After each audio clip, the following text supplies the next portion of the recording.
Yo, what's up everybody? Gamer time. It is gamer time, ladies and gentlemen. Final day of the Ezio Trilogy marathon. It's all going to come to an end, assuming I can actually finish it. There's every chance that I won't, but we hope that I do. You know, that's the plan. Let me take the lens cap off. Yeah, I know. Give me a sec. There we are. I'm here now. Hello, everybody.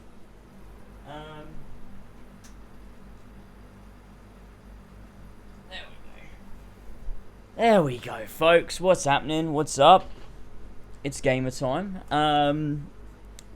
So I spent a bit of time today editing my Obi-Wan video, which is coming along very nicely. I've got another section done, another chapter of the video done, which is nice. Quite happy with myself. It's been a little bit since I've got any progress done on it, so it feels good to have a little bit done, which is nice. I've edited a total of I don't know, it's 35, 36 minutes, something like that. Yeah, 36 minutes, I think. So that is as far as I am. I only have 3 main chapters left, which is, one of them is really big, but there's 2 other ones. We've got, the next one I need to edit is Leia and her inclusion in the show. The fact that she works a lot more like a plot device than a character. We've got another section that is all about Vader and Obi-Wan, their relationship, their conflict, their fight, their resolution, how all of that comes together, which is the longest section of the video. And then I've got another section on just general plot contrivance. I go sort of over why it doesn't work, general contrivances, and why it fucks the show. Oh, and also there's another section actually on the inclusion of fan service and how fan service can be done well, how it's not done well in Obi-Wan specifically. Examples of that, sort of a little bit of an analysis and critique of it. And then the conclusion. So I do have a bit more to edit. I'm probably about halfway through the whole video, but yeah, it's gonna take me probably another week. But once I'm done with this stream, this series of streams, I'll be able to really get cracking. I won't stream anything. I'll just sit down, edit this video. I won't stream until it's complete, and then we'll be good. So there is that. But that'll be fun. I'm annoyed because I spent today watching David Tennant Doctor Who, and it reminded me how bad the new one is. Well, you know, with RTD coming back, we're alright, you know? With RTD coming back, everything is going to be just fine in the end, isn't it? So, there you go. That'll be great. You see Sora? Oh yeah, there he is. He's chewing on this blue thing he has. He's loving it. Thank you for subbing, you sussy little hog champ. Thank you, Elitist Mo, for the 12 James. months, dude. Finally caught the Ezio Trilogy stream since been working. Hope you have been doing good. I am. I hope you're doing well. Nice to have you here. Oh shit, thanks so much for the sub. I appreciate it. And we... I didn't mean to press that. Oh shit. But yeah, right. Let me flick over onto the game. We can keep chatting while we're playing. We have a lot to get through today. We're on sequence 3, so we've got to get through 4, 5, 6, 7, 8. And 9 is just a cutscene, I believe. Or it's the bit in...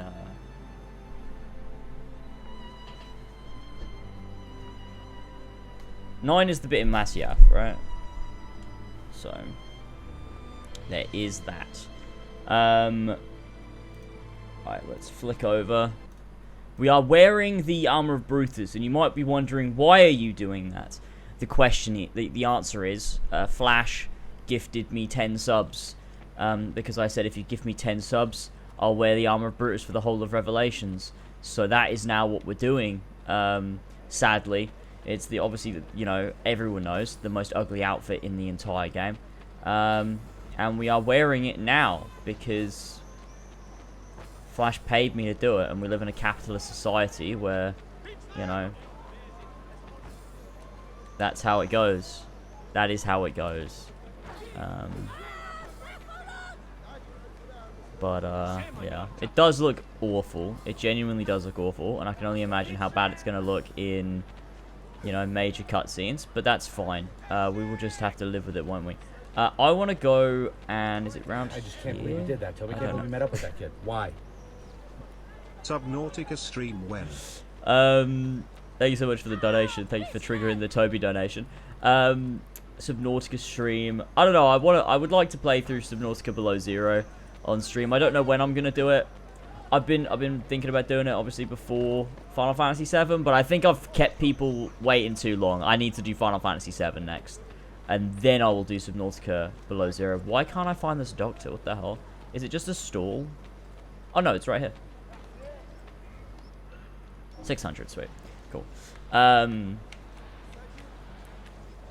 But I think, yeah, what I might do is take a break in between Final Fantasy VII and Final Fantasy VIII. Like, so I think I'll do all of the 7 compilation together without any breaks. I think that all of my next few series will be Final Fantasy VII, Advent Children video, because I can't stream Advent Children because I get copyright, Dirge of Cerberus, and then Crisis Core.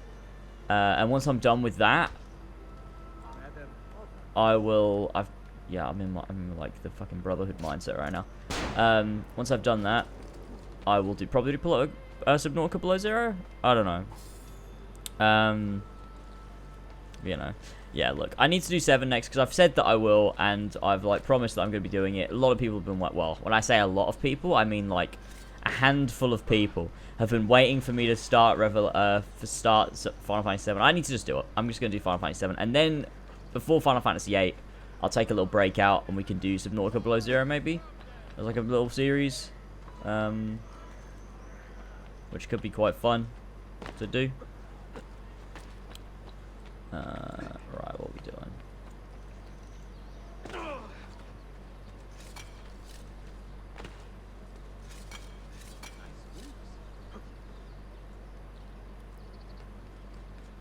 Thank you for subbing, you sassy little Okay. hog champ. Beza, thanks so much for the 3 What's up, months. people?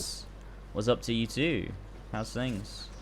For Advent Children, why don't you just play it and we'll play it on a different device so we can watch it live? The only reason I don't want to do that is because that's kind of like if someone tunes in and they don't have access to Advent Children, they're just going to be like watching me. Like, I don't know. I don't like that as a stream idea. Because it just means like anyone else will just be like, you know, just watching me react to nothing, and I don't know if I like that as a stream. I think I'd rather do it as a video.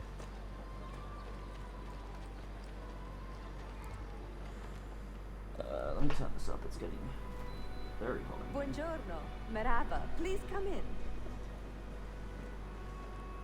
I'm wearing this armor because Flash paid me to, so I have not had that's time what I'm to doing. tidy I've up not seen since Thor my yet. No, I'm gonna watch it in the week.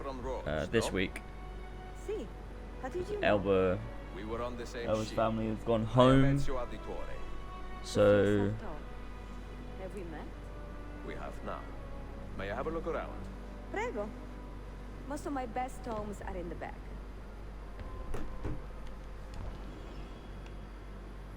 It is nice to meet another Italian in this district. Most keep to the Venetian Quarter and Galata. Altrettanto. I assume the Ottoman war with Venezia would have dripped. Have you found any? how's your day been? It's been good. How's your day been? Mio Dio. Who put that there? Patreon exclusive streams? I mean, Where does it eh. live? Why don't we find out? I think I'll just make Advent Children a video. I think it's just way easier, and it also drives a bit more traffic to the video, because everyone has to watch it through the video then. Che presuntuoso. A presto, Sofia. I will return in a moment. I'd rather do it as a video. I think I'll give better reactions if I know I'm doing it as a video as well. If I'm just sitting there, I know people are like watching me with no context, I feel like I'm going to hold back. But I could premiere it. I can premiere it and we can all sit in chat and watch or whatever. Obviously it'll be edited down because I'll try and like avoid copyright, but I'll put the full You know how long version up on Patreon or something. I don't know. Sister, I've been here a few weeks. I'll think about the way I'm gonna do it. 13 months. Ever since the Grand Master found that But obviously I'll damn play key. 7, I'll play Dirge, and I'll play Crisis Core. What he's doing. And then we can do a bit of Subnautica, I reckon. I'd like to stream Subnautica. I reckon that'd be a nice vibey series. But that's a series very dependent on, you know, people being around. So, but people have said they want it. So if people have said they want it, I'll do it, and we'll see if, you know, if it works and people vibe with it. Yeah, I don't like the way Eagle Vision's tight, because I hate the way they changed the buttons around, like pretty much Revelations onwards. They changed all the buttons around, and none of it makes sense, because the whole point of the Animus control scheme was that it was like puppeteering. So like Y, everything attached to head is Y. So Eagle Vision should always be Y. Empty hand is always B. Armed hand is always X. Legs is always A. That's how it fucking works. But they started to change it. No, I didn't. It always bothered me.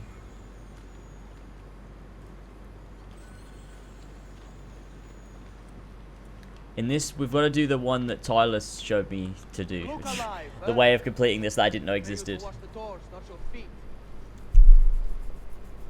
Yeah, I think I'm doing the speedrun after the AC1 retrospective or something. I think that'll like make the most sense. But no promises on that either. Like I don't really know. Like I've said this before, but I've done it. Like I've already done it. I kind of don't really care about doing it again all that much.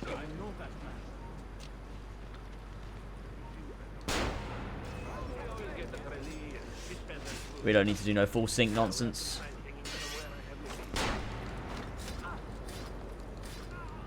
He was getting ready to attack while his head was being twisted off.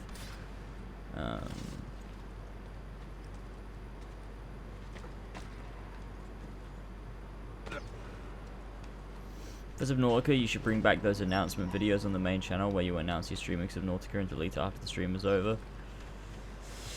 Maybe, but I don't like... whenever I do that, I lose subs, and it makes me sad.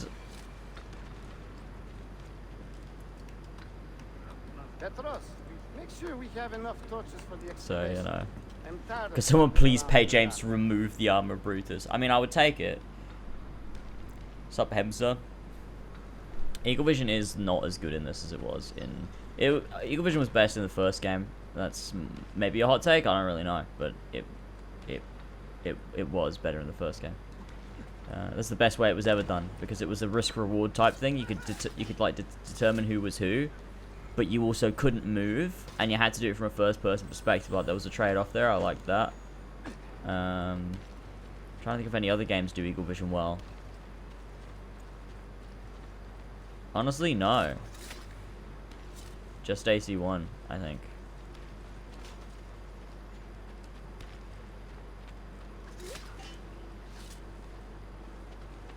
But I'm biased, so there you go.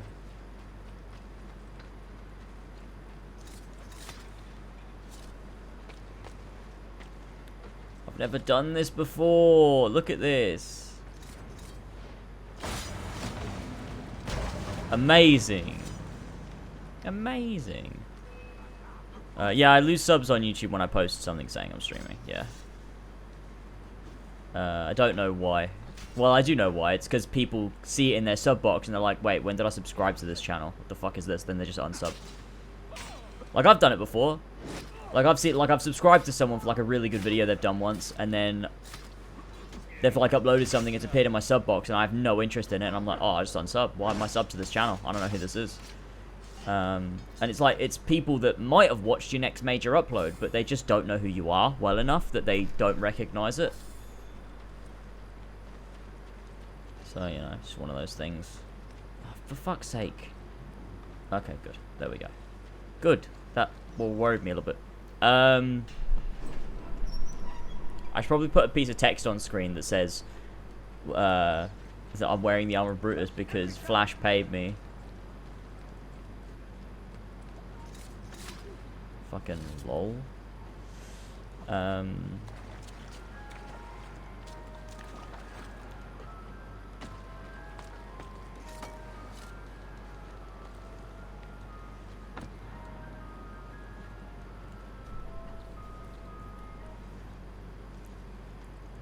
To be honest, I lose subs whenever I post anything. But then I gain them back over time. Like, it's such a weird process. I post a video and I'll lose subs overnight. Because I guess people see it and they're like not interested in it, so they just unsubscribe. But then as that video starts to do well, I gain subs because it's new people finding that video, and then the cycle repeats. I post another video that those people aren't into, and then they unsub, and then new people find it and they sub, and it, yeah. It's a weird process, but I'm used to it by now.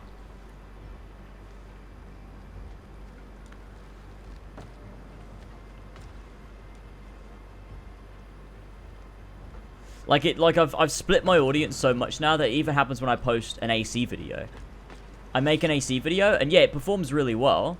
Like in the first day, you know, it gets tens of thousands of views. Like people are watching it because obviously, you know, people are stuck around from those old days. But I still lose subs. Like I don't gain any subs. And often with AC videos, unless it's a big retrospective, I don't gain them back. I just lose subs. So it's weird. It's like I put out my Horizon video, right? My Forbidden West, my big Forbidden West video. And I lost subs overnight, like probably like 200 subs overnight. And then over the course of a few months, like I gain them all back. And they all come back, and like there's new people coming in from that Horizon video. Then I post an AC video, and yeah, it gets like 40,000 views. But I lose probably like 300 subs. And then they never come back. Like that video, like specifically from that video doesn't bring in new people. So it's weird. AC videos get more views right off the bat, but they tend to not bring in new people unless it's like a big retrospective or something. So it's a bit of a trade-off on the analytic front. Team James, oh, we should play some Fall Guys, shouldn't we? I could wear the Ezio outfit. I can call it Ezio Dominates Fall Guys or something. I don't know. The new AC game. The greatest parkour system in AC.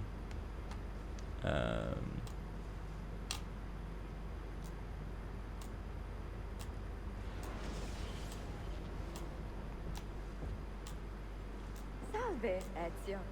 That took some time. What did you find? Something that may interest you. Yeah, honestly, sub numbers don't matter. Mio Dio, che meraviglia. Because, And here is yeah, my it just doesn't matter. Look at the margins. strange symbols. And these are titles of The books. Fall of AC. Ah, that's a good one. That's a good title. The Fall of AC. More than a millennium. Niccolo Polo hid these books around the city. These maps should tell us where. I really like Sophia's dress. It's got like really nice like creases and folds in it and stuff. It's really like looks really nice, like detail wise. From what I can tell, I need to find these 3 books first. They may contain clues to locate the rest of these. Assassin's Creed Rift violence and sex. Another was found by the AC is local back. palace. It's There is back, still time everyone. to reach the others. Men who do not read. Sophia, can you decipher this map? Help me find these books. Can I borrow them when you're finished? We will work something out. We will work something out.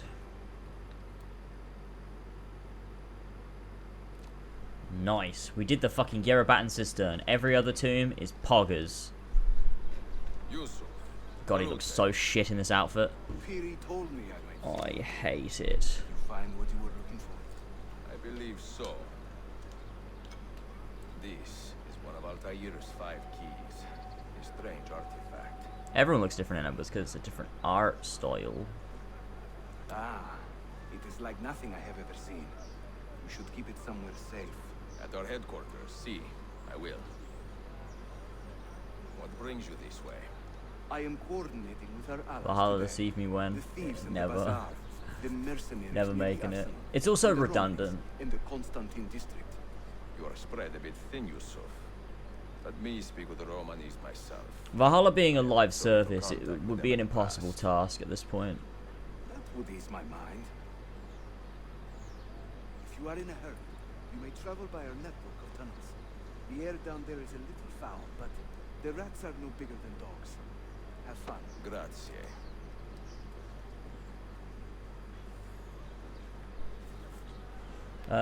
Right, we've got the... Yes, the book.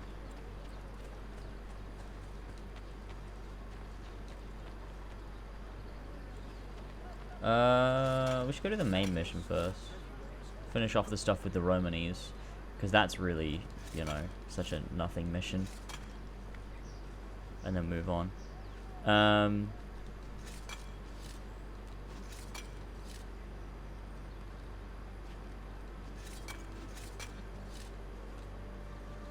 the character models were a bit weird in Revelations, weren't they? It's because they tried to differentiate Ezio, Altair, and Desmond. Like, having them all in one game, and they all have the same face, it would have been confusing. Well, it wouldn't have, actually. You could have literally just done it. I don't know why they didn't do it. It's not that confusing. But they were trying to differentiate them, I think. Which is why all their fucking character models look different. But I think you could have just kept it. Like, I don't really see the problem. You just give Ezio some grey hairs, make him look a bit older. But they all have basically the same face. It would have worked. I don't know why they didn't. And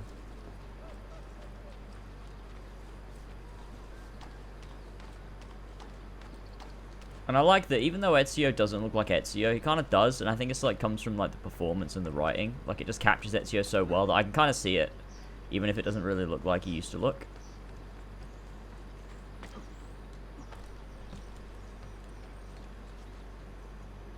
Oops. We should hop in here, actually. Grab that bank.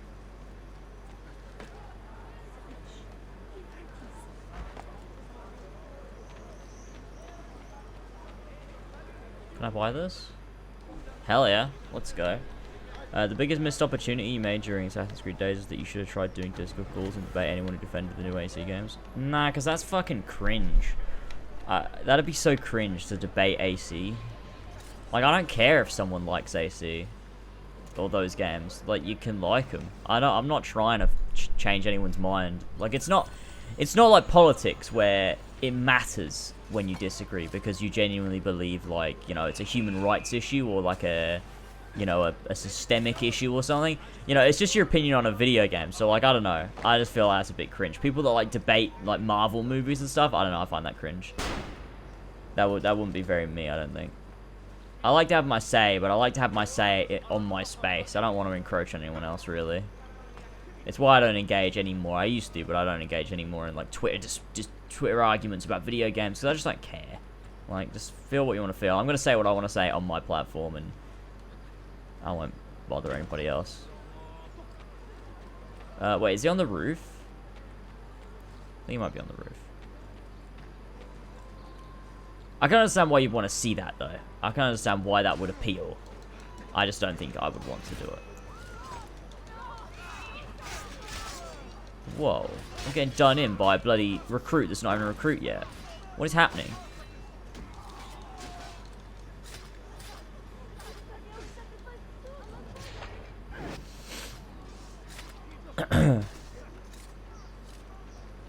Oh yeah, I need to speak to him. I almost just didn't talk to him. Just ran away. Arkadaşım. If I can help others as you have helped me, I most certainly will. I feel like they replaced the courtesans with Romanes because they wanted to just like include something from the culture. I don't know. They were like like a people that existed in this period. They were like, we'd like to just include them. That's probably why. Because they kind of serve the same purpose, though, I guess.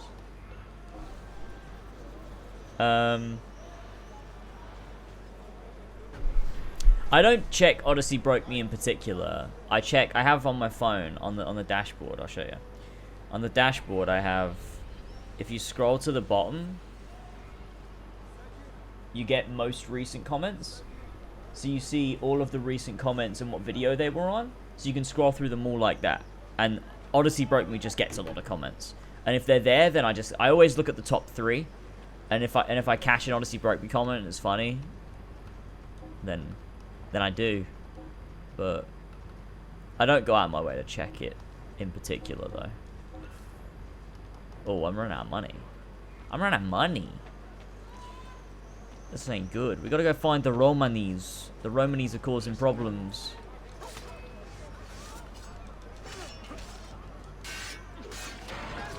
Never mind, we didn't need the Assassinos, I guess. How you celebrate the 8th anniversary of Transformers 4 Age of Extinction? That is a really good question. I've been deliberating how I'm going to celebrate that day. It's a momentous occasion. I don't really know. I couldn't tell you. Maybe by watching the film. I've actually never seen it, so that might be a start. You know, a start might be to watch it. I think.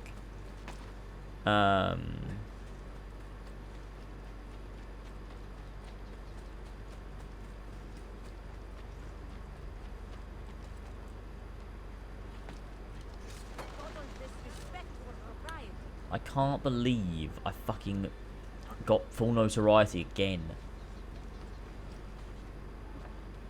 I feel like I just keep running out of money. Can you get rid of notoriety by going and doing a Templar Den? I feel like that's a thing, right? Or am I losing my fucking mind? Where is the Templar influence? Oh yeah, it's up there. I'll go do that then.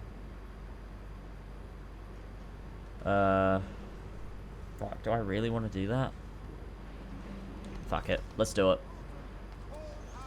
I don't know why I'm doing it. This is so dumb. It's not, I don't know. We're just gonna go do it.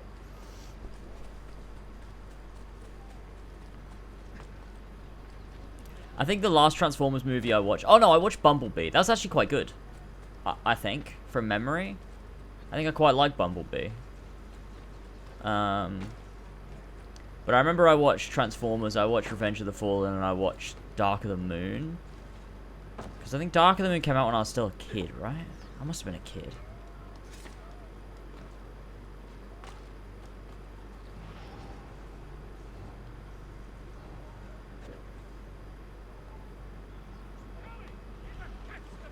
No.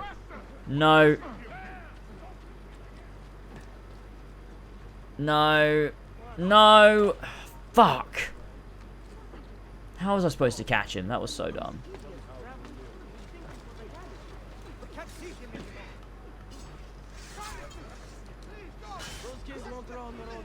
Okay, well I guess we're running away.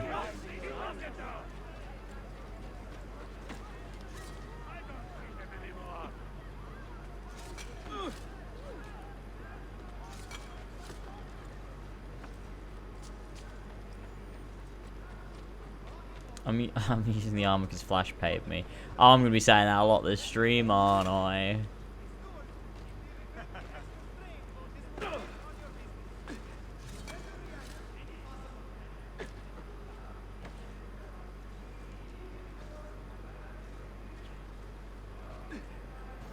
I still think the first Transformers is probably good. Right? I don't know. I've literally not seen it in so long, but I think Revenge of the Fallen is a bit fucked.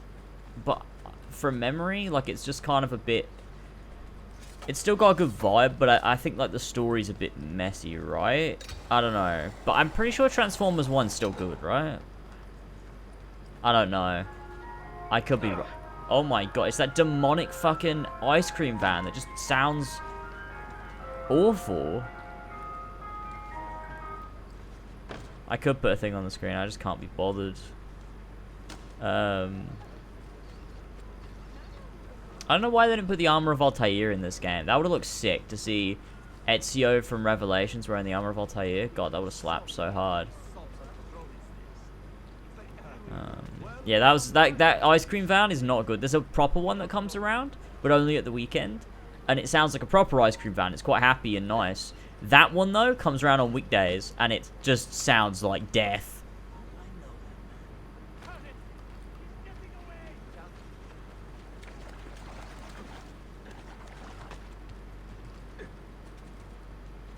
Oops.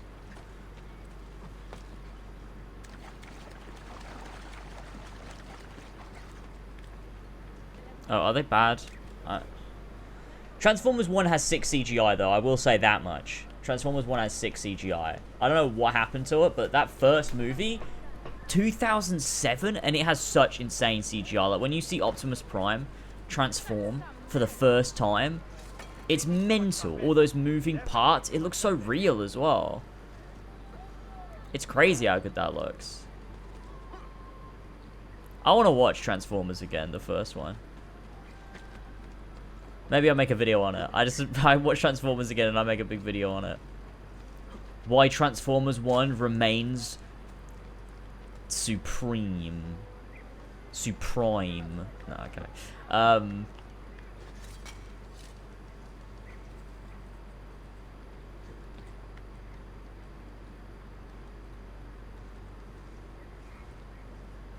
there even any legacy outfits in this game? There's Altair and Altair's other one.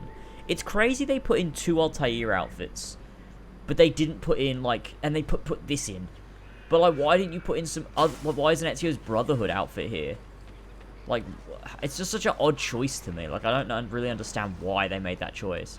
Like, at least put the Brotherhood one in, the AC2 one, like, Armor of Altair, like, what are we doing? Why have we got these shit fucking robes?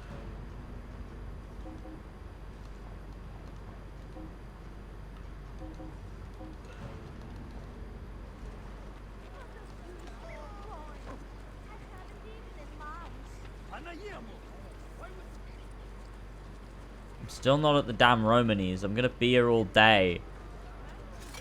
This city's so big. Played the new Lego Star Wars? I have. We streamed it over on Horsey and Fox. I thought it was pretty fucking bad.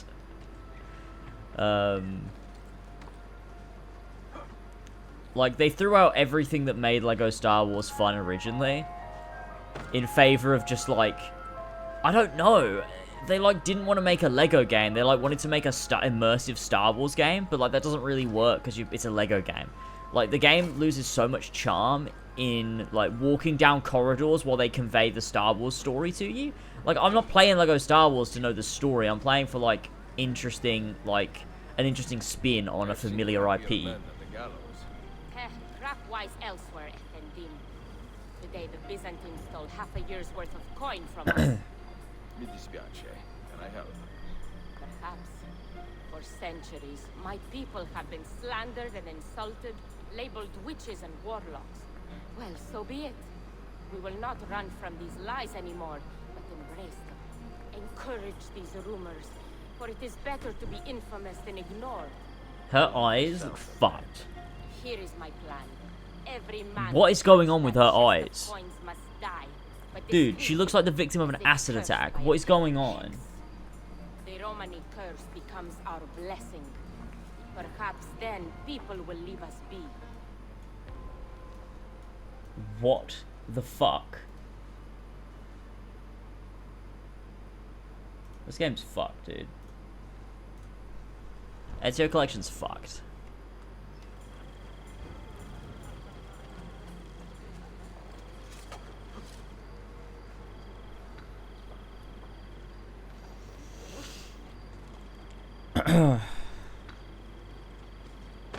A good video about that.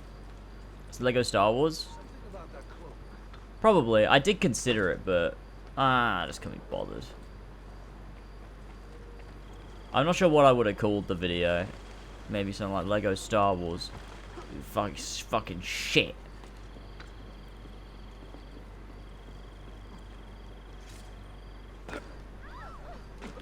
Still need to go see Thor, and like I kind of don't want to, but I feel like I have to, you know? I feel like I can't not see it, because it's, you know, an MCU film.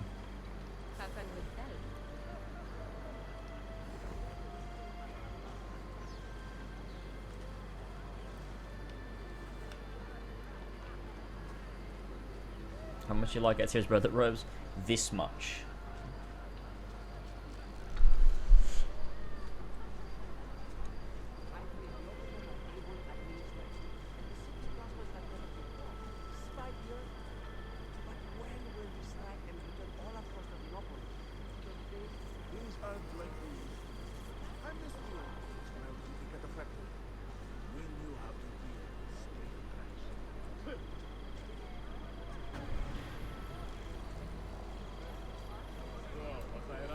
True, that was a bit of a consumer thing to say.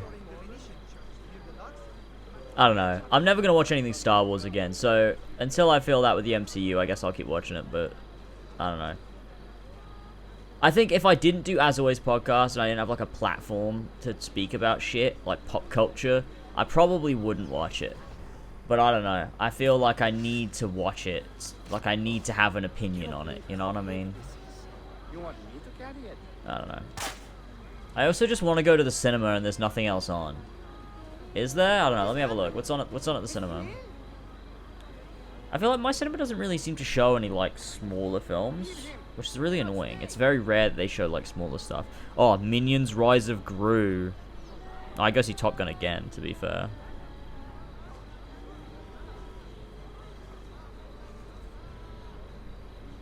Yeah, the rest is all just, like, a bunch of, like, Indian films, which is, like, fine, but, like, you know, not for me, eh?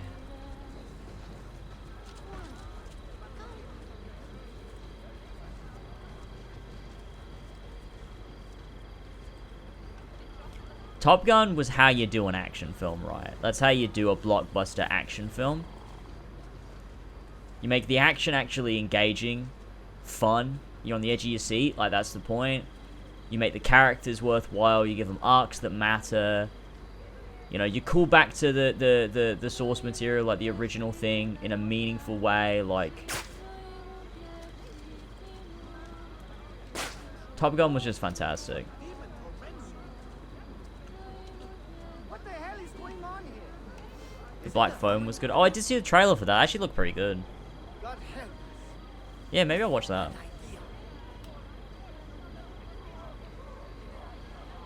Minions.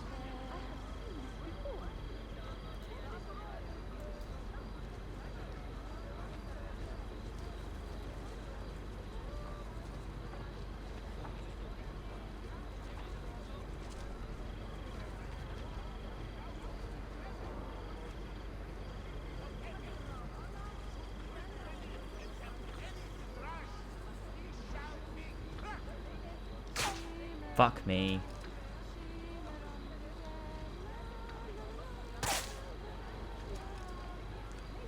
Nailed it. Nailed it. Oh, Dune. That'll be great when the second one comes out.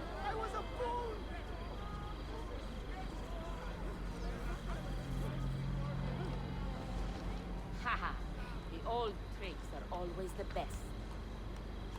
Do be careful, Ezio.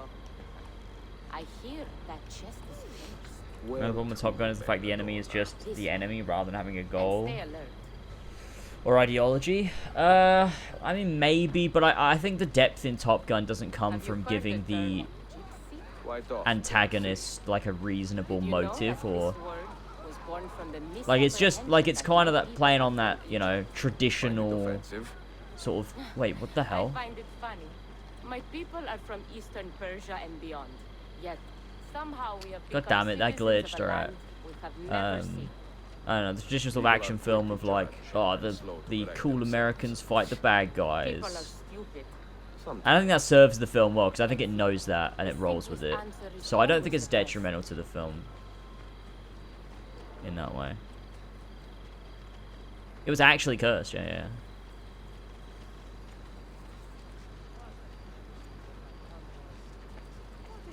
I saw your tweets about this Nautica video, and I went and rewatched it in George's video. Wonder how many of the recent views are for similar reasons. Yeah, probably a few. Probably a couple. But yeah, George's video was really good. I did actually watch it the other day. It was a really good video. It deserves a lot more views than it has. So I hope it blows up even more. You have our thanks, Ezio. And you can count on us from here on out. For anything. At any time. The Sora cameo? Oh yeah, we didn't do it. I could do it now. Oh, I don't know where he is. I will ask you.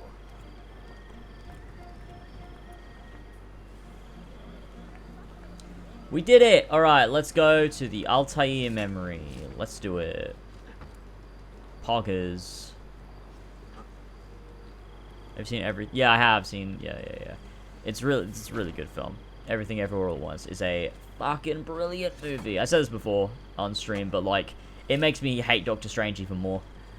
Because it just shows what you can do with the concept of the multiverse in an interesting way that plays into, like, you know, a meaningful narrative, a character journey, as well as making it super inventive, not just, like, story-wise and conceptually, but, like, the cinematography of it, like, just such a great film. Definitely watch it if you haven't. It's a banger of a movie. Oh no. I need more money. Quick. Steal from the people.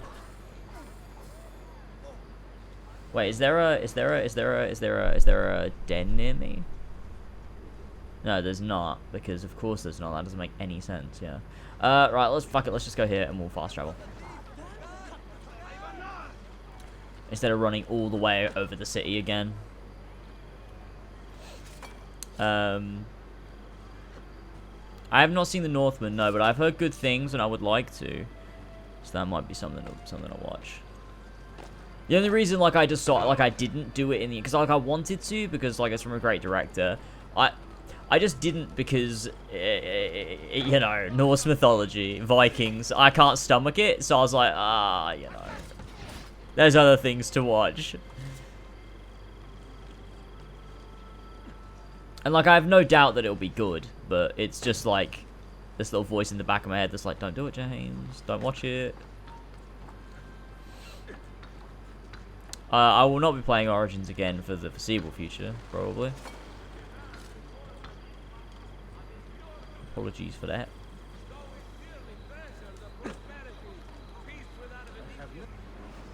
Okay, where is the quest? Ah, yes. Hideout, let's go.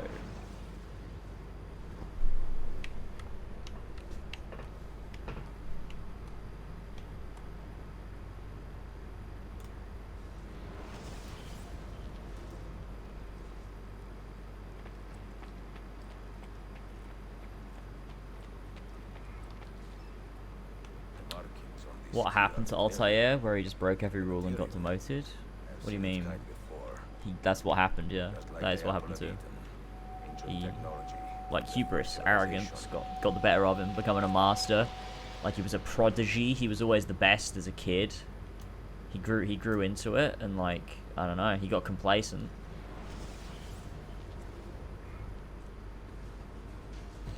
I think it was also the rivalry with the Bass as well that did it.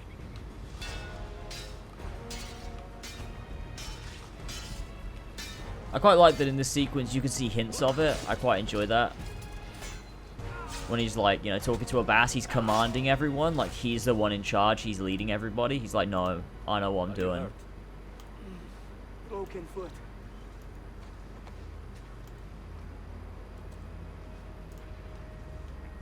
What is your name? Altair, son of Umar. Umar. Oh yes.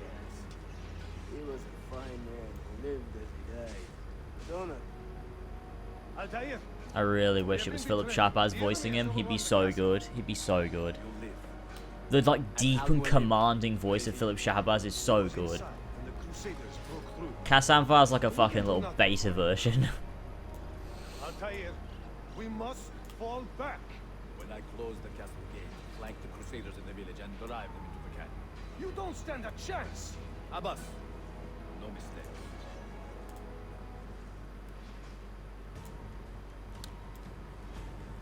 Yeah, Altair's voice in this is so bad. I've always thought it, but I've never had the guts to say it until very recently. I've always been like, oh, I don't like it as much. But I thought it was like such a hot take that like I couldn't say it. You know, I wasn't allowed to think that. So I just never said it. I was like, no, Kassanfar's so much better. Yeah, he's great. I like almost convinced myself that that's what I thought.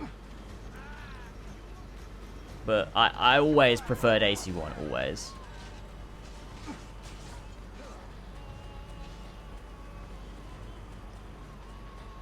The robes in this look so nice. I really like them. I still always prefer AC1 just because purely nostalgia. But the robes in this do look very, very good. Like, very well realized Altair robes. The best they've ever done them outside of, you know, AC1. Because they look shit in every other game where there's legacy outfits are included.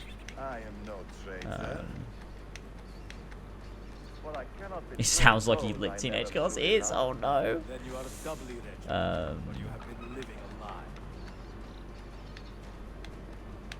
Mario, I don't care that he's a rapist.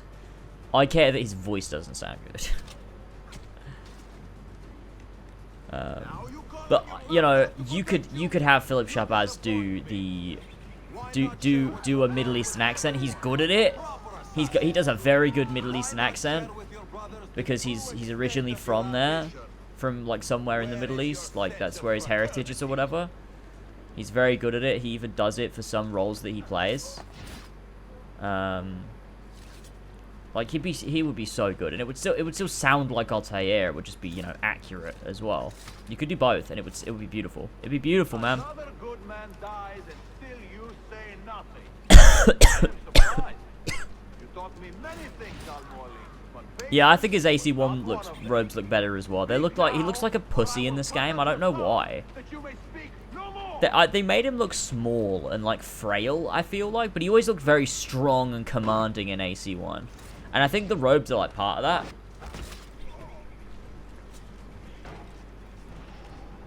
They look more like tight and stylized, whereas in AC1 it was just like this black robe that was just really cool. You put too much faith in the hearts of men, Altair. The Templars know that Will Elf beat Amwell in first try? humans are weak, base, and petty. No. Our creed is evidence to the contrary. Perhaps I am not wise enough to understand. But I suspect the opposite. But I am too wise to believe such rubbish.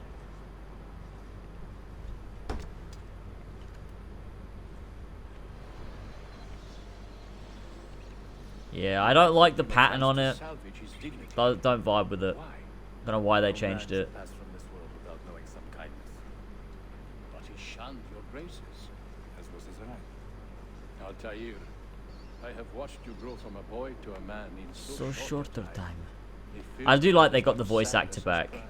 I really do like they got the voice Fit actor your back. father's shoes as if they had been tailored to your feet. I did not know him well as a father. He was an assassin, above all. You too were born into this order. Do you regret it? How can I regret the only life I've ever known? I think they also gave him like a smaller You may beard find a and way in like time, and it will be up to you to choose the way the hood goes around his head, his shoulder bits, like the cuffs, like everything just about this design of Amwalin makes him look weaker. Whereas he was quite formidable and like menacing and like, yeah, like there was a, you know, something intimidating about him in AC1. But I just don't think he has that in Revelations. I feel like you could just deck him and he'd die. So they contain recorded memories, these keys. These ancient seals. Imagine if AC1 had Unity's parkour animations, just it spins all the time. That'd be so epic. We all know Unity has the best parkour ever. Unity actually has the best parkour system. You know that. Unity actually has the best parkour. The reason is because Arnold does 12s all the time. It's actually really sick. That's really sick animation. Really good. Doesn't even matter that Arnold like throws himself up the wall, and like also that there's no sort of player control, and like there's no sort of back ejects, and you know there's no sort of actual control over the character. That don't matter. It's just got a cool animation. Really good. Best parkour system in the game. In a game. In any game. The best parkour system in any game. Ever.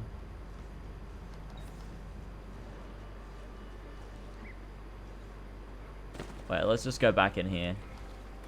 We'll travel back.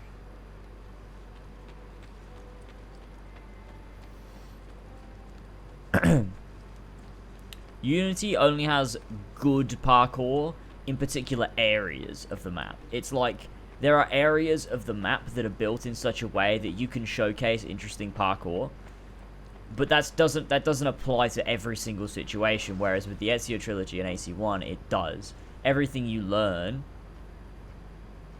in the parkour system applies to every single part of the world. You can apply back ejects, side ejects, cancellations, you know, grabbing hold of things, you know, all the different stuff that you're able to do in these games applies to every element of the world. Whereas with Unity, it doesn't.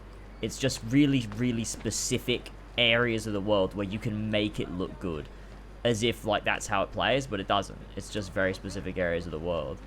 And it's way less player agency. Like, you're not actually...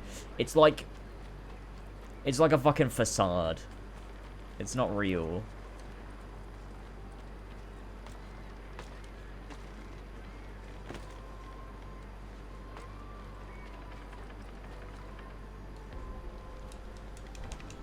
The Sentinel Part 2. There you go, Jamie. We got the best outfit in the game. What do you think? And the news of the Traitor Valley. And the news of the Traitor Valley. How is it already nearly 7 PM? We have so much game to play.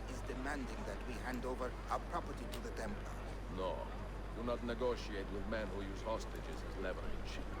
We hunt them down and we eliminate them. Then we should split up and search Galata now. We have little time to waste. Okay, we're gonna get these boys. Man, as much as I have enjoyed this stream series, I am definitely gonna be ready to be just relaxing the fuck out. Although I will be editing, but like I guess just vibe on my own. It'll be nice. Take a bit of a break from streaming.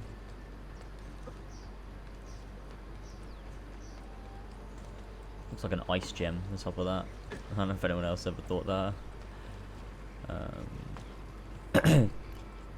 Yeah, people always show the same spots for the Unity parkour stuff.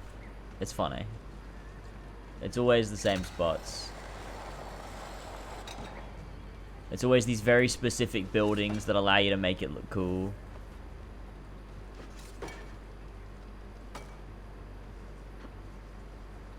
It's like they spent hours like practicing too. And even then, Arno still like stutters across the posts and stuff because the animations are shit. Like, I don't understand why anyone has ever said like, oh no, Unity's got really sick animations, because like it looks really bad. Like there's no transitional periods between any of the fucking animations. It's so ugly.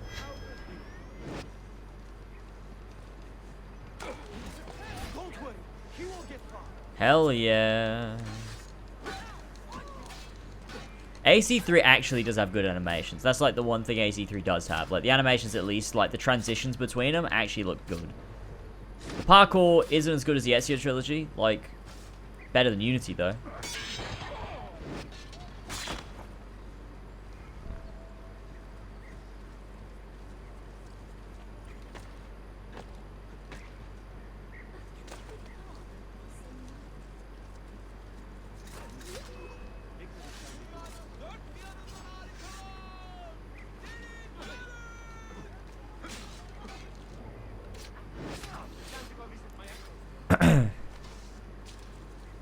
Was it Valley who did this to you? Mentor, forget me. You have fallen for a ruse. He captured me to draw assassins away from our headquarters. He will be on his way there now.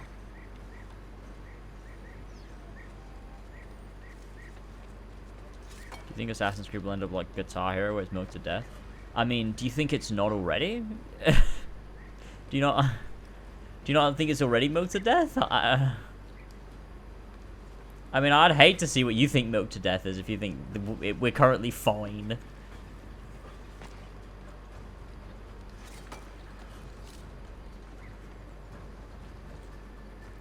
Yeah, I've also never seen that comparison. Interesting comparison, I will say.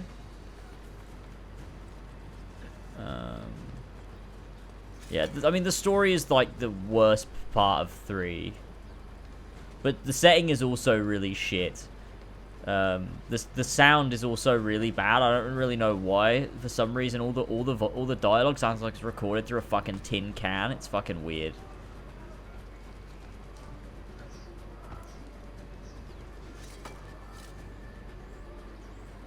Like, honestly, I don't think there's one thing really. Like, maybe there's a couple things, but not much that AC3 does better than the games that came before. I feel like everything's pretty much worse. I can't really think of much. Like, maybe, like the base, like, the animations are maybe better. Like, running animation looks better, probably. I don't know. Cloth physics, maybe, is a bit better. I don't know, what else? What else did AC3 do better? What else can I say about AC3 that did better?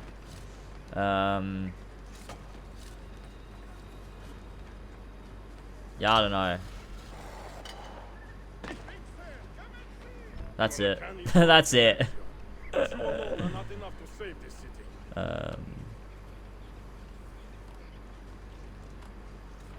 I will follow from the rooftops.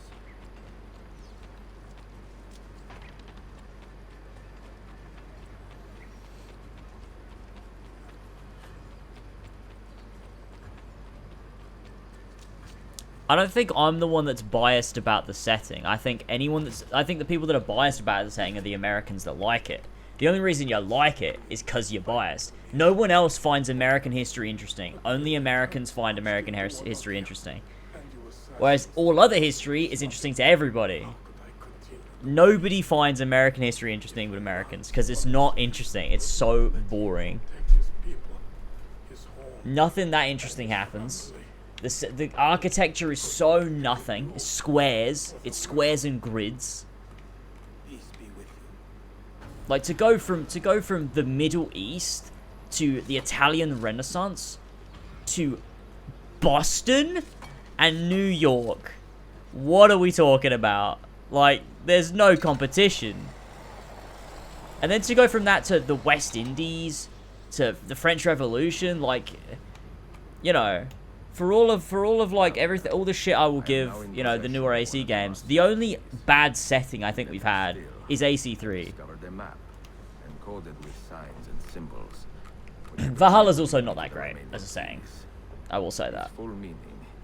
And neither's, to be fair, neither Syndicate. Okay, to be fair, Syndicate, AC3, and Valhalla are all like the 3 worst sayings, I think, probably. I must not overstate my successes. The Templars still hold like, you picked the worst periods of English history to set your AC games in. Like, the Viking invasion of England? No, boring, it's just fields. If I can make a friend and fucking Industrial Revolution England? No. Why would you set an AC game there? Shit. Like, they really do. I think Syndicate suffers from a lot of the same issues that AC3 suffers from in terms of its architectural design. Just from the saying. I don't know. British history is boring? You mean the hundreds, thousands of years of British history? It's all boring? It's all boring. It's all boring.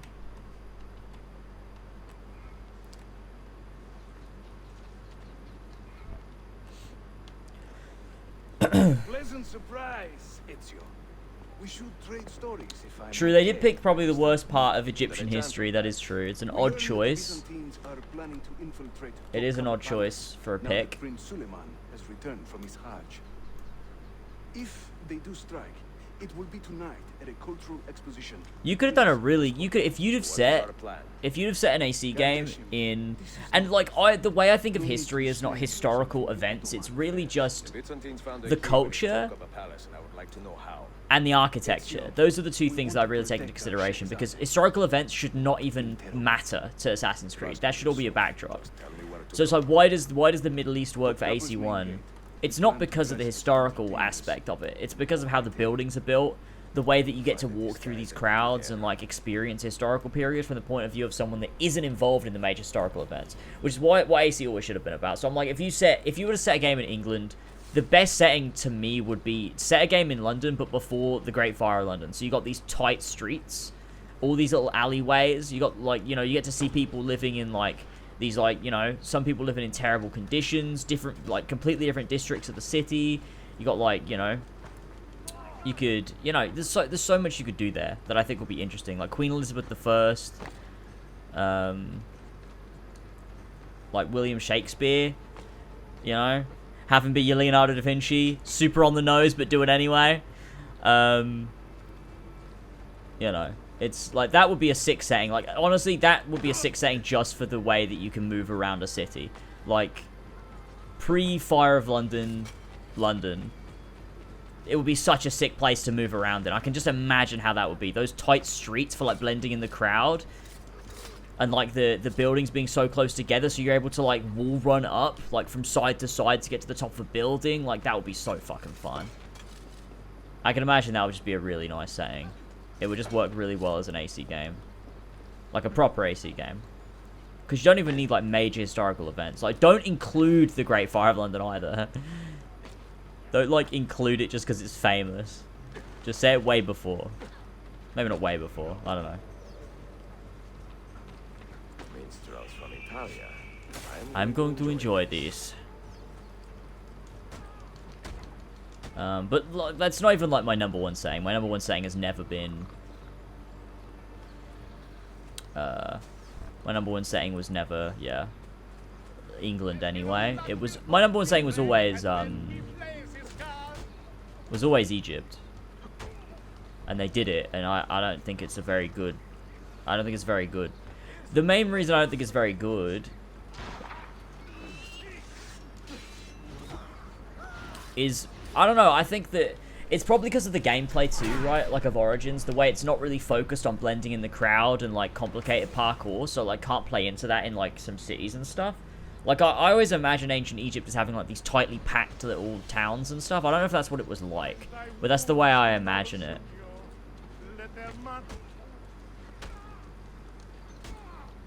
Like, it was always weird to me that, like, Egypt in Origins is so spread out. And it's just like, it looks like, you look like you're in fucking LA.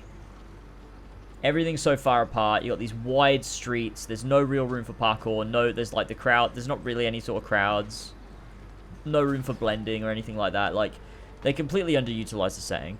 That's what it was like. Mud brick houses packed together. Yeah, so why didn't they do it? Like, that's why I imagine from like, what's that town? Not Alexandria, but the other one.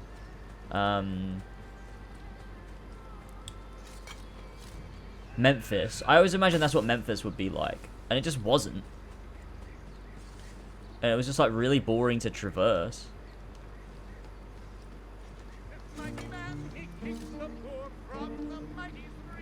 Everywhere looked the same, because I guess because it was so big and they had to copy and paste so much that, like, yeah, Origins becomes like way too big, and like everything's just so uninteresting to look at because everything looks exactly the same. Every temple looks the same. Every house looks the same.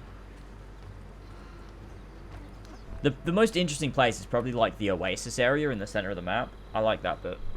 I look ridiculous. I feel ridiculous. My blade is too conspicuous on this outfit. Are you armed? Listen, le deal. You mark the targets, and we will take them out. Feudal Japan, yeah, it could have been good. Siwa? Siwa's nice, yeah, I do like Siwa. You, Siwa and the Fayum, those are my two favorite places, I think. When were you ever young?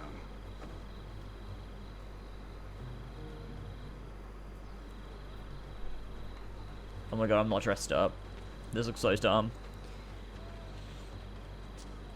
China would be a sick one. Imagine China. Perdonate, buon signore. We are this evening's entertainment. But like at a point where they had well built up cities, you know? Like China, but a point where you could set it in an entirely urban environment. That'd be sick. India could also be a cool one. India would also be a really cool one to do. What is this? I'd love to go back to the Middle East, to be honest. I would love to go back to like Syria. What are you doing?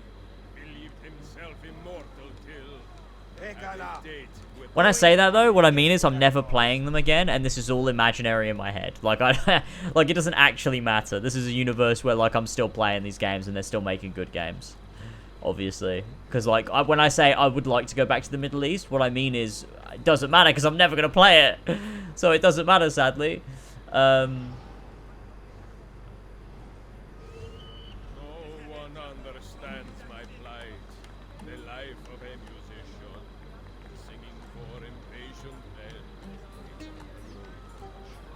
I think, honestly, I think any setting can work for an Assassin's Creed game. If you're making a proper Assassin's Creed game that functions as an Assassin's Creed game is supposed to function and focuses on all the right elements, then I think you can do any setting and it'll work. You just have to pick somewhere that has interesting architecture, tight streets, and that's really it. Because the story shouldn't be about the historical setting. The story should be like the historical setting should always be just a backdrop to a story that is fictional. But I do not see Prince Suleiman. Follow me. Every country has a religion's history. Well, yeah, I mean the most interesting part of American history is before the British even got there. Now this is a celebration. Suleiman, the Sultan's grandson and governor of Kefe, and he's only 17. We met on the ship. He told me he was a student. And who is that? His uncle, Shehzade Ahmed, the Sultan's favorite son. He is grooming himself for the Sultanate as we speak. Sheriff, The Wild West. Well, yeah, but you wouldn't do the Wild West because you don't have tight streets. Like, it wouldn't make sense to set a game in the Wild West because you could set it in the time period, Thank you for coming. but it doesn't make a lot of sense to set a game there because, wait, who the fuck is the... It doesn't make sense to set a game there because there's no, like, the Wild West was separate from, like, the civilized world almost to an extent, right? So the Templars wouldn't be fucking around in the Wild West, would they? They'd be in the built-up civilized cities away from the Wild West. I can't imagine a Templar that's just a cowboy for some reason. It doesn't make any sense.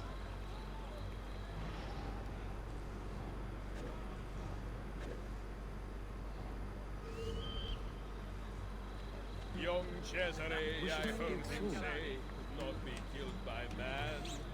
So I tossed him through the air to see where he might land. I hope you are enjoying Yeah, there'd also be a gun problem. You really can't set a game in a period where there's guns. Like, Syndicate was the closest you could get, and that was not good.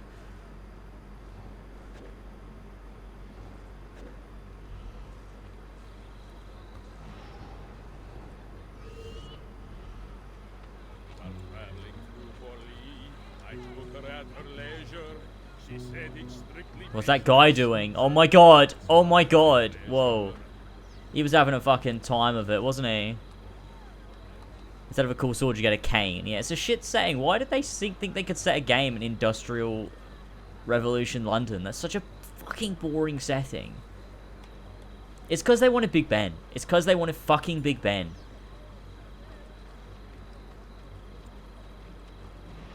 Because they started to see fucking Assassin's Creed as historical tourism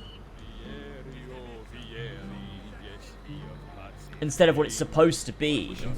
You know, like, what the fuck is this setting? The Ottoman Empire? Like, this is definitely, like, not, like, a, you know?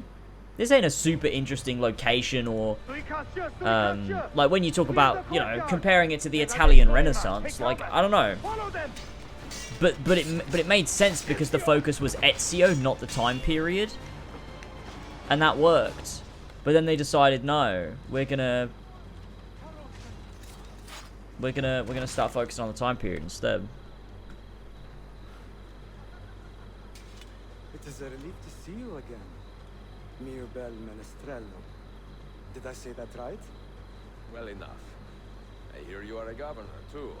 Is there I anything hear do you are not a governor too. I do not talk to strangers. I am Suleiman. Ezio Auditore. Shehzadem, are you injured? Who is your captain, soldier? Tarat Valete, he is away on an errand. Clear Hey, this welcome army in. I'm and glad send you a could guest make it home. too. Then Chaotic summon Tariq to the divan. Karma. What's Chaotic Karma. Tariq Valete is a Chaotic captain Karma. in the I Janissaries. can read. The Sultan's elite soldier. They guard the Sultan, but not his family. Didn't they canonize that? Didn't they canonize that Abstergo was behind I'd COVID? like your opinion on something. Wasn't that a thing they I did? will, once I change out of these rags. Guzel, meet me when you are ready. Oh yeah, the way they highlight names in Syndicate's funny as fuck. Charles Dickens. Whoa, is it Charles Dickens? Whoa, it's bloody Charles Dickens, mate. Count with his name and everything.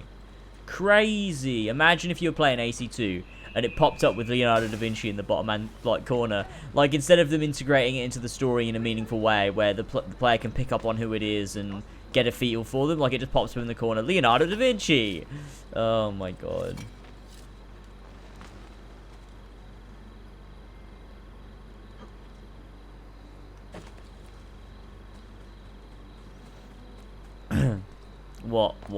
What did I say? What?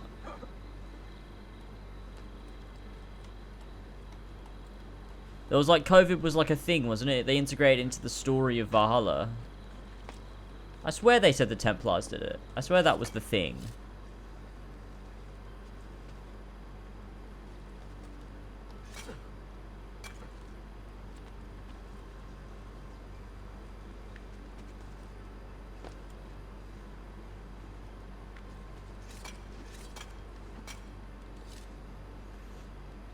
I can't really remember though.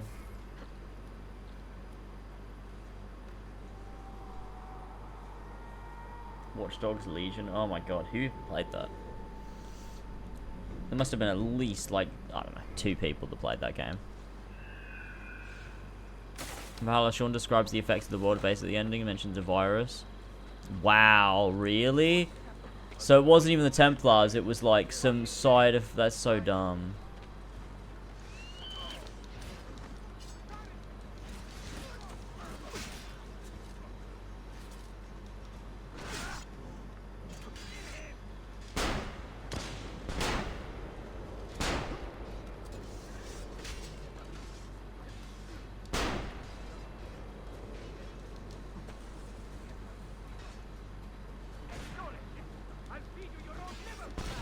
I'm gonna kill ya.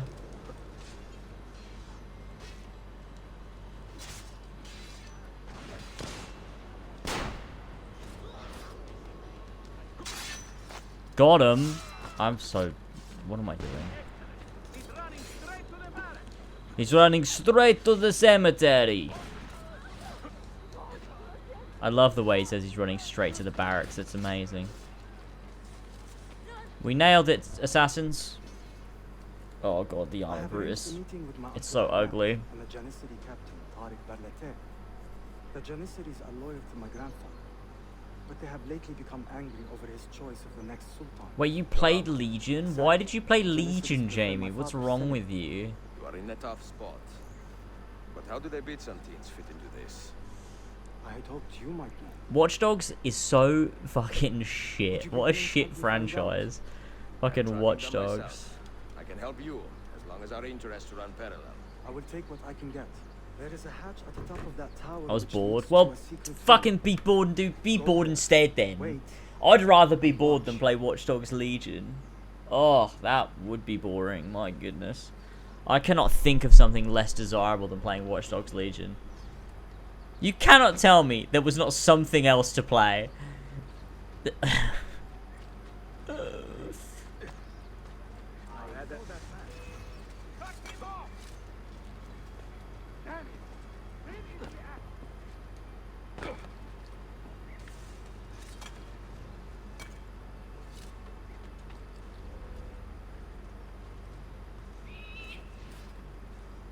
Go on, assassins. Eat my nephew, Tariq. Your incompetence borders on treason. Watch Dogs 1 is like Think that today, fine. were outshone It's by fine. Italian loot player. Preposterous. An inexcusable failing, Effendi. I will conduct a full investigation. I will conduct the investigation, Tariq. For reasons that should be obvious. Evet, Shehzadem. You have your father's wisdom. And his impatience. Uncle, I am relieved to see you safe. Likewise, Suleiman. Allah emanet olun. Tariq Bey, a word. What was the purpose of this attack, I wonder? To make me look weak? An ineffective steward of the city? If you are the hand in this mess, Tariq, you have made a grave mistake. My father has chosen me as the next sultan, not my brother. Ah, This is a great cutscene. I am not depraved enough to imagine the conspiracy you accuse me of. What have I done to Imagine earn not such being contempt depraved from the enough. Janissaries? What has my brother done for you that I have not? May I speak freely?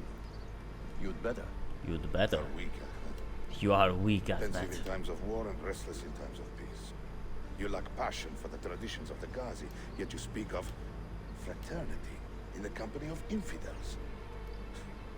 You make a decent philosopher, Ahmed, but you will be a poor sultan. You may show yourself out.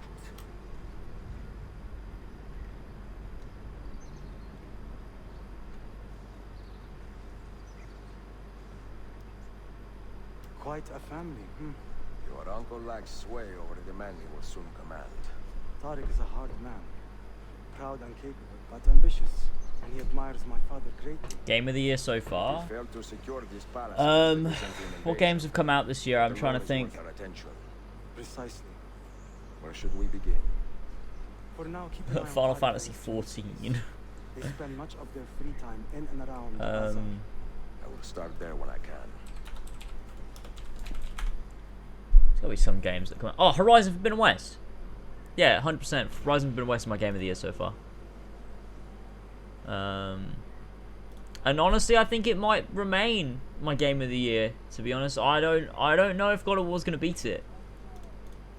Horizon is like one of those games where like God of War could be better, but Horizon is like more special to me. Like it means it's more of like everything I want in a game. It feels like a game that's made specifically for me. So that's why I particularly love Horizon Forbidden West. Whereas I'm sure I will love God of War, and it'll be a fantastic game.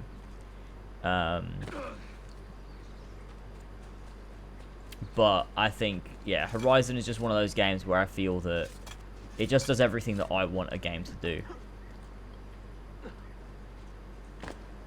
Like, think about it this way. Horizon does for me what Assassin's Creed used to do, basically. Like, it works as pretty much a perfect replacement for these old games. It does a lot of what these old games used to do. Maybe not in gameplay, which is something, obviously, that's still lacking in, like, you know, the modern gaming landscape.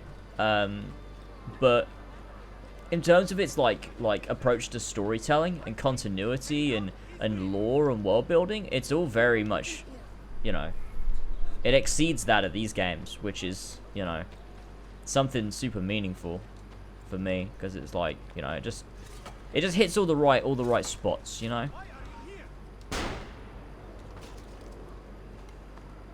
I have played KOTOR, I have.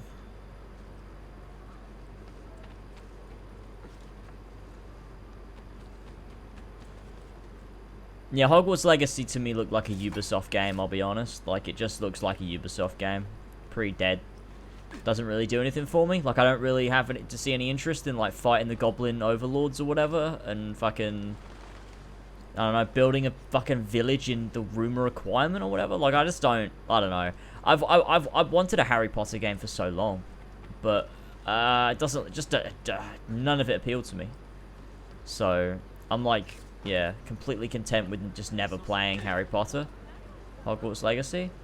You know. It just do kind of be like that sometimes. Let's go up here and just buy a bunch of shops, actually, real quick. Can we go to the Grand Bazaar? Yes. Lovely. Which is more important, story or gameplay in a game? Well, that's a tough one, because both are very important. I feel like you can... It depends what your game's going for, right? Like, if you're doing something like Uncharted, I think you can get away with having a higher priority on story than gameplay. You look at Uncharted 1, the gameplay doesn't hold up very well for that game. It's quite dated. But the story and the characters are still so charming that the game still holds up, and it's like people still love it to this day.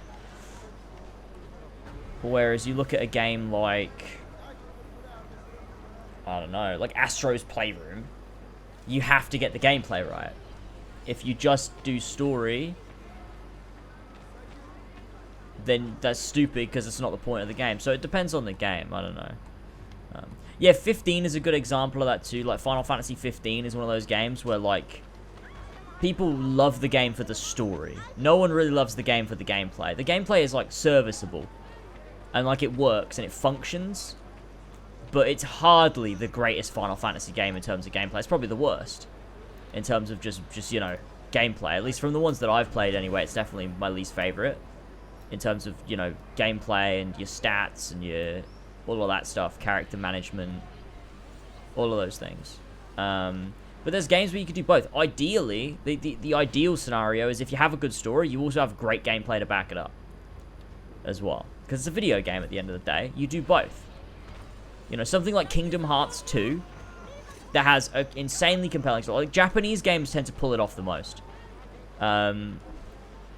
Where you've got this insanely compelling story, great characters, wonderful world building and lore, all of this great shit, but also gameplay that just slaps. So, you know, The Last of Us 2 might be one of the best, like, Western games that I think manages to bridge that gap between, like, gameplay and story in like, a really good way. Because I think most Western games that tell a meaningful story, the gameplay can suffer sometimes. Because it's trying to focus on being realistic and being immersive, and in doing so, you lose a lot of what makes gameplay compelling in, like, a more video gamey game.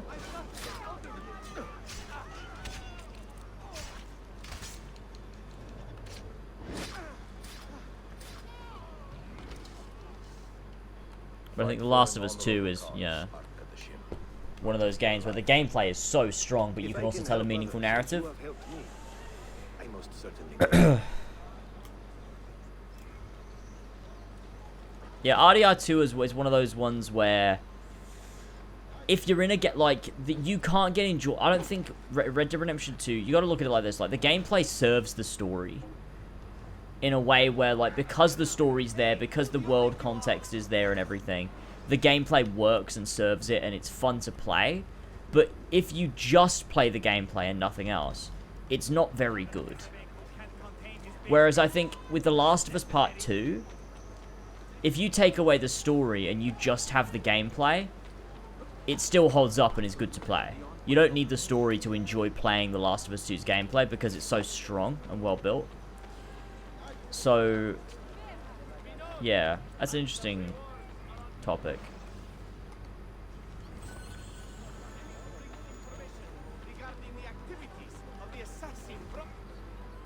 There we go. Yeah, that's one of the reasons why the online sucks, because there's not a lot of substance in context or storytelling, and you're stuck with this gameplay that's not that good all on its own.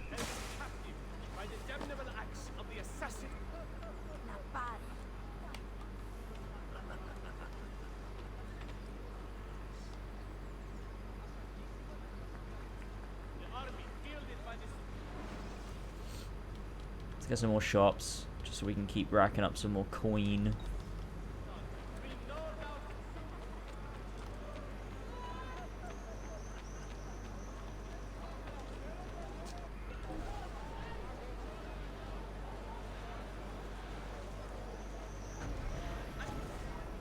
I think Arkham is another game where they get story and gameplay, like, on point. But I think for Arkham, you're actually playing for gameplay more than story, right? Because if you took out the gameplay and just had the story, the games would kind of be a bit boring. Like, the fun of Arkham is actually playing it. So I think Arkham's one of those ones that falls a bit more heavily on the story, on the gameplay side, which is an interesting one.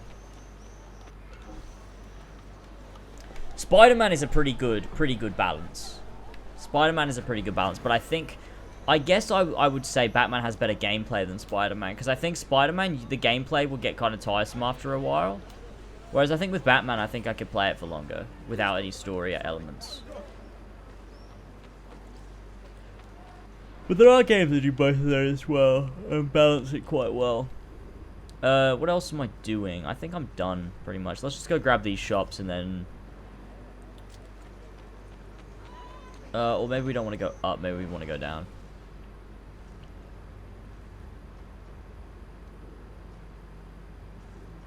Let's go do this. Where is the fast travel point? Let's fast travel there instead.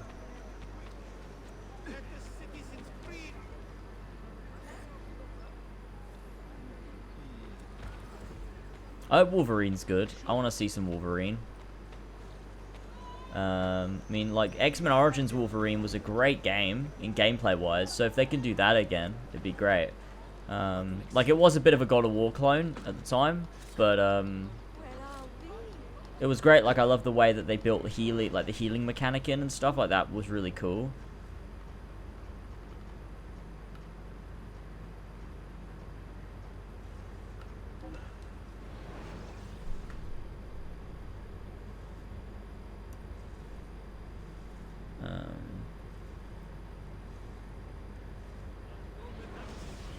But I think they'll probably nail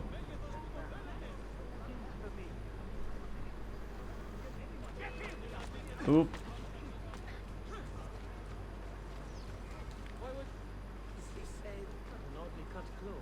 strikes. We'll get the cover. Does this amuse you? Neither one. Where do I know you?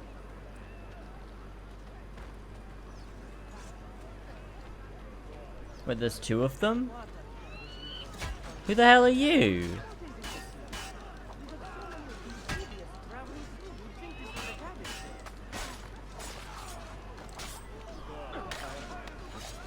And why is there two? Why was it just like a random rifleman? That feels like a glitch. I've never seen that before.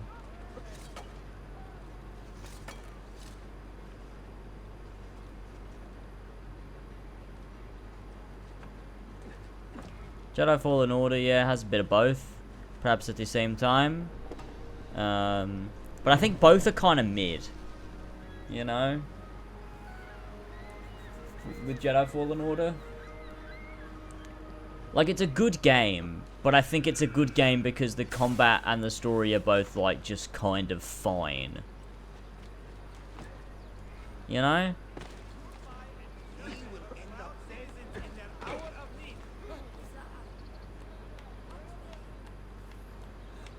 Yeah, it's just like a good game. Like, it's just good.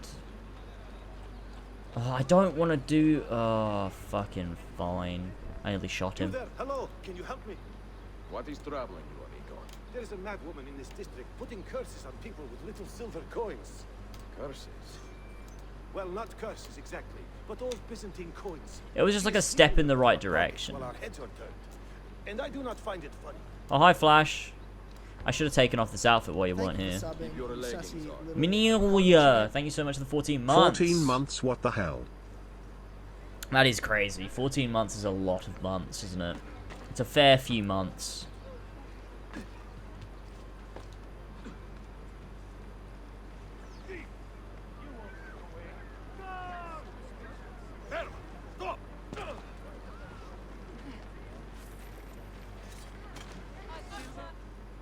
Nice. Trick you have there, sleeping worthless coins into men's pockets. Have you ever been caught? Not once. Although I have, on occasion, taken money as well. What the but fuck? only to feed myself. Flash doesn't want me to take it off, though. That's the point. Fight with the assassins. Work for a just cause. A just cause. Well, it would be nice to be part of something larger than myself. I have not tried those, I monkey. will fight with you. Nice, we got ourselves an assassin gamer.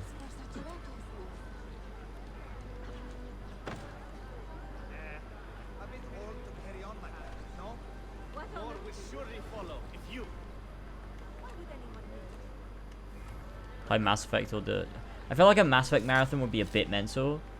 Modern Warfare could be fun, but me and Alpha have already played through Modern Warfare and Modern Warfare 2 on stream, so we could do a Modern Warfare 3 stream, but that's about it. I have other plans. I think we'll do... The plan is Final Fantasy VII compilation, Subnautica Below Zero, and then probably at some point an Uncharted marathon, like in like a month or so.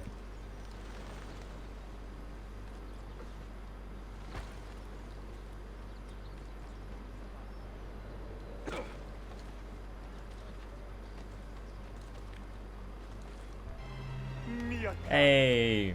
The strings of fate have drawn us together. Two Italiani, lost and alone in the Orient. Do you not feel the magnetismo? I feel many things, Miss. Just a few coins, please. I'm poor, sick, and angry. No, you don't understand. But the lady and I are... Road to Ragnarok streams and play through all the God of War games. That'd be fun. A pleasure. Maybe I'll do it a bit closer to November. I could do all of them, even the side games. He was engaged to my sister many years ago. And what happened? His Gatso was engaged to 6 others. Piedovania. So what brings you to these docks? I took a break from my work. There's no way it gets delayed now. If it was going to get delayed, they'd have delayed it. There's no way it gets delayed now. So I wait. Che seccatura. I could be here all day. Let me see what I can do. I know a few ways to bend the rules. Do you now? See, I will meet you back at your shop. Final Fantasy 7 when I play it. It won't be like a marathon like I've done these, but it'll just be like a series. But I'm going to do 7, Dirge of Cerberus, Crisis Core. And also I'll do a video where I react to Advent Children too. For fun. And I'm probably going to like read the books, not like on stream, not just like sit here reading them to you, but like, you know, some of the books and side media and stuff I'll like, you know.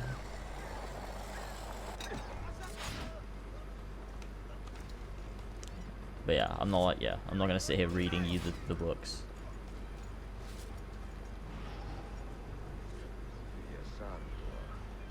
Perfecto. Reading book stream. Well, we could always listen to the audio versions that people have created on YouTube together that Jas has put in the Discord for Final Fantasy 7. We could always do that.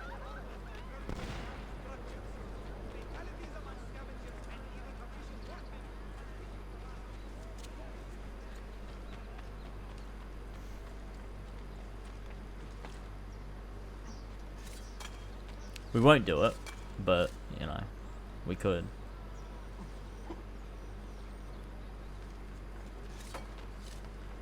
But, no, I think I'll consume all, like, the side media in my free time. I kind of want to get super immersed in Final Fantasy 7 as I'm playing them and stuff, but, yeah, we'll go through all the Final Fantasy 7 stuff. That'll be a whole thing.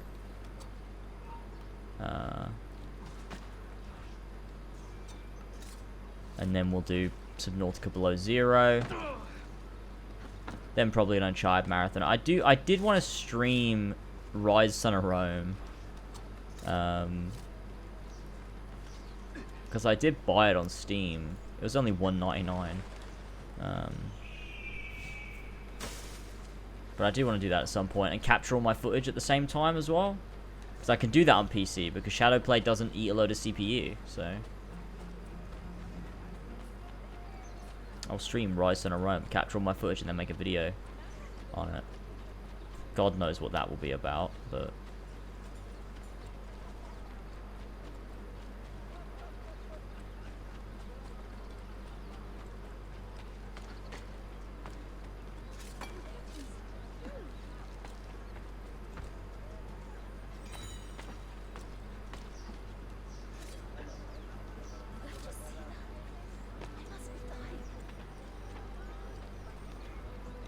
oh yeah, true, reacted to 353. 358 was so bad.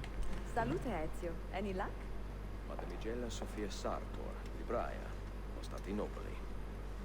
Oh no, look at the damage. Did they use this to fight off pirates? Oh, I don't know why I just clicked there. So far, so good. Ah, beautiful, no? This is a print of a map by Martin Waldseemüller. See here? The new Martin Waldseemüller. Waldseemüller. Oh, my chat has reset, so I can only see 2 chat messages now. History has a strange way of unfolding. What do you make of this body of water here? A new ocean. Yeah, exactly. You can, as long as something comes as part of a game, you can stream it and you can re-upload the whole thing. It's weird, the copyright laws around games and things are different. So like Assassin's Creed Embers was always just a film. Here's mine fulfilled. And so if we are correct, you could never show footage of it on YouTube. But as soon as the Ezio collection came out, because Embers was included as part of the Ezio collection, it technically became a video game, like a piece of video game content. So you can upload the whole of Embers to YouTube and there's no copyright surrounding it anymore because it comes on a video game disc. So,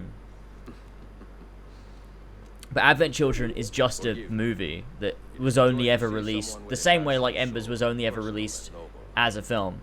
Like if they released Advent Children on like Final Fantasy VII Rebirth's disc, you'd be able to you should in theory be able to react to it and stream it the same as Embers.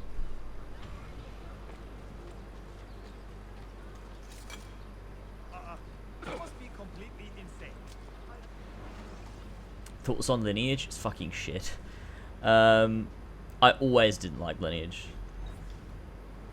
Even when I was a big AC shiller and loved everything AC, I remember watching Lineage because they uploaded it on YouTube. It like came out in like 3 parts or whatever on YouTube in 2009, and I remember watching it every like week when it came out or whatever.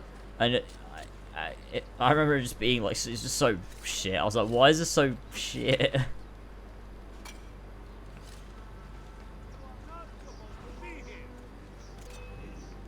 Square being Square, I don't think they're ever going to release Advent Children as part of a game. I think they will always keep it as a film because they want people to buy it.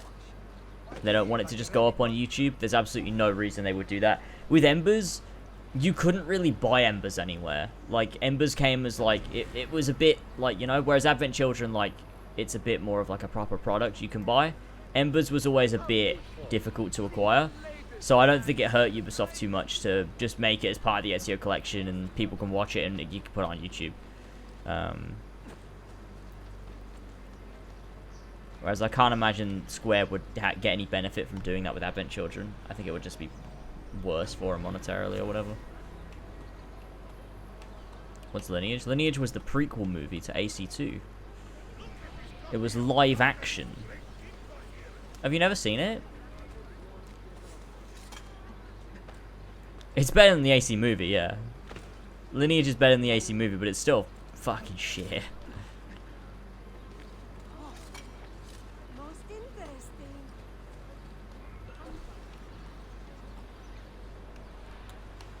But it shows like how Giovanni's blade got broken and stuff. Which is fun. And by fun, I mean boring.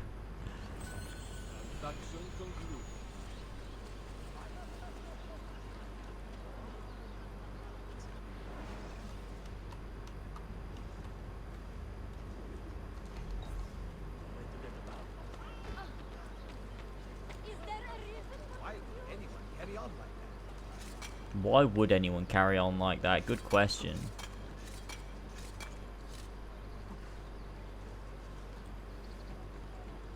Oh, you just forgot the name for.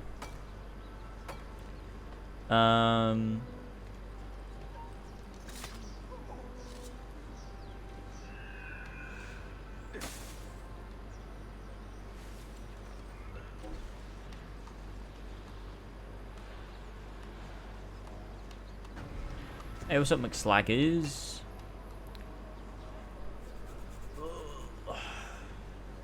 Lineage is funny. It is quite funny.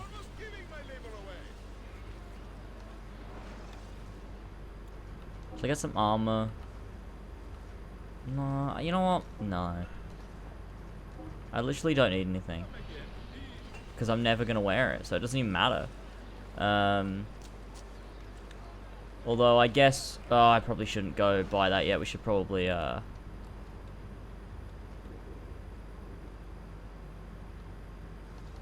we should probably lower our notoriety first. Before we buy that. How am I ever going to find a notoriety boy?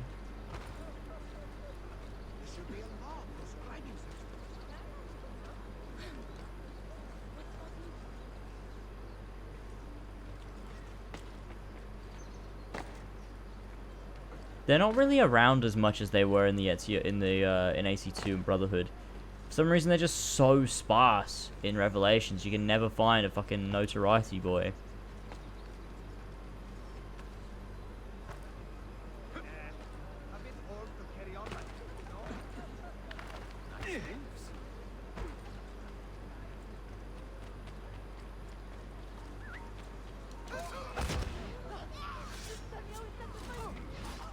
Yeah, let's go. We need a doctor, really, so we can get ourselves some medicine, because we have very little.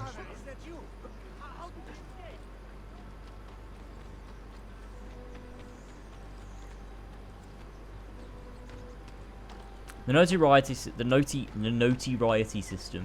notoriety system in this game is fucked. I really hate how unbalanced it is. It makes the game just more annoying to play. Whereas before it was really easy to manage, now it's just not. Oh, this is a banker. What am I doing? I was looking for a doctor.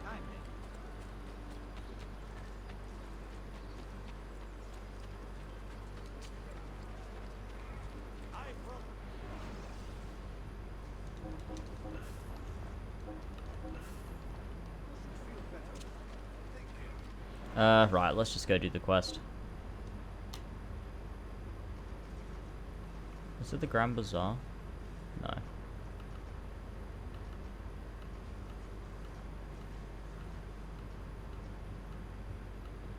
Oh.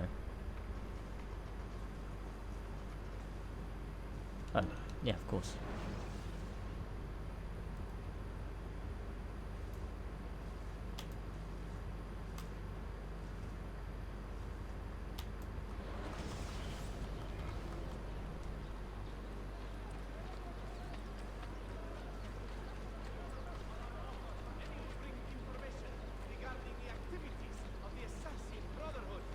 Wrong way.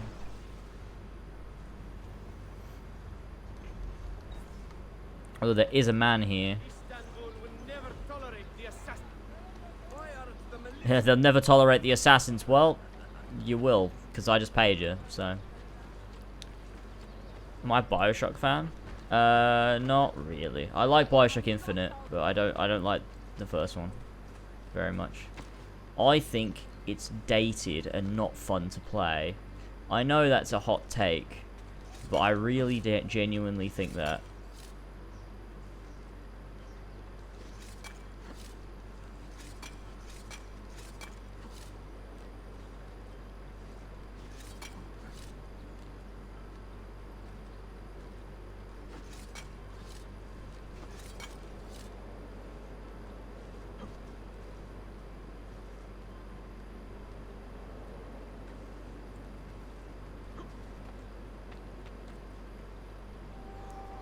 That's not where I'm supposed to go. I gotta go to the top. Dated, like Persona 3. Ah, good point. Yeah, I know you can steal the money back. I just didn't do it. I don't know why. Normally because it gives you more notoriety than it's worth even doing in the first place anyway. Well, it doesn't, but like, I don't know. I don't know what I'm talking about. I don't know why I didn't do it.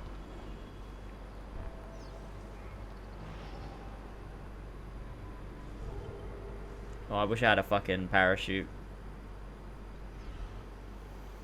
Oh, wait, I do. Oh, never mind.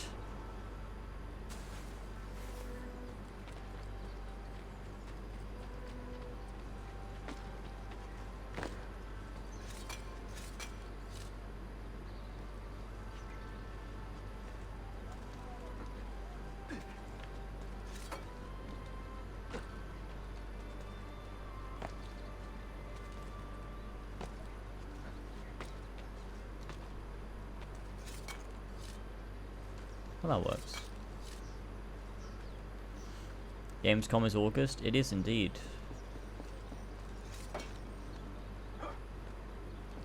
Opening night live. Hopefully there's some sick gaming.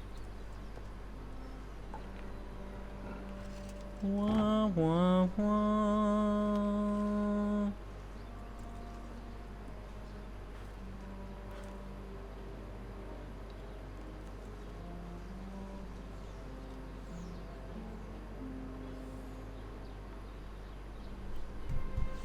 We made it. Wah, wah, wah. Okay, Galat Tower time. Let's go. Let's vibe, ladies and gentlemen.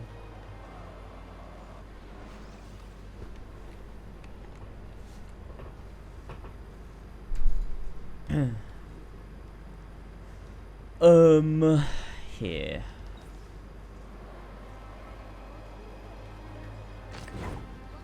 Assassin Order 66 by Hidden Templar Political. What? Hidden Templar Political.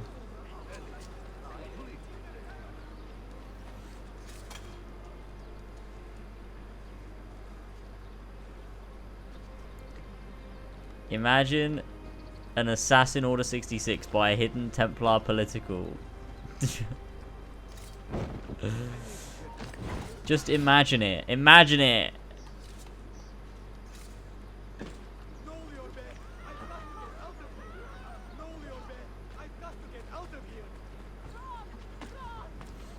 Do I think the last stream is worth $70? Yes, I do. And the reason I do is purely because it is not a remaster, but it is a remake. And I feel that it's worth the money. Clearly the work they've put into it is worth it. I think it's worth it. I think it makes sense. It's like a whole new game. If you've already played the game and you don't want to replay it, then don't buy it. Like, I don't know. I do feel like this is a very rare instance of literally just like, if you don't like it, don't buy it. Because it's not the same as like microtransactions bloating a game, or like, you know, I don't know. To me, this is just a project they wanted to make, and it's a very high quality. They've like all the AI and gameplay plays like The Last of Us Part 2, which is a huge upgrade, which is going to be tons of fun. I don't know, to me it makes sense. To me it makes sense. But if you don't think it's worth it to you, then don't buy it. Like, it's the same with anything. Like, if I see a game that's a certain price and I'm like, oh, that doesn't seem like, I don't want to pay that amount of money for that game, then I won't do it. You know what I mean? I don't know. There's only certain instances, I guess, where I think the games are, like, mispriced. And I don't think this is one of them. I do think it is a thing in the games industry that games are sometimes priced more than they are actually worth. And it's a bit, like, I don't know, it's kind of taking the piss. But I don't think this is one of those cases.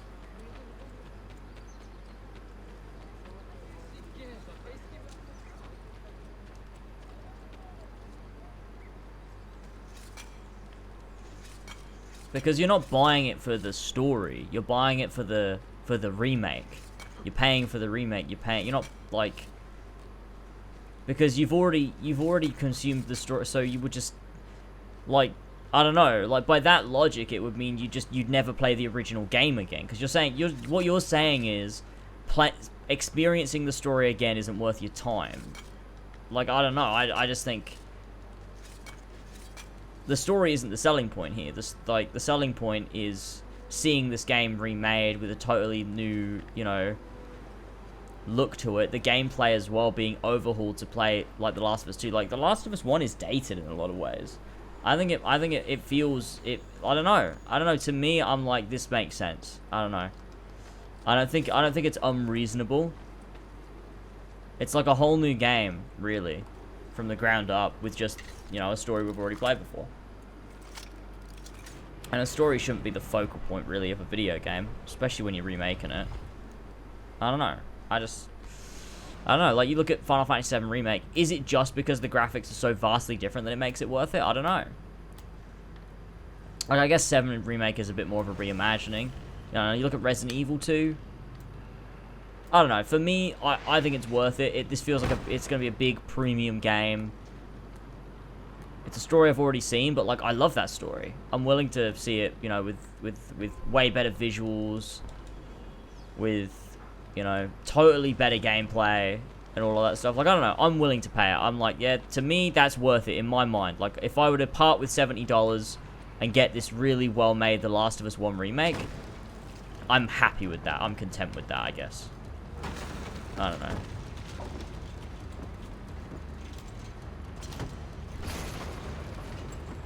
Because the effort that goes into it isn't any lesser just because it's a story we've already seen. Like Demon's Souls, for example. Like, I'd never played Demon's Souls, so there was an added value to it that I'd never played Demon's Souls 1. So this was a totally new experience for me. So there's an added value to me playing Demon's Souls Remake, because I'd never played Demon's Souls before. And so I guess there is an added sense of value with The Last of Us if you've never... Oh, those light shafts. They're so bad. There is an added sense of value to The Last of Us Part 1 if you've never played The Last of Us before. But that, I don't think that takes away... Like, I don't think... Like, the price of a game should... I guess, the price of a game should represent the work that's gone into something, the quality of the product. And I don't think whether you have or haven't played it before. I think that determines what you're willing to pay for it, but I don't think that determines what the game should be priced at. You know what I mean? Like, I think if you've already played The Last of Us before and you don't think these upgrades are worth it, then yeah, you should wait for it to go on sale. But I don't think that determines what the game should be priced. You know what I mean? Like, because if you're saying that this game shouldn't be priced $70, then neither should The Last of Us Part 2. In that case, it's a totally different conversation about, are video game prices in general too high? Because I would assume the quality of game we're getting here is the quality of The Last of Us Part 2, in which case $70 price tag that I paid for The Last of Us Part 2 is also valid here.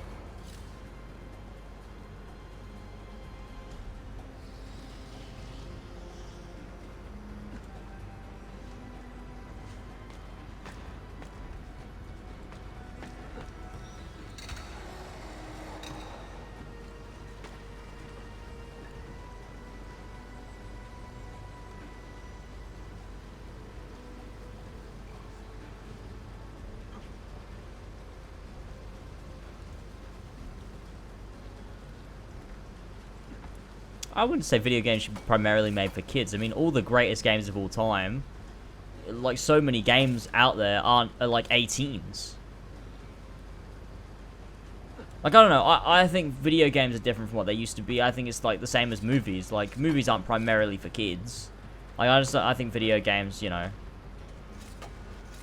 I don't know, but I think video games are a very accessible medium, and I think it's a very accessible hobby.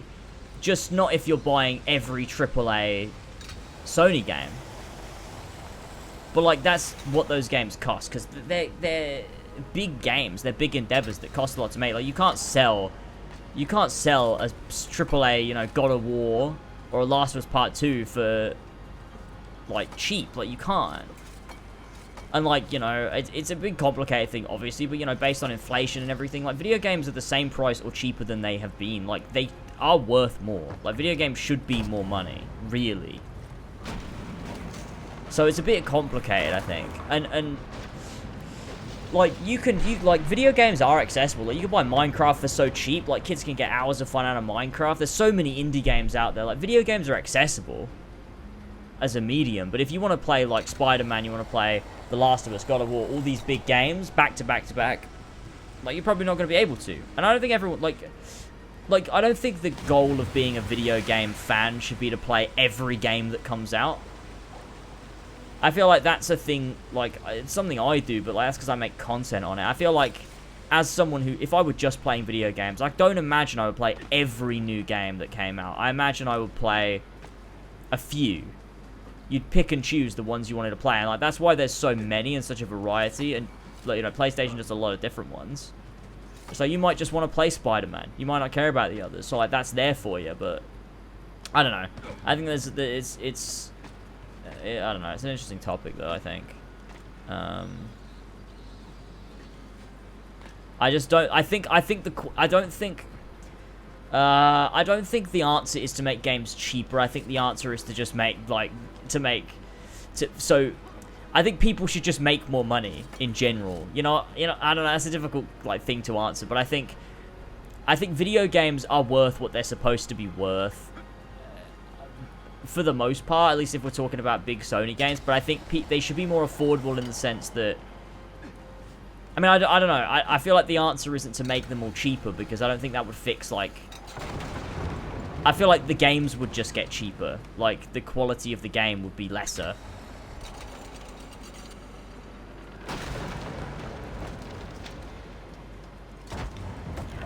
But yeah, I think yeah, you raising wages really is what it comes down to. I think you want to raise wages. You want people to, like, have a better standard of living. Like, minimum wage should be higher. Like, so I guess it's not a video game problem so much as it's a world problem. You know what I mean? I don't know.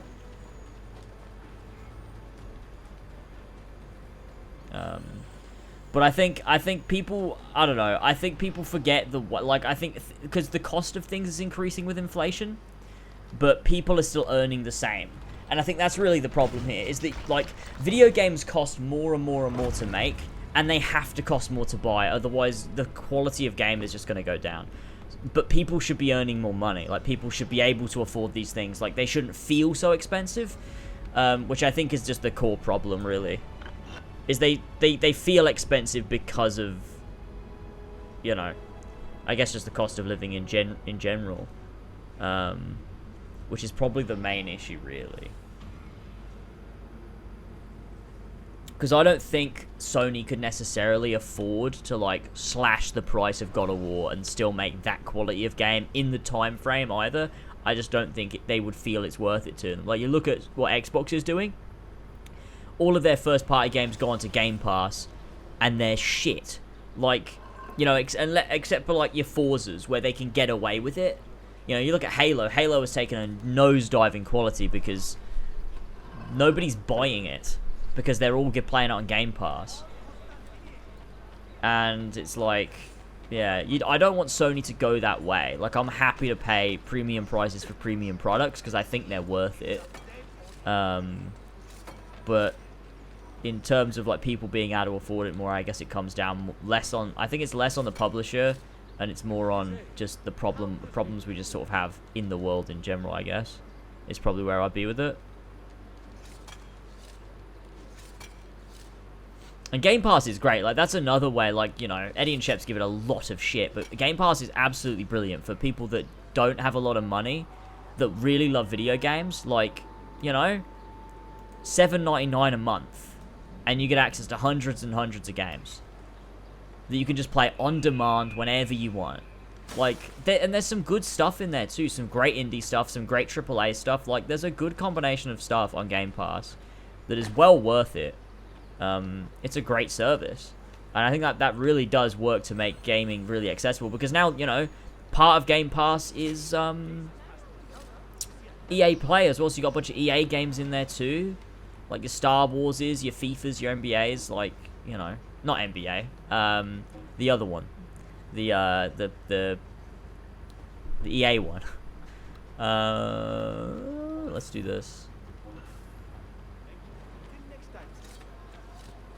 Let's go over here real quick and grab some medicine.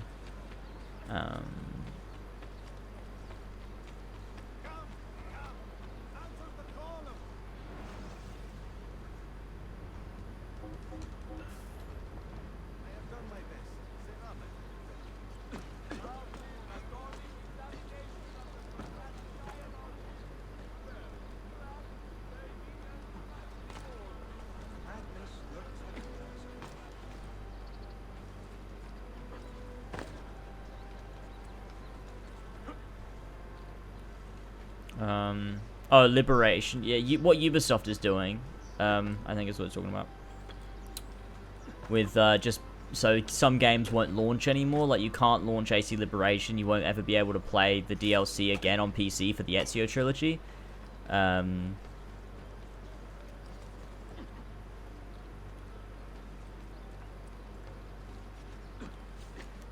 Or console, for that matter. Whereas at least on console with the Ezio Trilogy, you have the Ezio collection.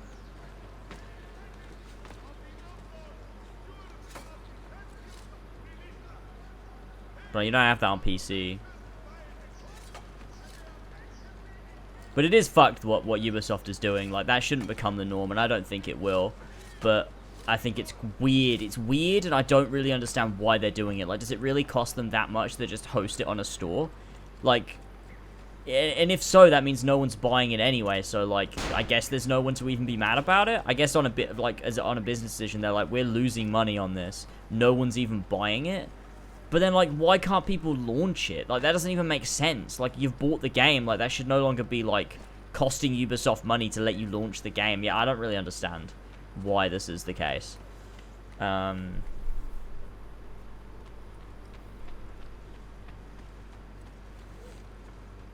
They are doing it during their 15-year celebration. It's brilliant. It's so on brand for Ubisoft. It's so on brand. I love it, actually.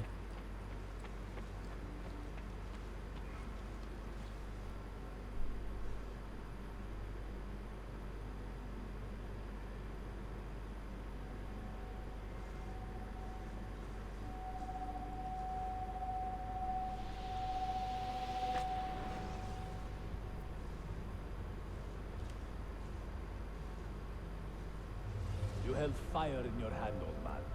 It should have Oh, been it's destroyed. fucking beta Altair again. The only thing capable of Ending the crusades Crusades and and creating true peace? Never. Forgive me for this, mentor. But the apple corrupted you, and through you it would have corrupted us. For us to live, you had to die.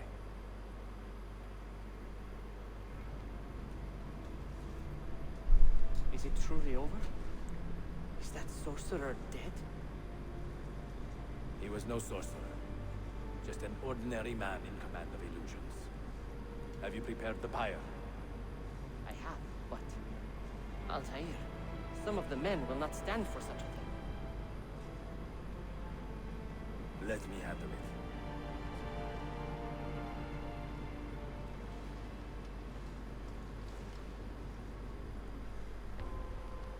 But I feel like if you buy something digitally, you then get that download, and it should always, it's installed on your computer. Like, you shouldn't need to be connected. Like, that's another issue entirely. Like, you should never need to be connected to the internet to launch a game that you own. And do the same. Of course. So, like, with, you know, when you buy a game on Steam and you've got it installed, you shouldn't have to be connected to the internet. You should always then own that game, and you can launch it whenever you want. Like, I think it's odd that you have to, like, like with Ubisoft stuff, they've, like, authenticate it with Ubisoft, and they have to be like, yeah, you're allowed to launch this, or no, you're not. Like, I've literally got the files on my PC, what, and you won't let me launch the game? What does that mean? That's so odd. What has happened here? Our mentor deceived us all. The Templars corrupted him. Where is your proof? Walk with me, Abbas, and I will explain. And if I find your answers wanting, I will talk until you are satisfied. Do you remember the artifact we recovered from Robert de Sable in Solomon's temple? the artifact you were sent to retrieve, but others delivered. Kassam vs Altair is so shit. Like, actually so shit. It gets shitter every time I listen to it. A deadly weapon. And you believe Al-Mualim fell under its spell? I do. Today he used the apple to enslave Masyaf. You saw that for yourself. I do not know what I saw. Listen, Abbas. The apple is safe in Al-Mulim's study. When I'm finished here, I will show you all.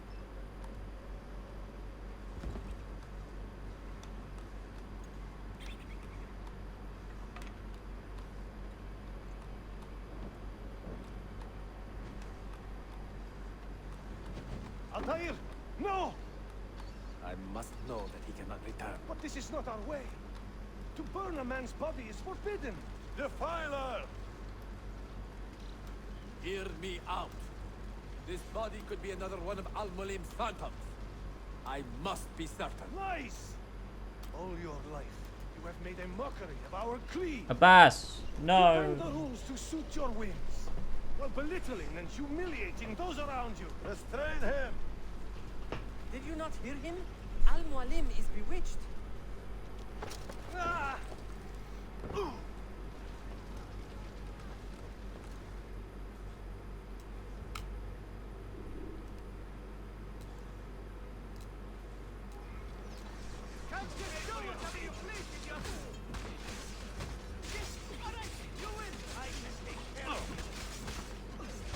Epic.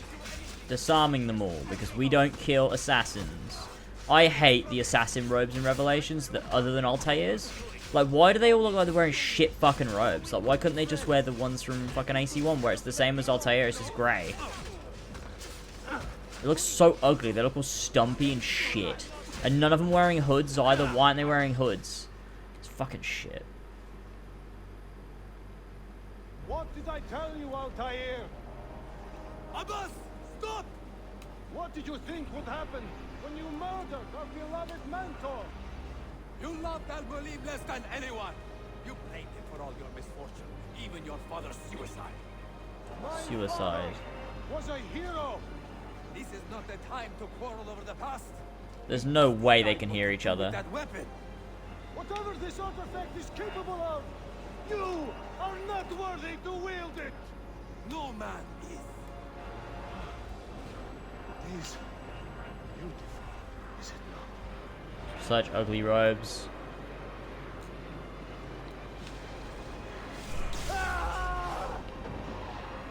Oh. He is being done in.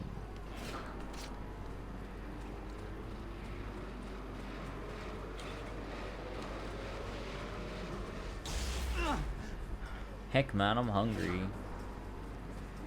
Wait, no, that's not the right way. What am I doing?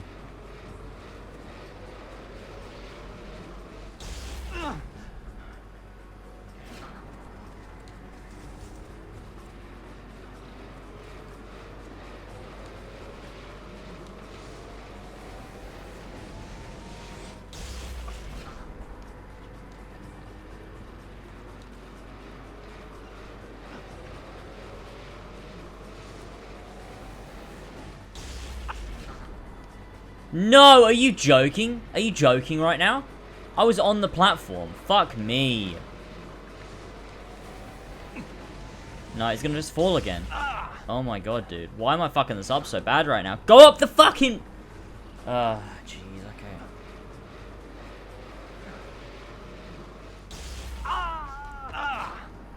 Good game.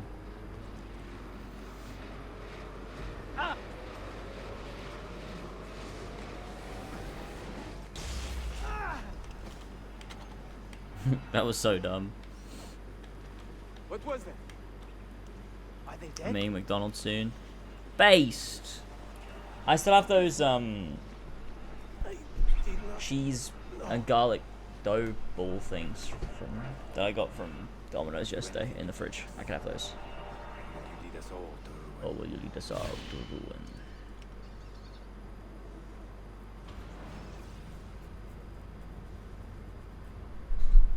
Nailed it. Nailed it.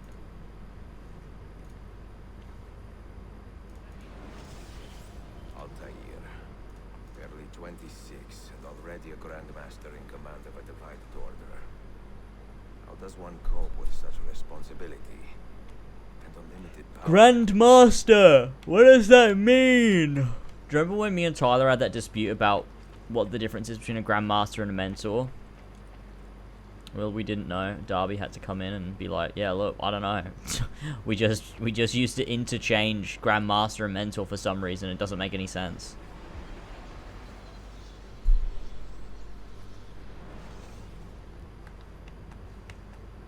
I've made the acquaintance of an Ottoman prince named Suleiman.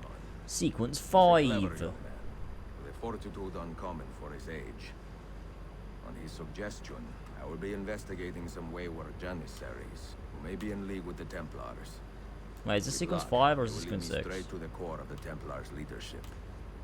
Meanwhile, the Venetian Sophia Sartor continues to help me find the hidden Masyaf keys. She is a diligent woman, full of passion and vigor, and I enjoy her company immensely. But I dare not tell her the purpose of my stay here, nor of my true vocation. Those who do not volunteer in our struggle should not be forced to fight it.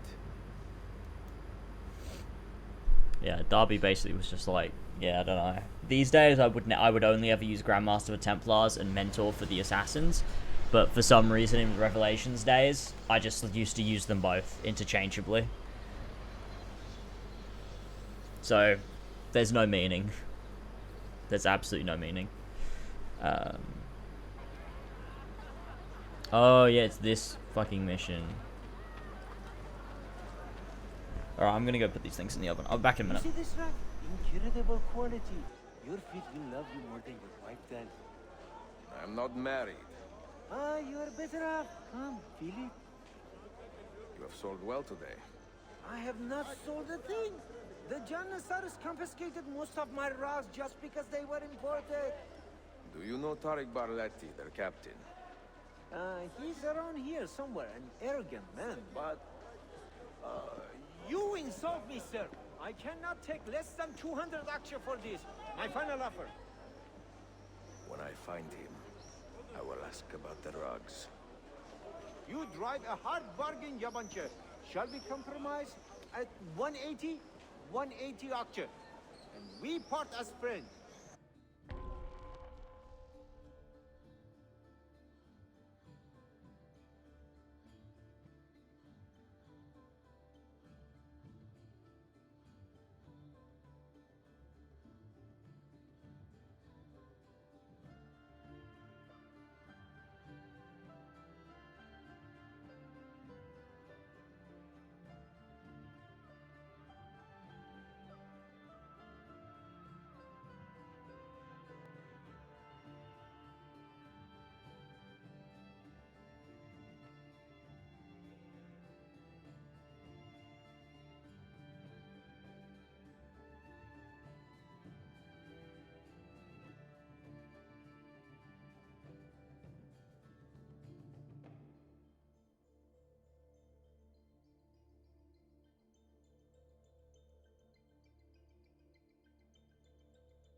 Yo, I'm back.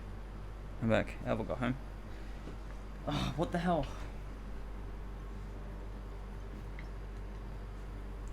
The wire went under my chair! Mario, I'm gonna fuck your mum. Alright? So you just watch it.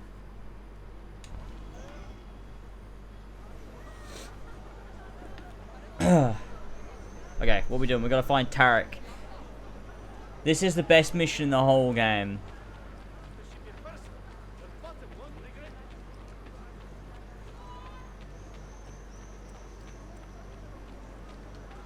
There he is. I pray Celine can soon return to a city in good There's my mum is dead. Oh, even better.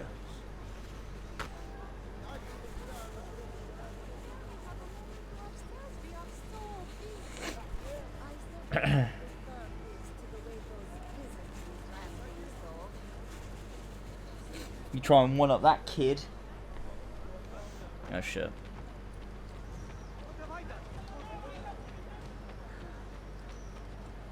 It's so hot in here, dude.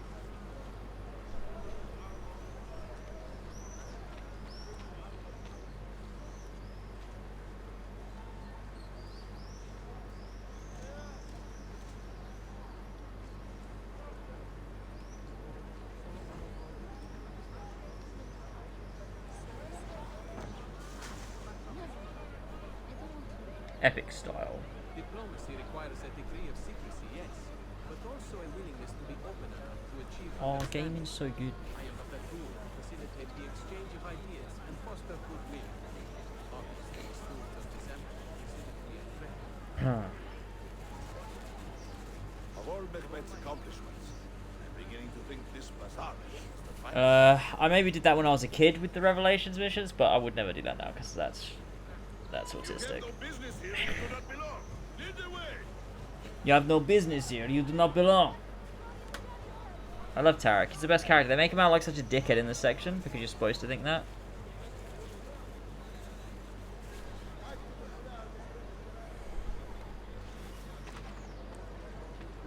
Oh man.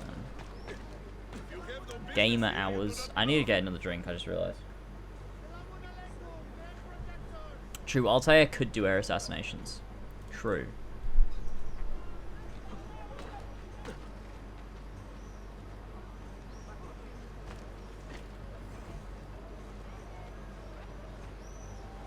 And you know it was intentional because they demoed it. There was a demo somewhere where they did an air assassination. I remember it vividly.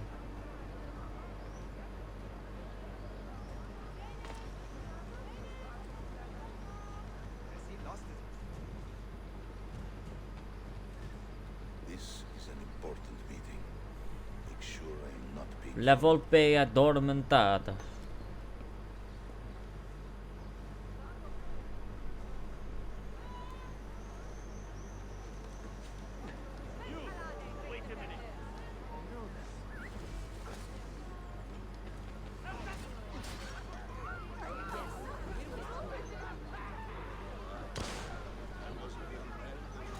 Everything is A-okay. Don't investigate, Tarek. Everything's fine, buddy.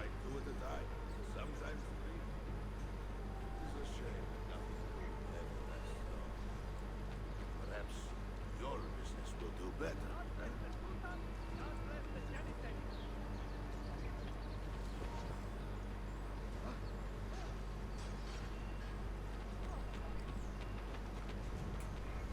Oh, that was terrifying. I didn't like that. I didn't like that at all.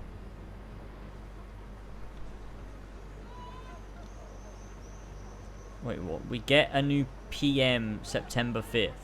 What does that mean?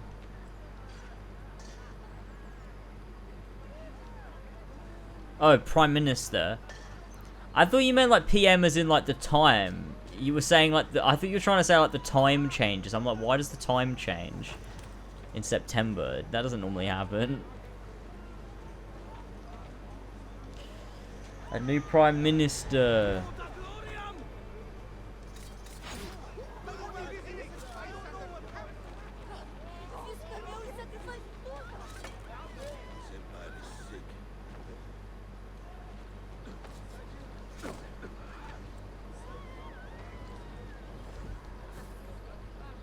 Top 5 times we got a new Prime Minister. Number 1, September 7th.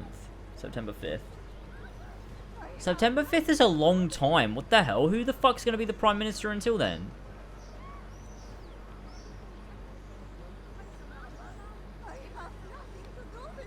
Oh wait, Boris stays until... Oh right, okay, I see what you're saying. So he stepped down, but he still is the Prime Minister until the 5th, right?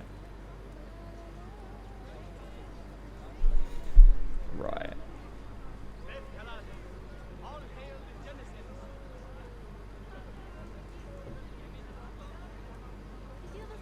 I don't know why we even have like one leader. It seems like really odd. Why don't we just have like groups of people?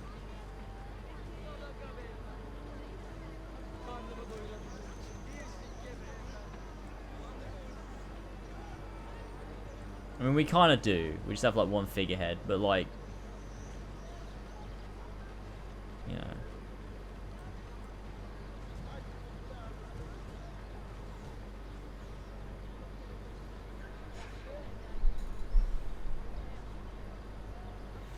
There has been so many prime ministers in the last couple of years, yeah. Or last few years, not couple, but you know. There really has been. You there. I will be back tomorrow. If you have not disposed of all this foreign-made garbage, I will confiscate it myself and throw it into the Bosphorus.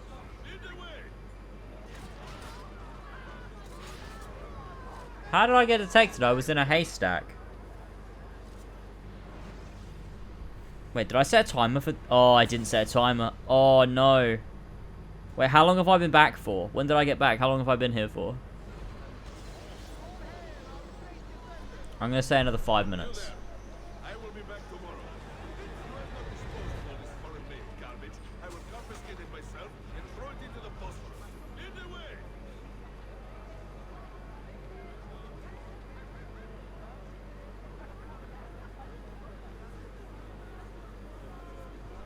Classic David Cameron.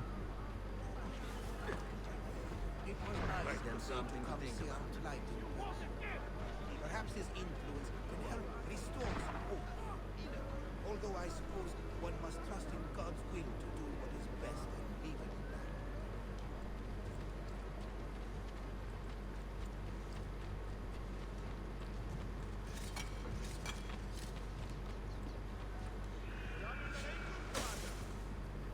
Nice.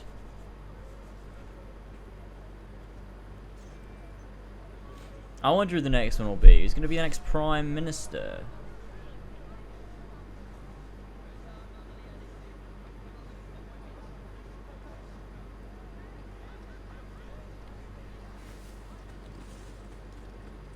Do we still get an election when we're supposed to get an election, or does it reset to another 4 years now? I assume it doesn't, right? We still get an election when we're supposed to.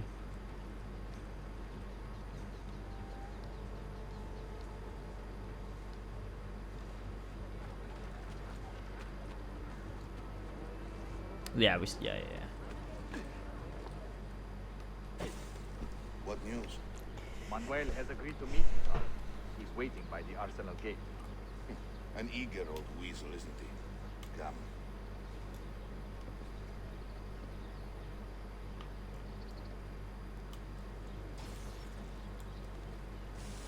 I'm probably just gonna vote for the opposite because I just like don't like the government.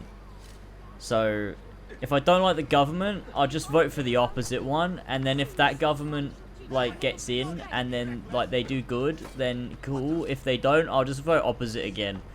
I'll just keep doing that. I feel like that's what I will do, because I literally just I hate politics. I want to be blind, as George would say. So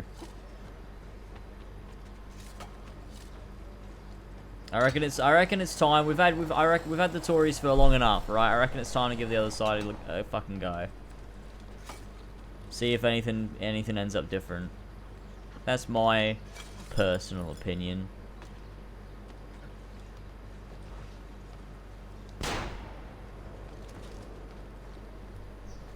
Because clearly the Conservatives aren't doing a great job. You know what I mean? So let's, see what Labour can do. That's my thought process here. But like, if they end up doing really, really shit, then I'm gonna be like, well, we need to shake it up again, don't we? Let's like go the opposite again. Maybe they've had time to think about it. I don't know, man. Politics fucking sucks. I want to kill myself over it. Oh yeah, I forgot about this sequence. I forgot we have to do this bit. Yeah. The money stays with me until I can see the cargo for myself. And the Satan's quality. Understood. You are a shrewd man. Trust without cynicism is hollow. The count is good, Tarek. It's all here. So, what now? You will have access to the arsenal. When you are satisfied, the cargo will be delivered to a location of your choosing. Are your men prepared to travel? Not a problem. Holy Kala. I will have a map drawn up for you within the week.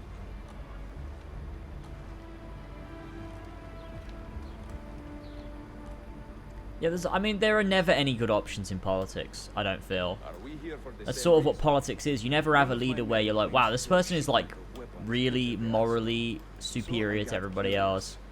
You know? They know what they're doing, they're a good lead. Like, it's so, like, you can't, that person doesn't exist. There's no, that doesn't exist. You know what I mean? You have been warned twice. No merchants near the arsenal wall. Take this away. Hypocrites! If your men did not buy my produce, I would not sell it here. You are worse than the Byzantines, you traitor! Oh! Parasite. You're not better than the fucking Templars. That was the precursor to that scene. Always under siege. If we inspire them to vent their anger, perhaps that will help our cause.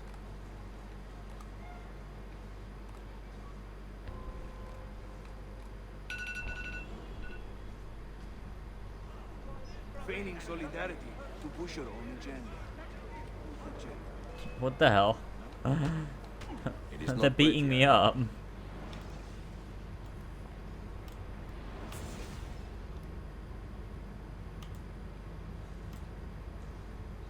Feigning solidarity to push your own agenda.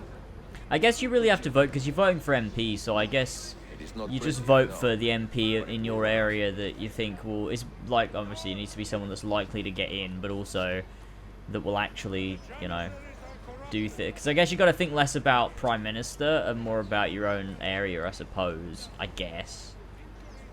Right? Good citizens of Istanbul, the Janissaries collude against you. These goods are property of Sultan Zayed now. Please do not interfere. Men and women of the city. Alright. Let me go grab these fucking things. I'll be back in a minute.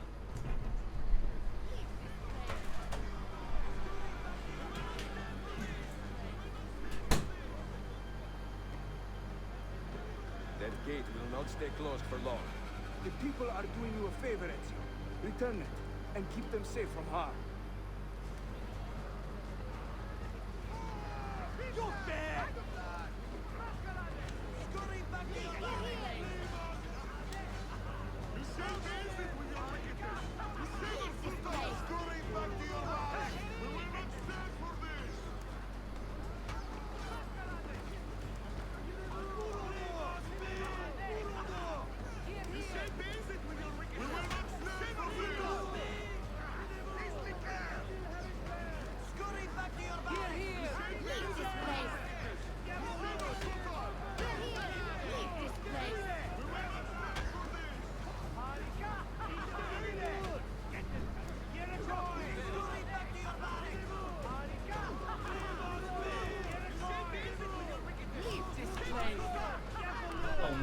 No, no, wait, I got these. I got these, folks. I got the twisted dough balls. No, no, the Janissaries. Oh no, not the Janissaries.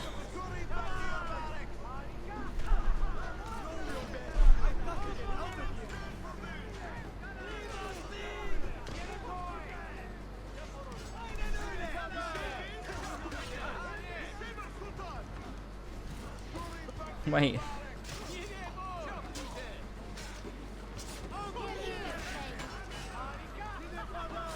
Okay, come on. I need to eat these as well.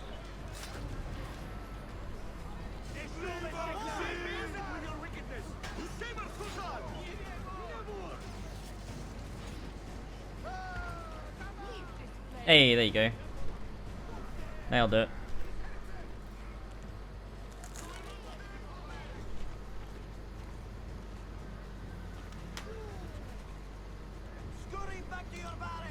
Oh no, there's more.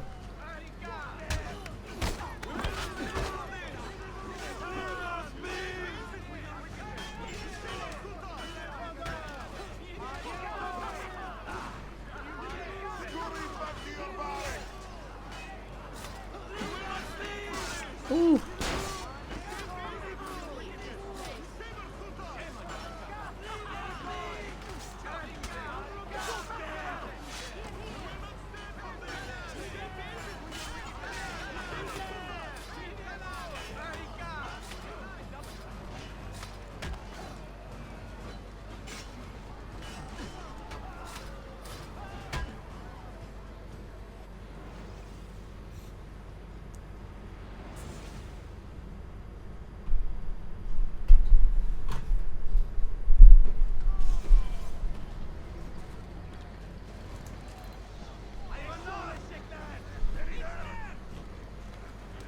Fuck.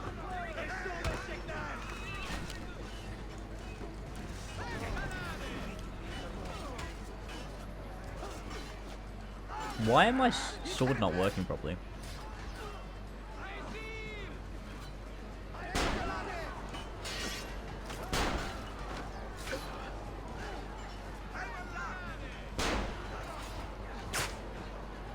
Oh.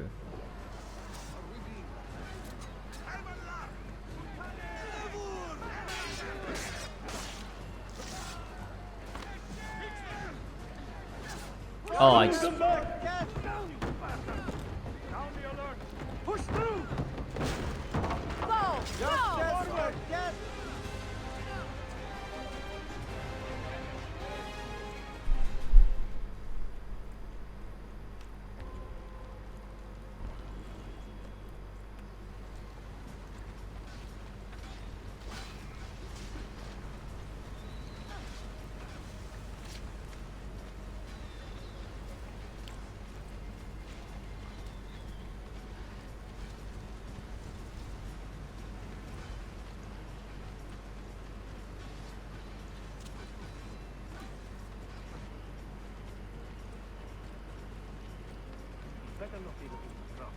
Oh no. We get to do the nice little escape sequence though.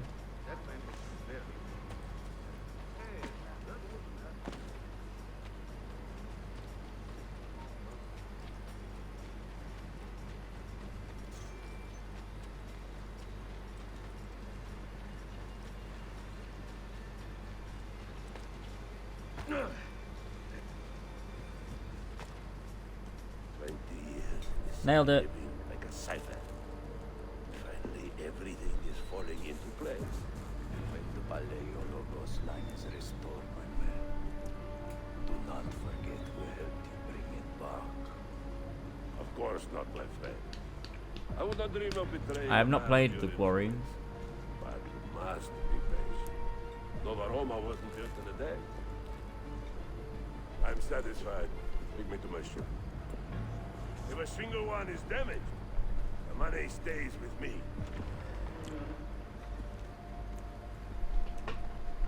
Who do you think would win in a fight, Boris Johnson or Donald Trump? I think Donald Trump would probably win.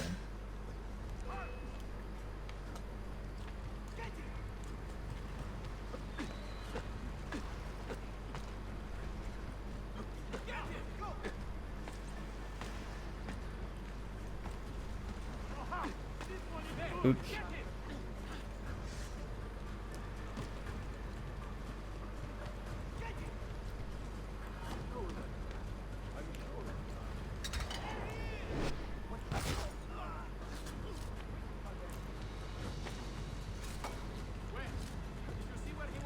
Can we do a poll? Boris versus Donald to win.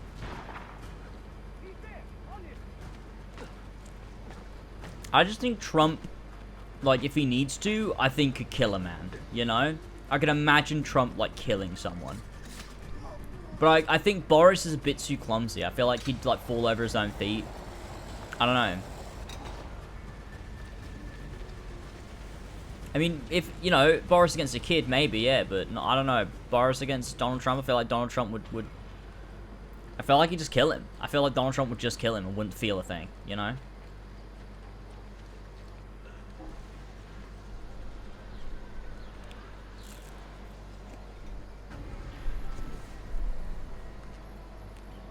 No weapons. No ancient artifacts.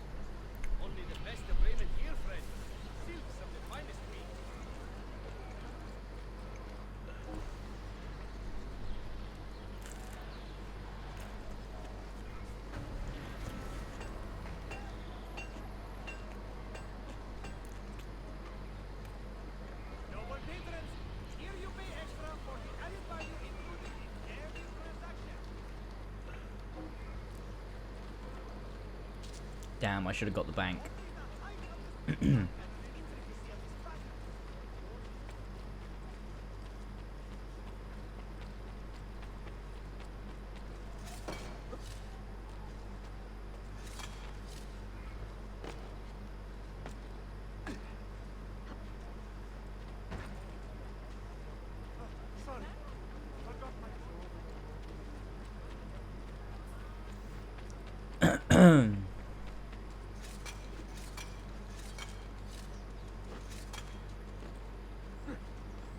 Sure, he is old, but I feel like he's... I don't know, I just feel like... I feel like Americans are more prone to violence, you know what I mean?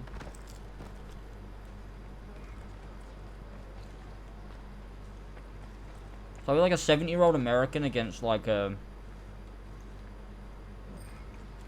You know, stands a chance.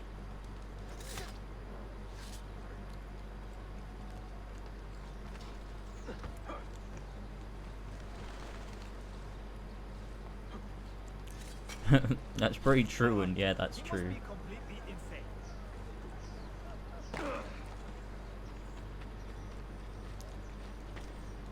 I don't think the 20-year difference matters when we're talking about Americans. I think Americans are always willing to kill someone, you know?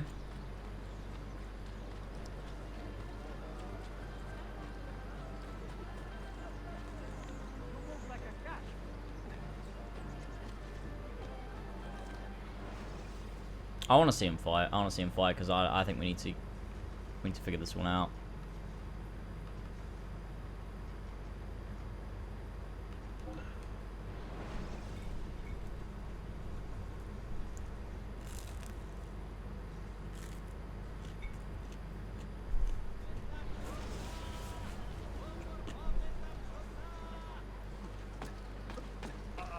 He must be completely insane.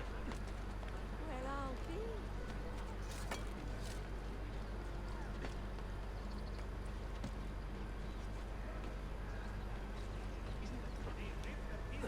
Perfect.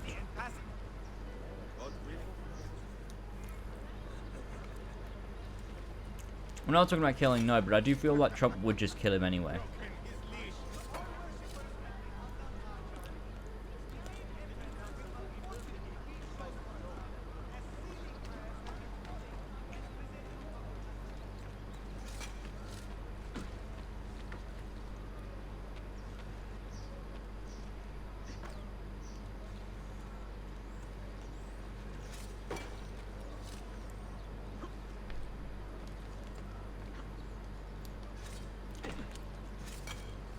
Who is the toughest politician of all time? Like, I could imagine Barack Obama being able to take most people in a fight.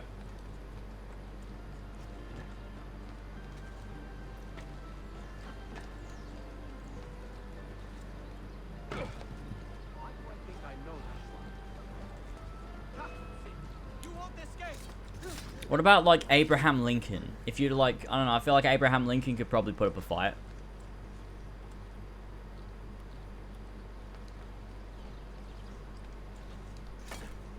I feel like if you backed Richard Nixon into a corner, I feel like, you know, I feel like he'd be the one coming out of that corner.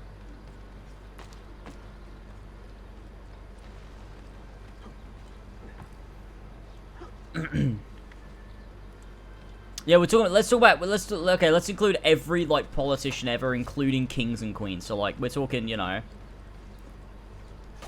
You know, William the Conqueror is in there, you know?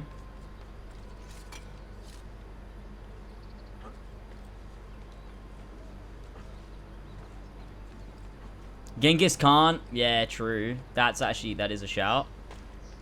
Alexander the Great counts. Julius Caesar.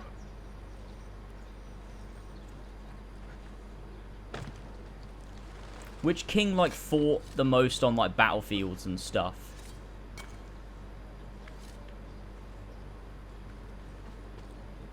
Kang the Conqueror.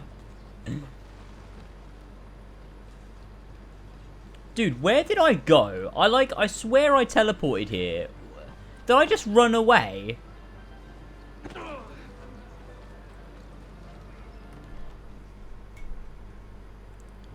Salute. I am closing in on 2 more books. One near Topkapi and the other in the Baysit district. Baysit first. Topkapi will be a dead end. Ah, see. What do you Oh, Leon. We wouldn't say like Leonidas of Sparta like would be. Ezio. Incredibile. Early Coptic bindings. Still in good shape. Was he a king? He wasn't a king, This was must he? be a 3rd century transcription of the original. Sophia, what happened here? Oh, that happens once or twice a year. People break in thinking they will find money. I do not keep much here, but this time they made off with a portrait of some value. It is a shame. Oh, was he king? Okay, he's You up keep there then. working. I will find your painting. Ezio, the thief could be anywhere by now. If the thief came for money, but took a painting, he should be close by, eager to get rid of it. Well, if you happen to find it within the next few hours, meet me by the aqueduct. I will be running errands.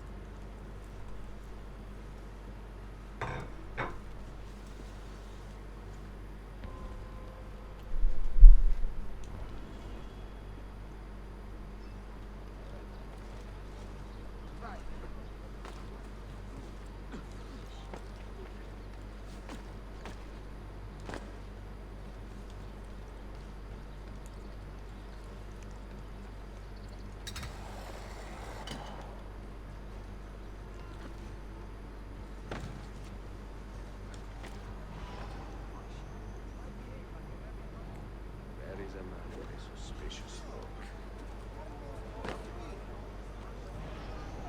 Where is it, Labro? Confess! I have done nothing. This guy's going down. I do not need to. I will just keep hitting you until you talk. I found it. I mean, someone gave it to me. I do not care how you got the painting. Just tell me where it is. I sold it to a merchant in the bazaar. How else will I feed myself? True. Most people from ancient history are nonsense. True. There was a lot of that back then.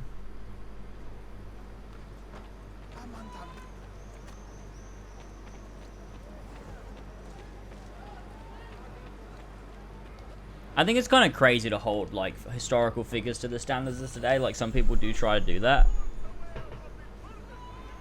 Because just like the way that the world was, it doesn't make it right, that's why we aren't like it, but like, it means we're left with no great historical figures, because they're all just bad people by today's standards.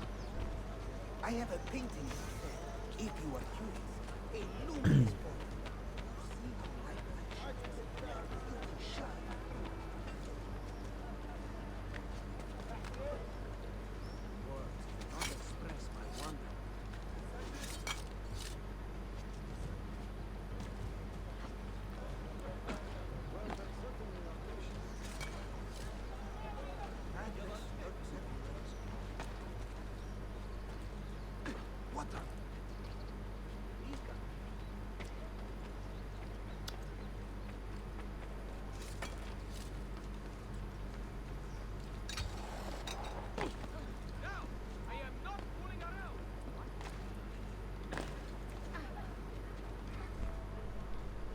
It is a good likeness, don't you think? I prefer the original. Buffone. This was a gift from my father for my 28th birthday. I had to sit for Mr. Albrecht Dürer for a full week. Can you Honestly, I think it's imagine funny when me people try to sitting cancel still for historical 7 figures. days doing nothing? I cannot. Una tortura. So, I found you another book Especially like people that are like, it's so weird to try and cancel someone that's dead. Ezio, what is this all about? You are not a scholar, that much is clear. Do you work for the church? Not the church, no. But I am a teacher of a kind. Because it also doesn't do anything. Like, we're all aware these things are wrong. Like, it doesn't really do much. You know what I mean? Like, we all know certain things were, like, may have been bad or may be bad. But, like, the person is dead and it was a long time ago. Like, you know what I mean? Like, I don't know. I feel like it makes sense to, like, focus on, like, the reason they're remembered, which is, like, the good stuff they probably did. I don't know. It depends, like, if they just, like, it depends. Like, if they hurt lots of people or, like, I don't know. It's like, it's a weird one. I think it's a weird one. If more so, like, I'm not saying, like, obviously, oh, well, Hitler's fine because he's dead now, so it doesn't matter that he killed 6 million Jews. Like, that's fine because he's dead, so don't cancel him. Like, that's not what I mean. I mean, like, you know, like, if someone said something dodgy in the 1930s, it's like, you know, but they're like a, you know, famous figure. It's like, you know, I feel like we can kind of let that slide and focus on the good shit they did. Like, if they were a famous author or something, it's like, but they, you know, said something that's not good by today's standards. It's like, you know, everybody was like that then. Are you going to cancel your own ancestors? Are you going to say, oh, I don't want to be related to the people that I'm related to because they probably did something that everyone in the 1930s did? Like, I just feel like it's pointless. Like, what is the point? It seems like it's just the only point is trying to prove that you're, like, morally superior and, like, you can acknowledge the bad things, and you're never going to associate yourself with a bad thing ever in your life because you're just, like, you have this fucking, you know, it's just weird.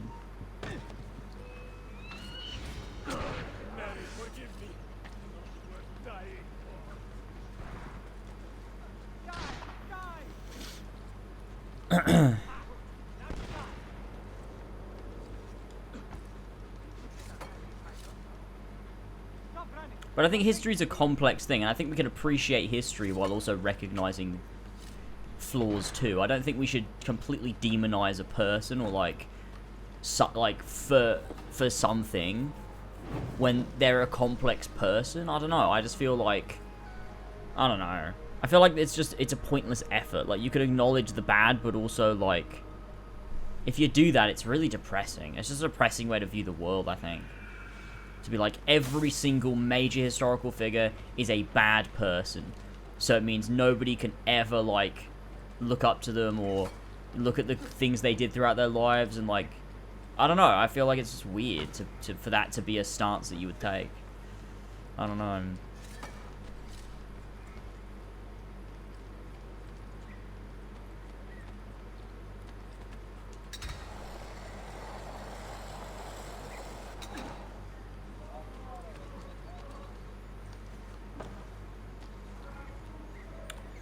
I guess it makes sense that you would be, like...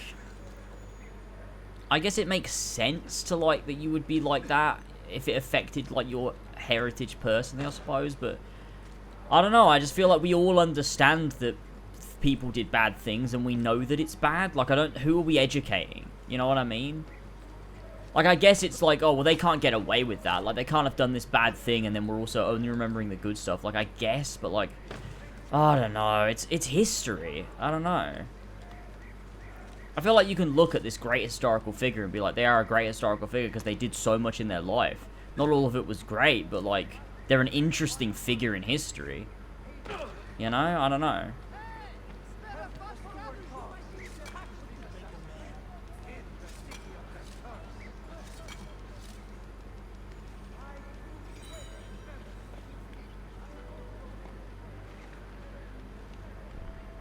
Yay.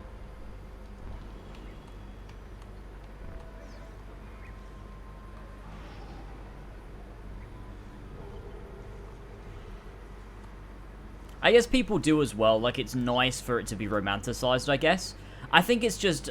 I I don't know, like romanticizing historical events or historical figures, like the way that you see them in films or whatever, it makes you feel good. I don't know, like to acknowledge all of the bad things, I think makes you feel bad, because it's like, wow, humanity sucks. Like there's never been a good person in the history of the human race, because everyone is so complicated, and even people that did a lot of good did a lot of bad too, and you're like, fuck. Well, you know, it's just fucking depressing, and I think a lot of people don't want to acknowledge that. And I think I would agree. I'm like, fuck, I really would rather not, you know? Because it's depressing. It's so depressing. Like, I like that there are people in history that we can look up to and be like, fuck, they did some really cool shit. I don't want to acknowledge the bad stuff because it makes you feel bad about, like, where you come from. Like, you know, humanity's history. I don't know. I think that's probably why a lot of people just like to shut that down immediately.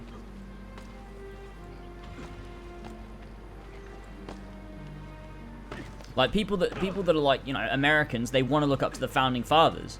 Because they're like, well, this is what, you know, this is what my country was, you know, built on. If you acknowledge that they were horrible people that did horrible things, and, you know, a lot of the country was founded on a load of bullshit, and, like, everything falls apart, and you have an existential crisis, and it's depressing. So you'd rather not do it, you know?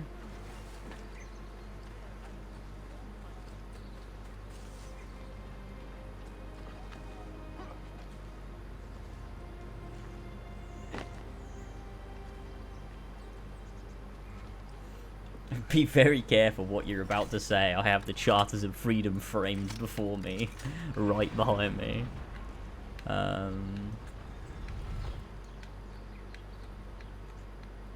It definitely is a privileged viewpoint, but I feel like it's difficult to get a different viewpoint when that's just, like, I don't know, it depends on your life. Like, your focuses are on different things. I feel like you can't expect everyone to have the viewpoint of someone that's downtrodden, because they just, like, you can't. It's impossible. You can only try and empathize, I guess. And you have to pick and choose. Like, I feel like, I don't know. It's difficult. It's difficult because everybody is different and everyone has different priorities and everyone has a different life. Then it makes it difficult to try and say that everyone should feel one way or the other. I don't know. All we have are a few barrels of gunpowder. This should do. And if it does not, we get more. Jump! The assassin! Go! Go!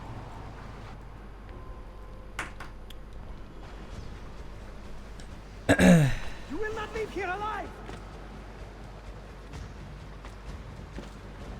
I think there's like a happy medium between hating all of your heritage and glorifying it, you know? Like a happy medium. Like, I'm quite proud of British history. I'm not necessarily proud of every act committed by every, you know, king or queen or whatever in British history, but I'm proud of my history because it's... if you just hate yourself, then it's kind of a depressing way to live, you know what I mean? But I feel like there's a medium between the two, where like you're proud of that history and like it's interesting and you find it interesting, but you don't glorify every aspect of it, like fucking, you know, invading random countries and shit. You know what I mean? Like I feel like it's one of those things. I don't know. I don't know, man. I'm just a guy saying things.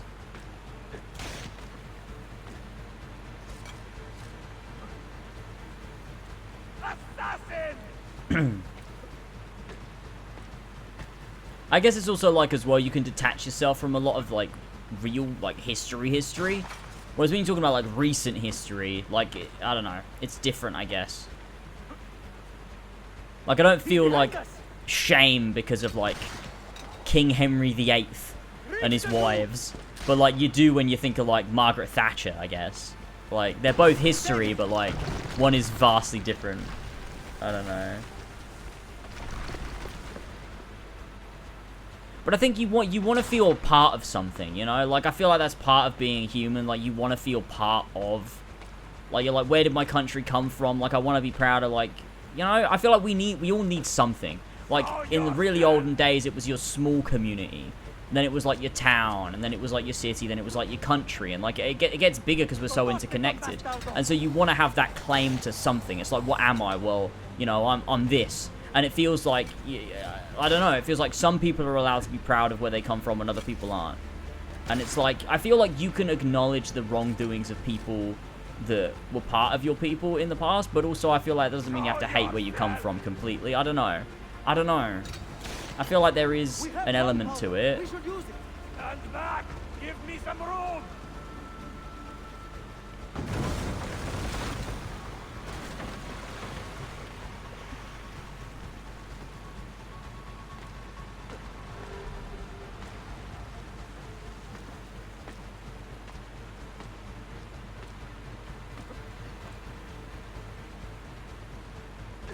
And I guess it's the things that affect you more, right? And I mean, that's like a selfish thing, a selfish way to look at it, but I guess like to an extent it is, because you can't consider all of the like aspects of history and who it could have affected. Sometimes it's just like, this thing affected me in a positive way, and therefore it like is something I remember positively, which maybe isn't a good thing, but I think it depends. I think when it comes to like, I think when it comes to being English, I am like proud of it, but mainly because of the rich history and the complex history of Great Britain, rather than because I know we've always been good and morally right, and like, you know, it's not because of that. It's not because I believe that, you know, all throughout history we've been the good guys. It's just because like there's a complex history to the country that I am from, and so I kind of like, that's kind of part of your history as well. I don't know. And I think it's more difficult when you look at something like America, because America's so recent, whereas England is so old that there's a, you can kind of, I don't know, because it's like, as much as like in today's, like today in 2022, like I'm completely against the monarchy, it's still like an element of the country that I guess am to an extent, like, I don't know, there's a bit of pride in it, like, because there's a large historical element to it. But it's also like, in 2022, it should no longer exist. Like, it should be in history. You know what I mean? It should be historical now. It should no longer be around.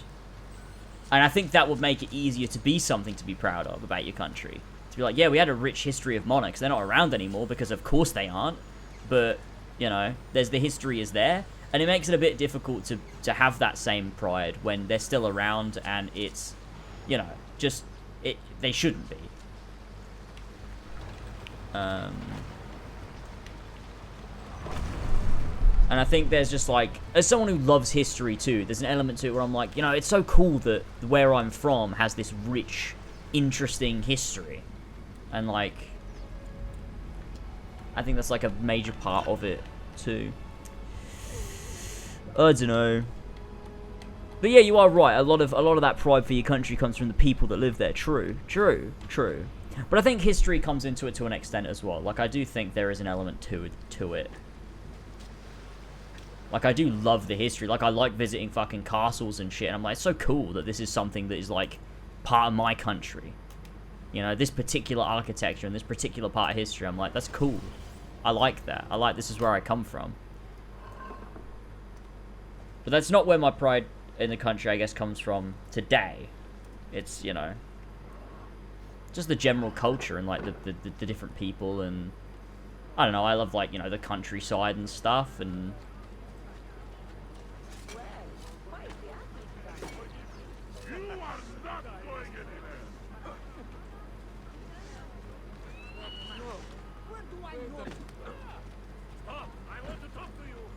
oh, for fuck's sake.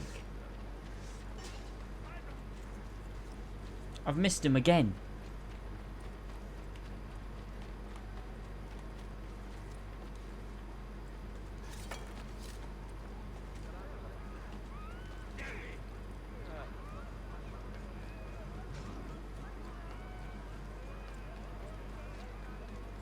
I think it's also because, like, the history aspect, I think, is, like, other people from different countries find it interesting.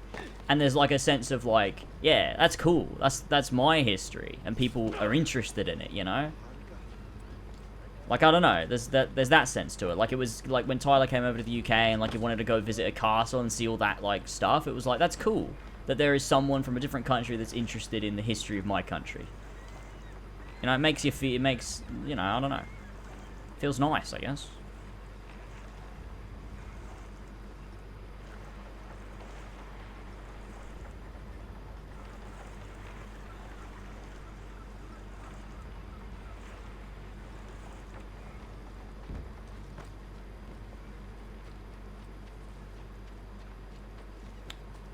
It's so hot in here. Like, it's actually so hot in here. I'm sweating so much. Why is it so hot? I think I need to change the way this air conditioner is pointed because it's so hot in here.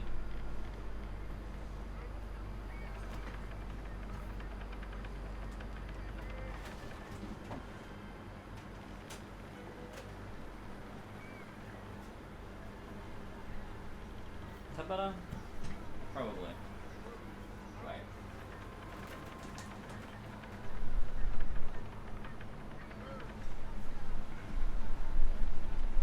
That's better. Oh, I think that's pointing right at the mic, though, to be honest with you. Oh, that's so nice, though. Oh, my goodness. Wait, I need to stand in front of it.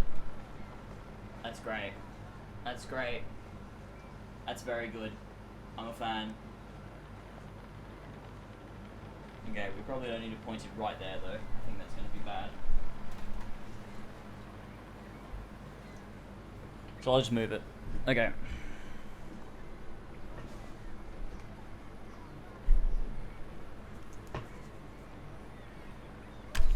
Oh, shit.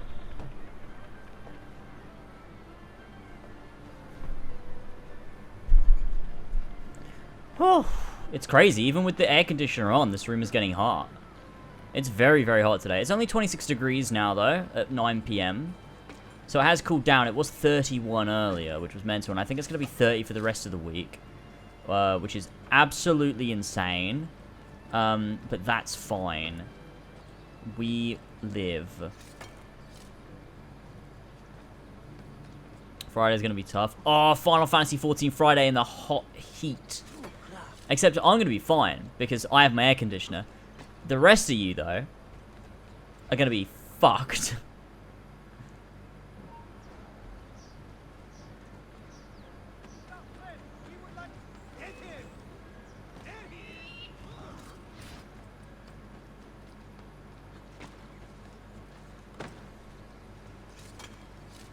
Hit 40s? What? No, no way.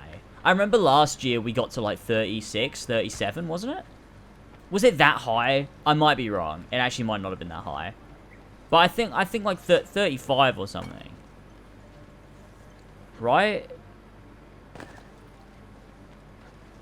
Like last year. And that was insane. That was very, very hot last year.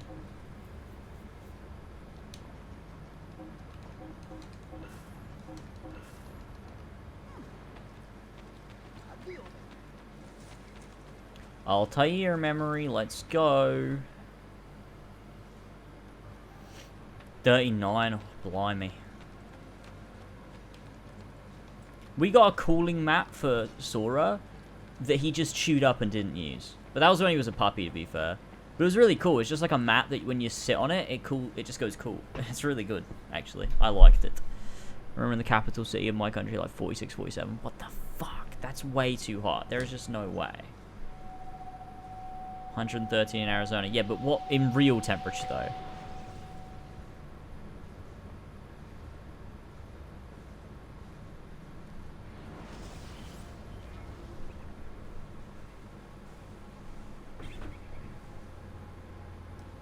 The Templars have retaken their archive. I have the same thing when he's going to be in the corners, yeah. That's Sora just did that. He chewed up the corners.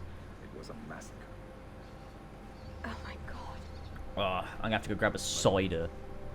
So we can start fucking drinking and get through this damn game, boys. All that progress has been And then I can stop drinking alcohol for like a month.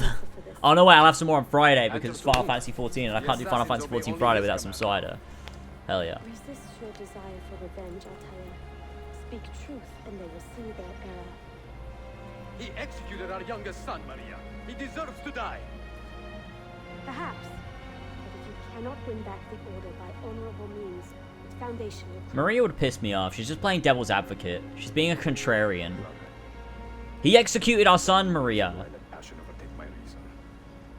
And it caused a rift that is never fully healed.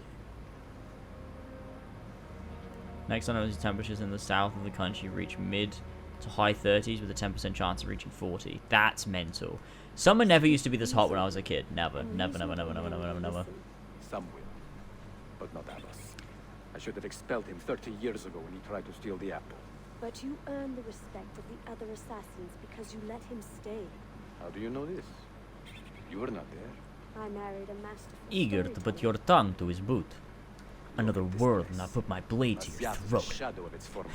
Kid. We have been away for a long time. Someone's like global warming is real? Nah. The Mongol threat demanded our I don't attention think and we so, rode to meet Flash. I'm not gonna fall for that BS, alright? Where is our eldest son? Does Darim know his brother is dead? I sent him a message 4 days ago. With luck, it has reached him already. Abbas, I almost pity him. He wears his grudge like a cloak. His wound is deep. It will help him to hear the truth. As I walk these streets, I sense a great fear in the people. Not love. Abbas has dismantled this place and robbed it of all joy. We may be walking to our doom, Maria. We may, but we walk together.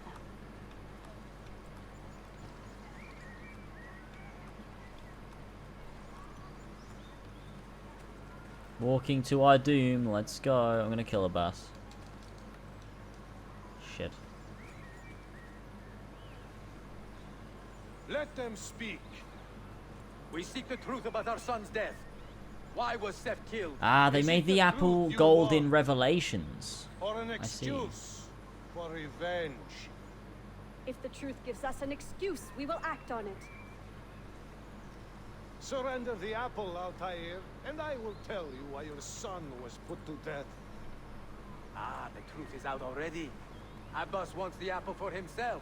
Not to open your minds, but to control them. You have held that artifact for 30 years, Altair, reveling in its power and Reveling in hoarding its secrets. gaming. It has corrupted you. Very well, Abbas. Take it. What? Before I executed your son, I told him you ordered it yourself. He died, believing you had betrayed him. Oh, get him, Altair. Altair! So much better in the book. Altair! No!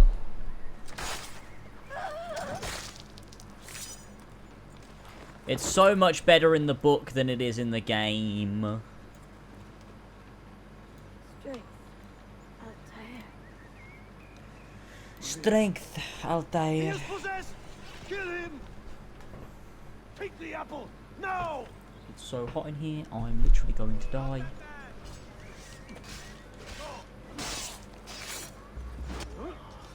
Yeah!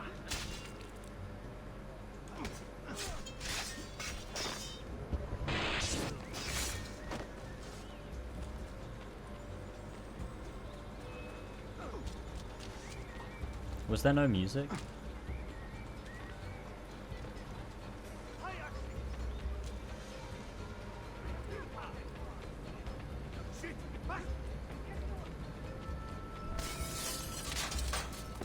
Hell yeah.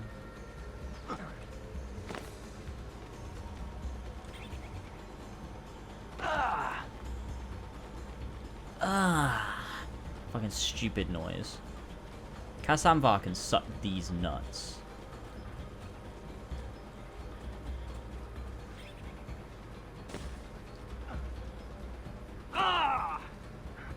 He did it again. Father, Darim. what has happened? Darim, turn back. They all gone mad? We have to go. Abbas must not get his hands on the apple. If you need more knives, take them. You threw them on the ground, you idiot. Above you. You fucking douchebag. Come. This bit's annoying because you can't get very far from Darim, and otherwise the game She's fails gone, the Darim. mission. I'm sorry. Fucking sucks. Ahead of us. What? How? Later. Brothers, we need not fight. Forget reason, Darim. They've been poisoned by lies. I love that this mission is just infinite throwing knives. It's great. We must leave at once. Hurry! Darren, come back. I'll fail the mission if you get too far away.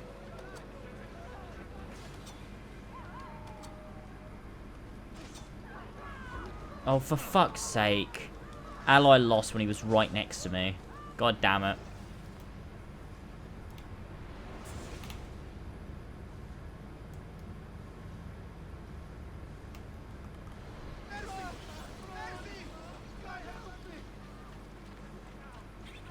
We must leave at once!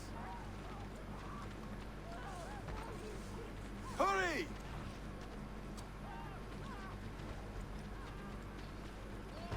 No, please. I'll fail the mission, Durham.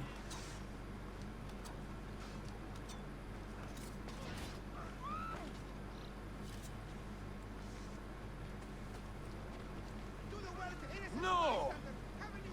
We cannot let them catch us!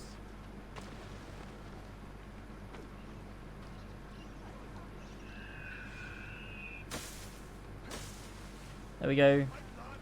Where'd the music go? Was it Abbas who killed my brother? He killed your brother, Malik, and countless others. He is a madman. A madman with an army. He will die. One day he will pay. One day he will pay.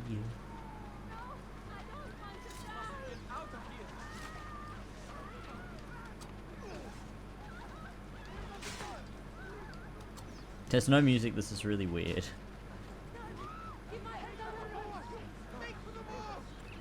Dude, are we gonna leave? What are you doing? Stay alert!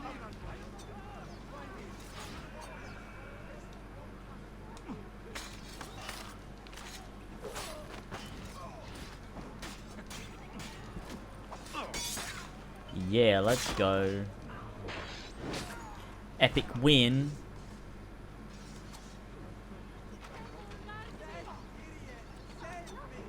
What? It is time to go. Was We made it. Abbas who killed my brother? Oh no, it's just triggered that. It just triggered that fucking dialogue again. Was it Abbas who killed my brother? My family. You cannot run forever. Not from us, and not from your lies.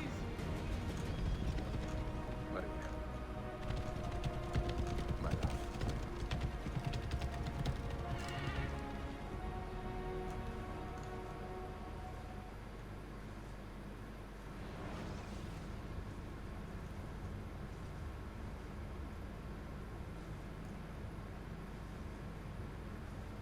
Eagle vision in the animus. Crazy. There we go. Sequence complete. We're on a sequence 6. Let's go. Sequence 6, Cappadocia. Ahmet fights Masyaf. Easy.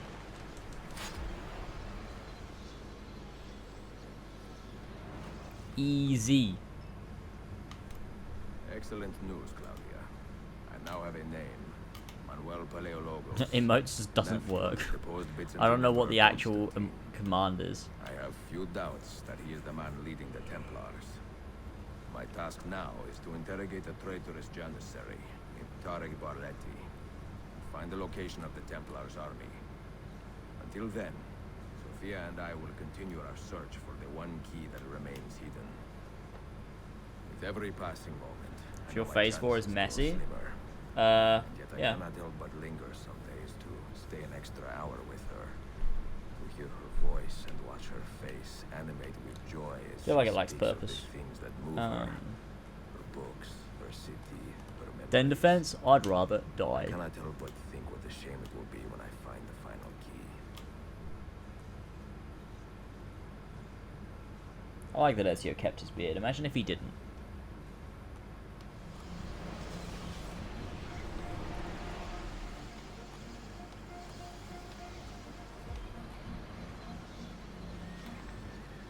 I'm definitely not going to unlock the Sword of Altair. Jamie. X-Men and Fantastic Four. I literally don't care. Honestly. The chess scene!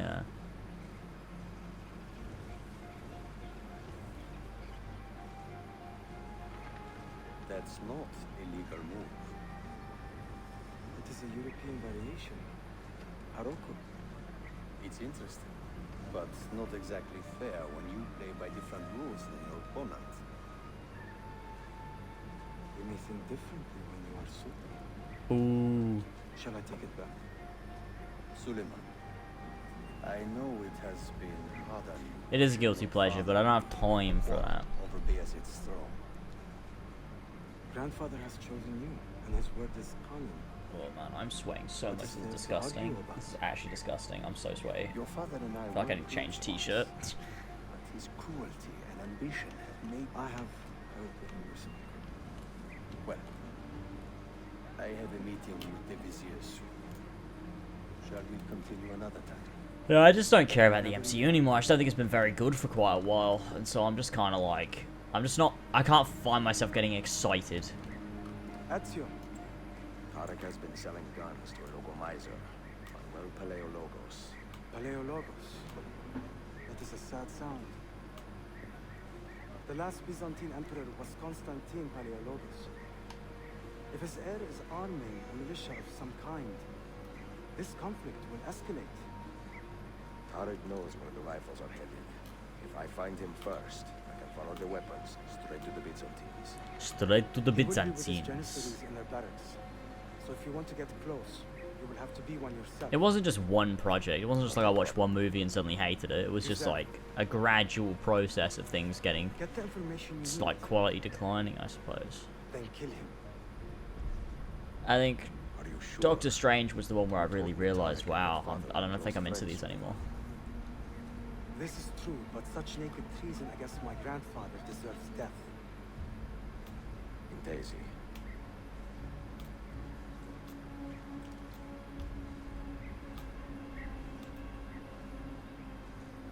I've not watched The Boys, but I probably will at some point. I've heard a lot of good things.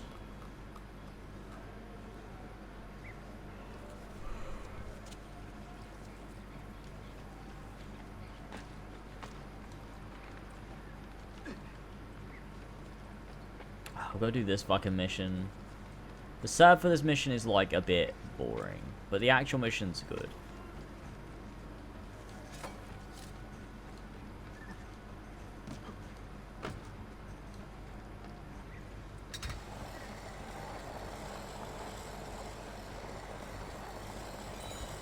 And then you'd hate it. What, The Boys? Well, from everybody that I know of that is, you know, sort of the same way I am with things, I've heard praise, and that, like, bodes well, I think.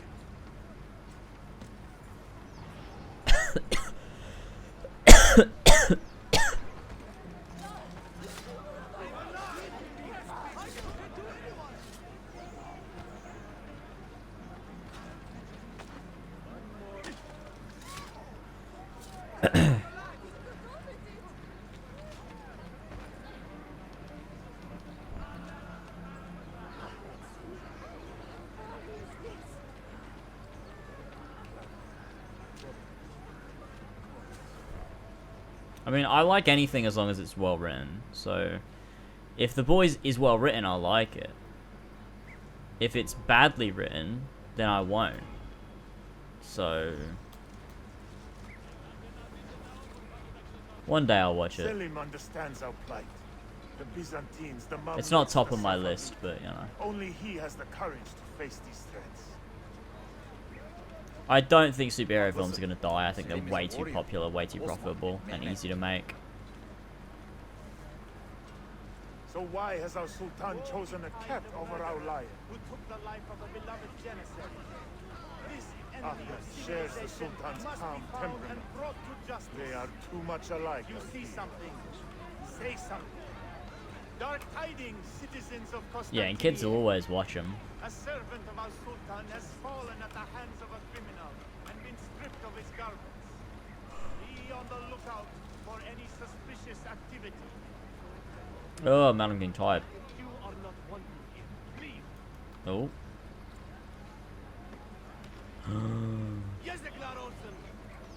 Shame on your Chakla. I am a Janissary, I swear. Janissary brutality. Let's go.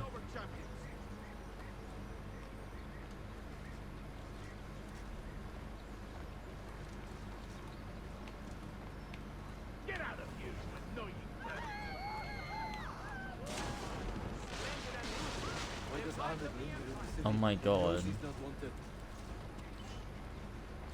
That was horrible. He's like a moth hovering around an open flame, waiting for his father to perish, so that he may step to the throne.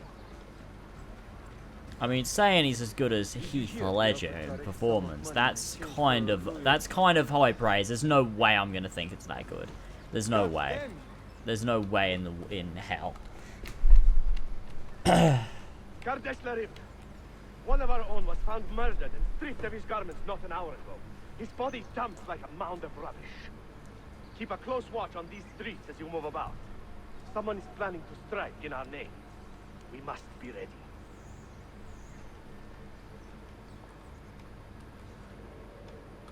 Sultan Bayezid is a good man and a kind sultan, but he has lost the fire that made him great. No, he's still a fighter. Look at the army he has raised against Senate. This is further evidence. I hate this mission. Oh, this mission's alright.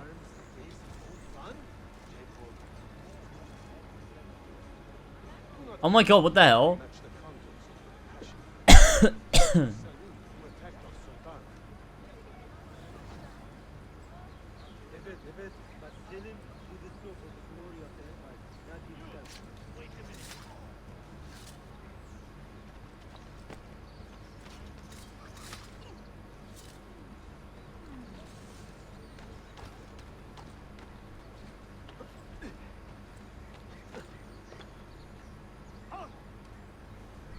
Tariq, a message for you.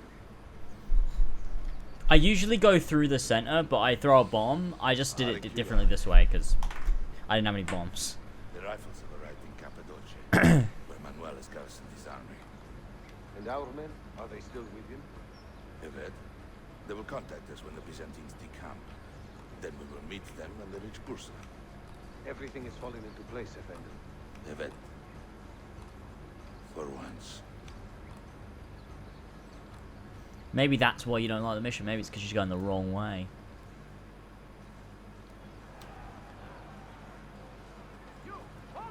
That could be him. Best have I close the door.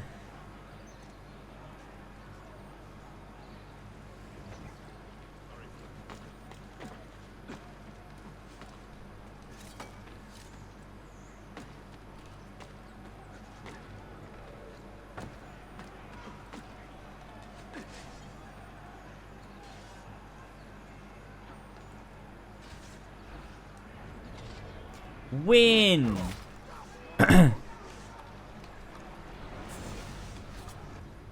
It's crazy how you can do crazy different things in the AC. It's crazy. Is this the result of Suleiman's investigation? You collude with the Sultan's enemies. What did you expect would come of such treachery? I blame myself. Not for treason, but hubris. I was preparing an ambush. Preparing to strike the Byzantine Templars where they felt safest. What proof do you have of this? See, here. This in Cappadocia. Would you agree that Disney is the worst thing to happen to the entertainment industry? They watered down the cinematic experience. I would say they're up there, yeah. Protect my homeland, assassin.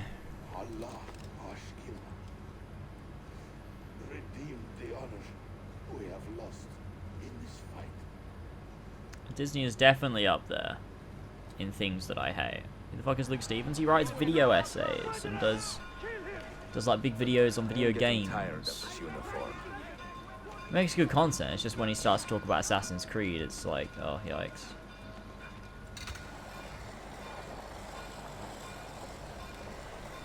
I'm getting tired of this uniform. So am I, Ezio. I've been wearing this fucking armor Brutus for the whole game.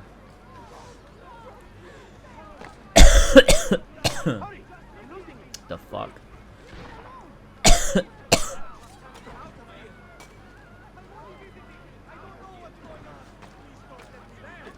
Oh, it's so hot in here. Not getting past me.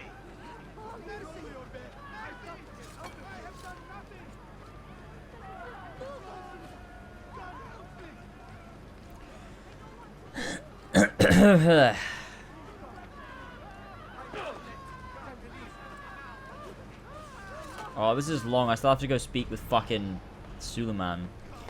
Getting across the city is so annoying in Revelations, man. Everywhere looks exactly the fucking same. Oh, I'll just run there.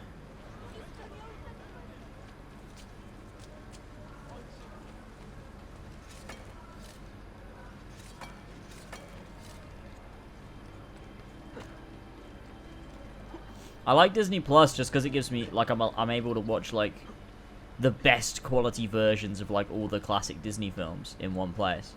That's literally the reason I like it so much. Like, I don't give a shit about their fucking Disney and Star Wars stuff. Or Marvel and Star Wars stuff.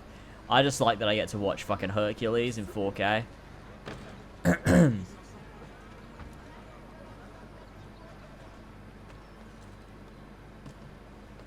Oh, I need to grab a drink.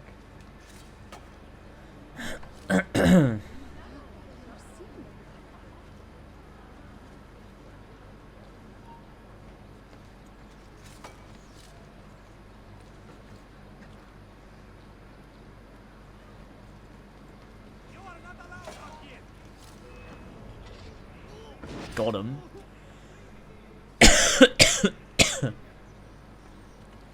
Oh boy.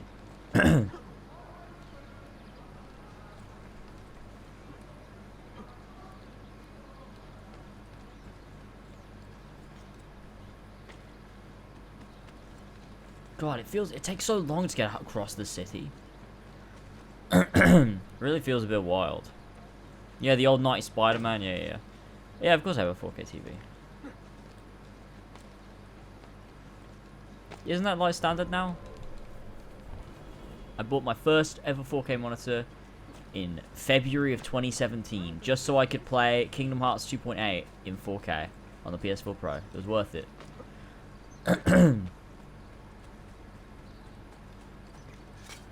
Now I have loads. I couldn't imagine having just a 1080p monitor these days. A bit weird.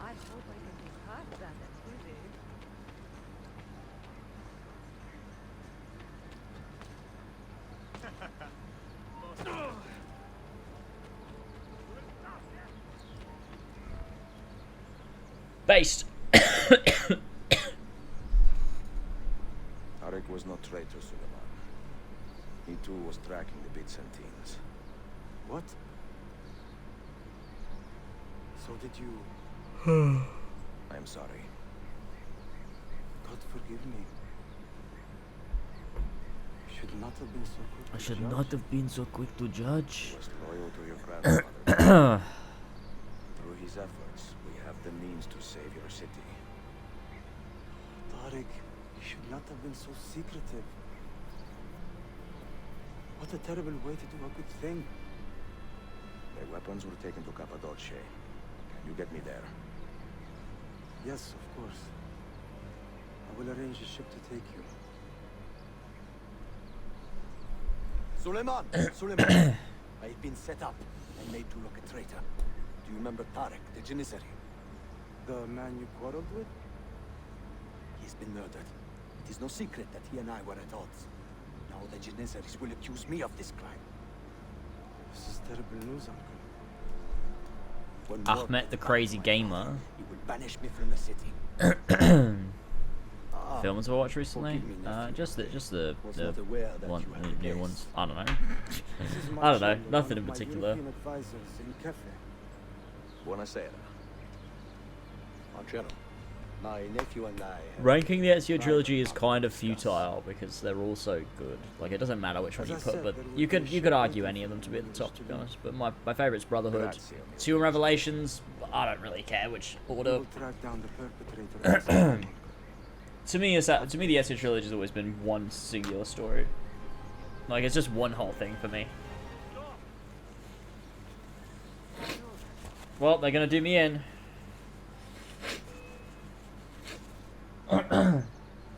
Brotherhood is the better game. Revelations is the better story. Like, of all three. The best actual video game, overall video game, Brotherhood, easy, hands down. There's no question. Story, though, script, Revelations wins. Yeah, without any fucking competition. 2 is just, like, does both well, you know? Like, it's a solid game, and it's a solid story. But it doesn't overly excel at both. It just does them to a standard where you're like, yeah, this is fucking great. Which is a reason why you could argue it's the best. So, you know. It's really up to anyone. Depends what you prioritize, really.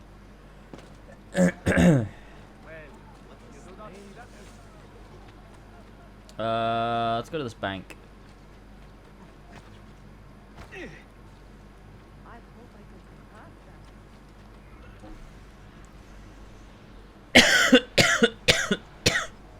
I don't know why I've got a cough. What the fuck? Where did this come from?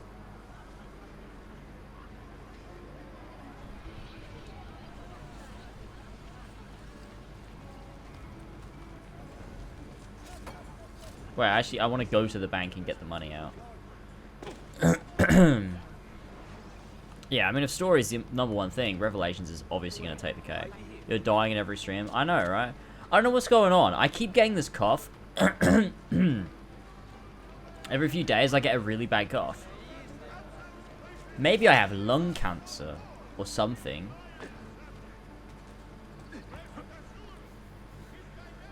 But it's like ever since I had COVID. Like, it went away, but then the cough comes back sometimes for like a few hours. It's weird.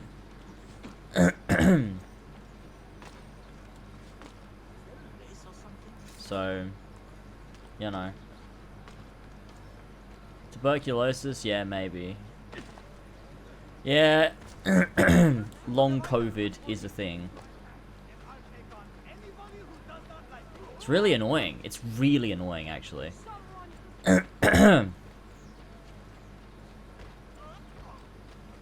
Just every so often, it just hits me.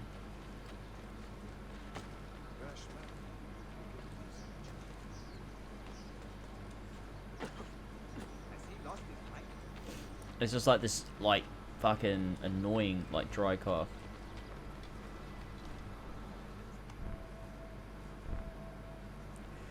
Who are these men he condemned to hell? Political opponents. Men who Right, enjoy the cutscene. I'm gonna grab a drink. I'll be back in a minute. See, it is a subtle way to seek revenge. Ezio, I plan to make a trip to Andrianople in a few weeks to visit a new printing press there. That should be fun. It is a 5 or 6 day ride from here, and I will need an escort. Prego. Oh, I'm sorry. You are a busy man. Sophia, I would love to accompany you, but my time is running short. That is true for all of us. Well, I can try to solve this last code now, but I need to run an errand before sundown. Can you wait a day? What do you need? It is silly, but a bouquet of fresh flowers. White tulips, specifically. I can get you the flowers. Nessun problema. Are you sure? It will be a nice change of pace. Bene. Meet me in the park east of Hagia Sophia, and we will trade. Flowers for information.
I'm back. I'm back. Thanks, guys.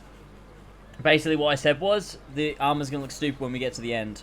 And I said, no books, no wisdom, just the armor of Brutus. And then I said, we're doing the tulip mission, let's go.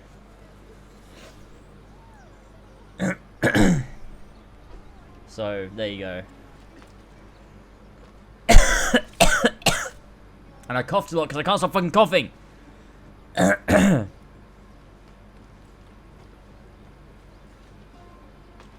don't know what's wrong with me, man. Fucking cough. Maybe I should take some cough syrup and fix it. Okay,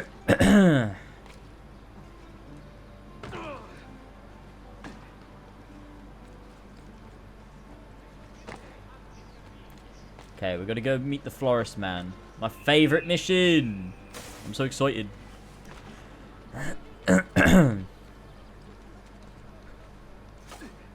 Oops. Oops.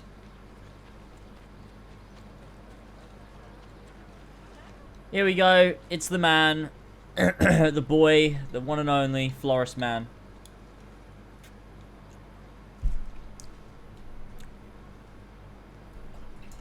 You look like a man with money to spend. What do you need? I am a man with money to spend. That's exactly who I am. Tulips. White, if you have them. Ah, tulips. Forgive me, but I am fresh out. Something else, perhaps? It is not my call, unfortunately. All right, listen. I may know where to get fresh tulips. You wait here, and I will return. 1 hour, 2 at most. I am not waiting an hour. Okay. Oh my god, what is wrong with me right now?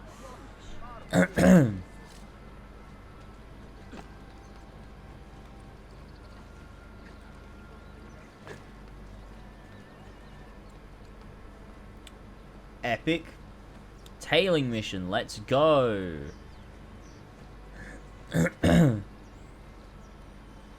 We go over there, right? Wait.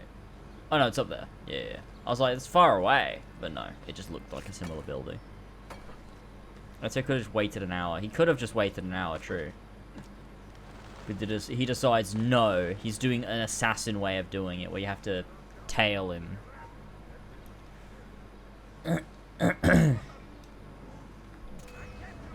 Oh, it's not been detected by anyone in this mission. That's really shit. I don't have the patience for this right now. It's so hot in here, man. Cool the room down, please, air conditioner. What is going on? Why are you not cooling my room down?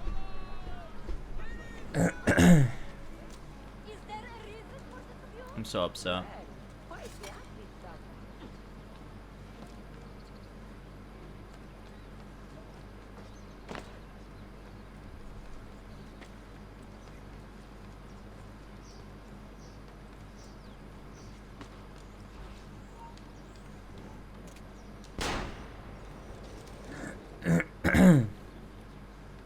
Honestly, this is such a dumb mission. So dumb. Such a dumb fucking mission.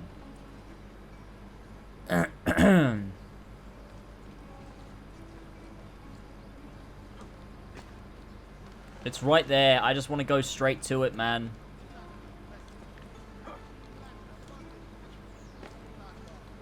He's walking pretty quickly, to be fair. This isn't even that bad.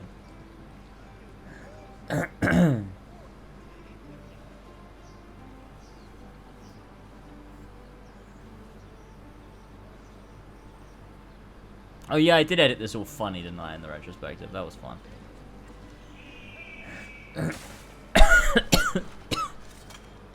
Oh my god. Nah, the guy wouldn't have taken him because he wants to sell them, right? So it's like a secret.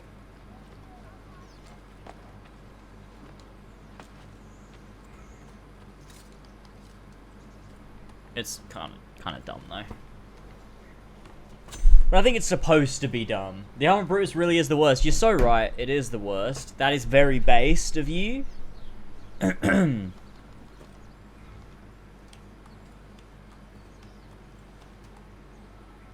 I'm not doing a retrospective on AC3, no. Because of my starts on it. It would be a shit video. It'd just be me going, oh, this game's bad, this thing's bad, this sucks, this was terrible. It'd be a shit video. Who would that be for? It would only be for people that hate AC3, and it's so old that, like, it's just irrelevant critique. So it'd just be pointless. But yeah. So I won't be doing that. And as for 4, I don't know yet. If I had to make it this year, I wouldn't be. But obviously I have to make it next year, so I'll think about it. Maybe by next year I'll want to do it. But like if I had to make it this year, right now, I'd be like, no, it's not coming out. I'm not doing it. Because I just don't feel like it. I'd much rather work on other things, but that could well be because I know that the AC1 retrospective is this year, and like I'd rather do that, so like that's the headspace I'm in. And so like, I'm focused on that. I'm not even thinking about AC4. When it comes to next year, maybe I'll be like, oh yeah, I'd love to do a retrospective on AC4. I don't know. We'll see. But I do think that's the only other one I will ever do. Unless I decide to do some sort of like, you know, mini critique on them. Like why it's bad sort of thing. But never a proper, like, full-blown retrospective like I did for the Ezio trilogy. Che belli, grazie. I wanted to thank you for letting me play a small role in your adventure. You're welcome, Sophia. Role is enough for this adventure, believe me. You are a mystery, Ezio. Mi dispiace. I do not mean to be. It is fine. È affascinante. Sembra squisito. Why, thank you. Any luck with the final code? Ah, the code. Look at him having a great time. I solved it many hours ago. You will get it. The scene is awesome in that armor. It is, isn't it? When she said it's attractive, she meant the armor.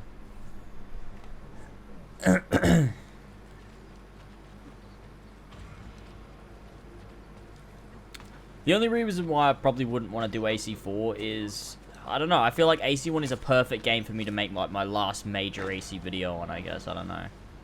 Because then, like, what else would I make? There's nothing else to make after that other than an AC4 retrospective. Unless I want to sit there and just, like, call a bunch of, like, 10-year-old games bad. Which I don't.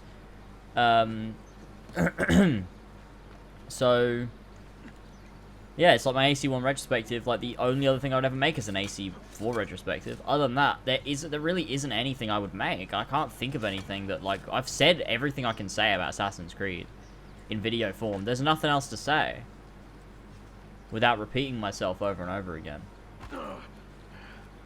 I'm never going to play the new ones, so like that's off the table. There is nothing else. There just isn't. So it's like, do I want my final AC video to be AC1, or do I want it to be Black Flag?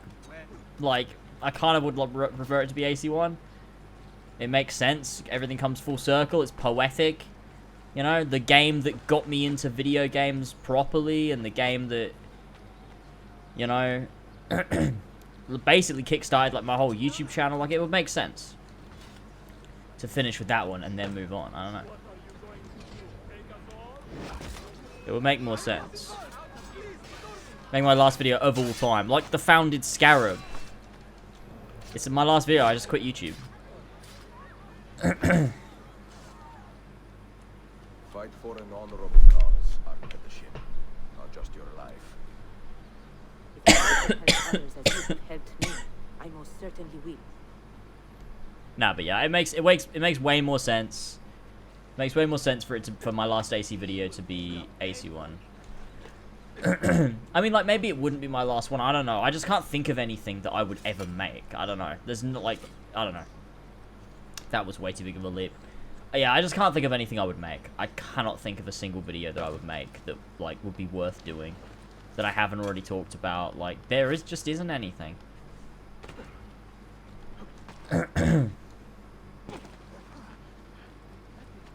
And there's so many other franchises out there, so many other games I love. There's no point in me sitting around trying to force AC videos. If there's no topic, there's no topic, you know. I think we want to go to the South Port. Yeah, that's closer. But what about Joe? Well, he said he's quitting. He said he's making one last video, and then the Founded Scarab is gone.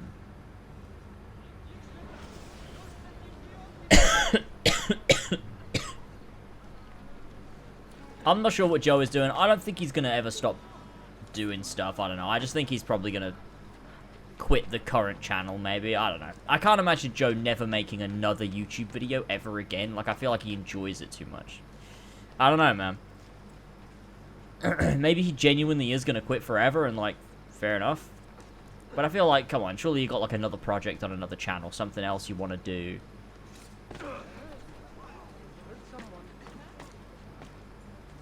I don't know.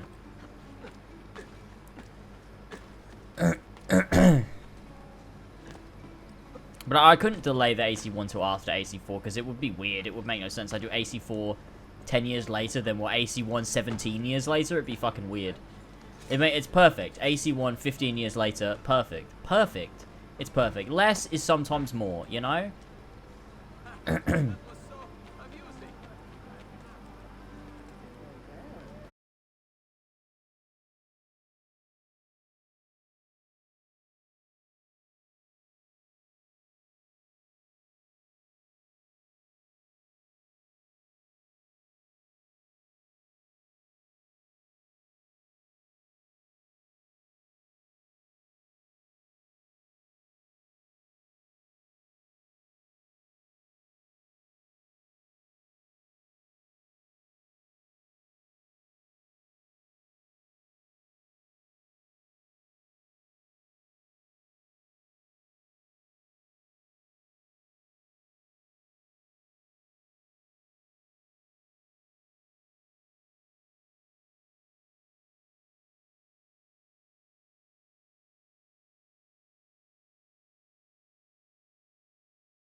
I mean, like, you're doing less assassinations, aren't you, really?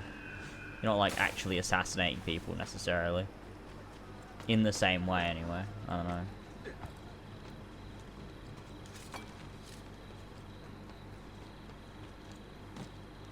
Oh, God.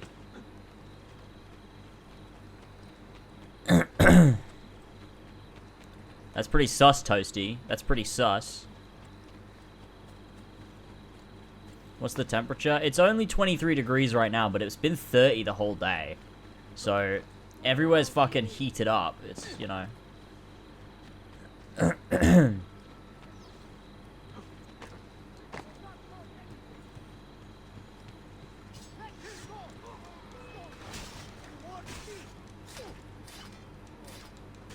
I'm gonna get me an assassin. Let's go. Nice. Do not despair in the face of this violence. Add your voice and your strength to the tide of opposition. She's 18. Yeah, she is, but you know, like, I don't know. I guess it's normal if you're also like 18, isn't it? But I'm 25. I don't know. It's weirder because like we've all known her since like not known her, but we've all known of her since she was 11, right? Was she 11 or was she 12 when she was with Stranger Things season 1? So it's like a bit weird, isn't it? It's like, that's weird. So to me, she's always going to be a kid. Like, I'm always going to see her as a kid. She might be actually 18, but to me, like, she's not. Because she's not. Mario, now that is sus. Let's cancel Mario.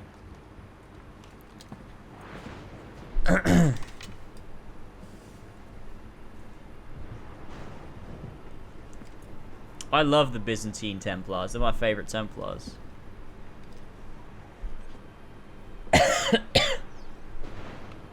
This is why the 4 pillars get cancelled on Twitter. It's because Mario's just a nonce. This is the best child actor, right? Or what are we talking about? Saved. Mario's about to pull a Drake.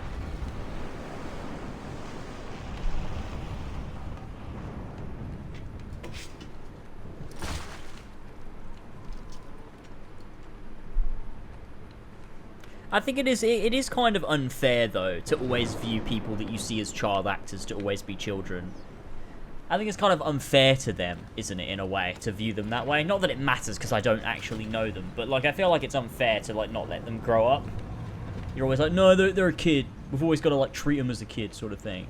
So I guess that's sort of an unfair thing to say. Because I also probably wouldn't say that about a male actor. Like, if they turn 18, I'm like, nah, it's fucking adult, you know? Fucking one of the boys. But with a girl, it's like, no, they're always a kid, because I saw them as a kid. So, which is probably a bit of a sexist thing there, isn't it? You know? Remember when Arya had sex in Game of Thrones Season 8? I do, now that you mention it. I forgot that happened, but that did happen. And we almost saw her tits. Right, well, Mario. Well, Mario.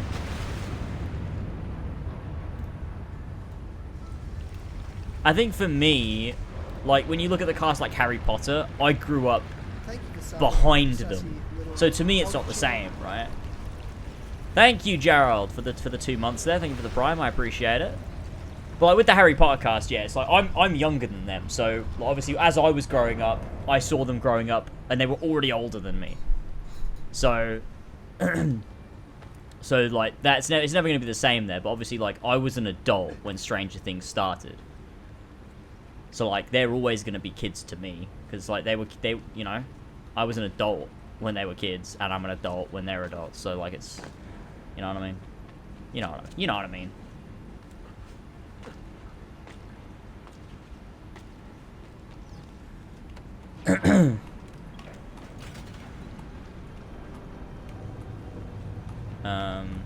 Myra also had a point about being asked if she'd ever come back to acting. I can't read that. I'll read it in a sec.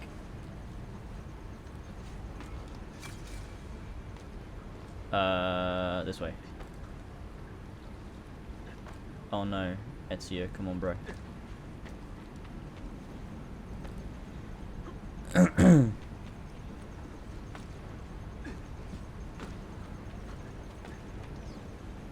And we go back to acting and compared it to being asked if you ever go back to finger painting since they're like what you did when you were 5. And while you appreciate it, you find it weird and cringe at the same time. I guess so. That's an interesting way of looking at it. That is interesting.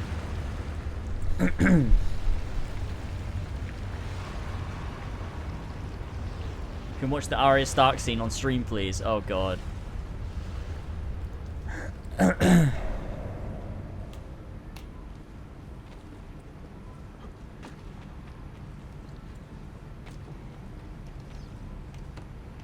How old is Maisie Williams? She's my age, right? Or is she younger than me? I don't know.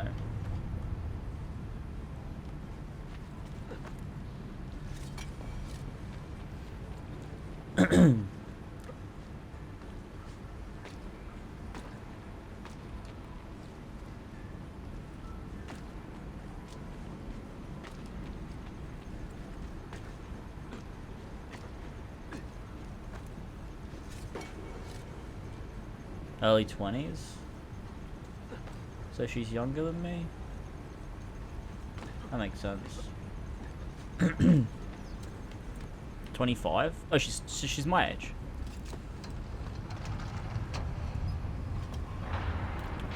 That's weird then. Yeah, that's weird, because I see her as like, oh, well, when I watched Game of Thrones, she was a kid. Oh, but I started watching Game of Thrones a long time after it came out. I didn't watch it when it aired. Yeah, that makes sense. So I was always a little bit behind. And they filmed it like, would have filmed it before it aired anyway, so yeah, that makes sense. You're 25, you're old as fuck. You're gonna come home and see me fucking your mum.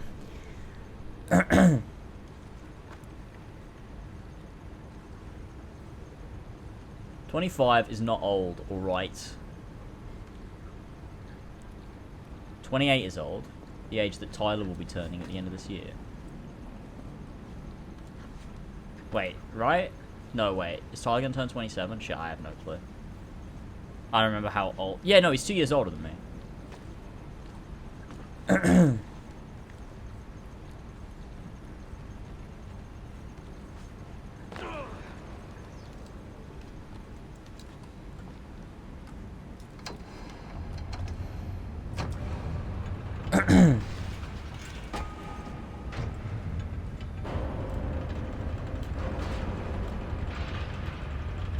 Why did you just say Damon? That's Dylan. Damon, what the fuck?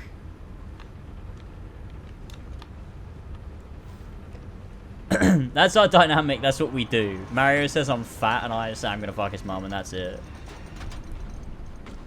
I feel like Tyler's 30. Yeah.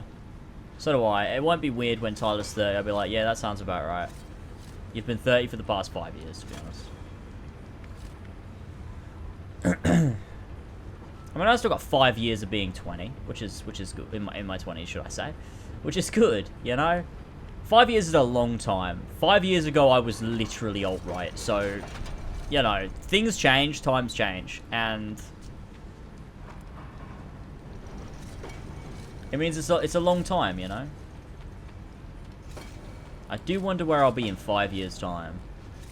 God, 5 years ago I was waiting for Origins to come out. I was playing Horizon Zero Dawn. I was living with my parents. Elf was an island. Harvey was still alive. Oscar and Hudson weren't born. I didn't have Sora. God, it was totally different. Everything was totally different. I was making AC content, daily AC uploads. Like, a lot changes in 5 years, to be fair.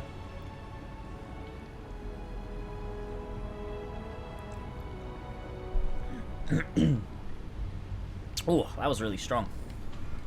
I was 13 when Origins came out. Dude, no you weren't. Don't say that. That's fucked up. No, you couldn't have been 13 when Origins came out. That doesn't even compute. That doesn't make sense to me. How could you have been 13 when Origins came out? I was 13 when AC2 came out. Well, Brotherhood. I was 13 when Brotherhood came out. Like, that... imagine being 13 when Origins comes out. That's... What?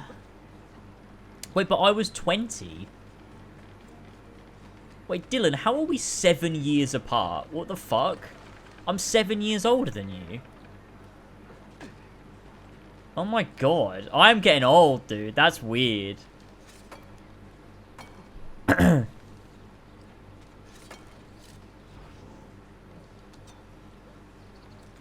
See, you get to an age, you get to a point, and I feel like anyone who's like, you know, in their 20s can agree. Like, stuff from 5 years ago feels like you stop seeing it as a long time ago, you know? Like, when you're a kid, you look at 5 years ago and you're like, oh, that was ages ago. Like, that was such a long time ago. Like, when it was 2015, 2010 was, like, a lifetime ago. But in 2022, 2017 doesn't feel like a lifetime ago at all. It just feels like fucking recently. It's crazy. It's so weird. Like, the older you get, the less time feels like, I don't know, less distance you feel between years. And it's not nice. I really don't like it. Like, I think the longest ago where I'm like, yeah, that was actually ages ago is like 2013. Everything after 2013, I'm like, that was, you know, that was recent. It feels recent enough, you know?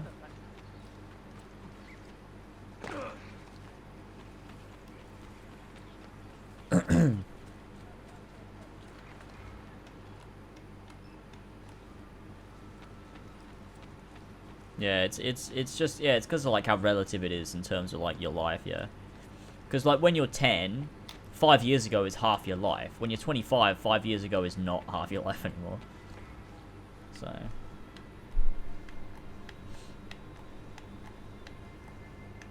It's weird. One day, all of us are gonna be in our fucking, you know, 60s, 70s. We're all gonna be old. One day.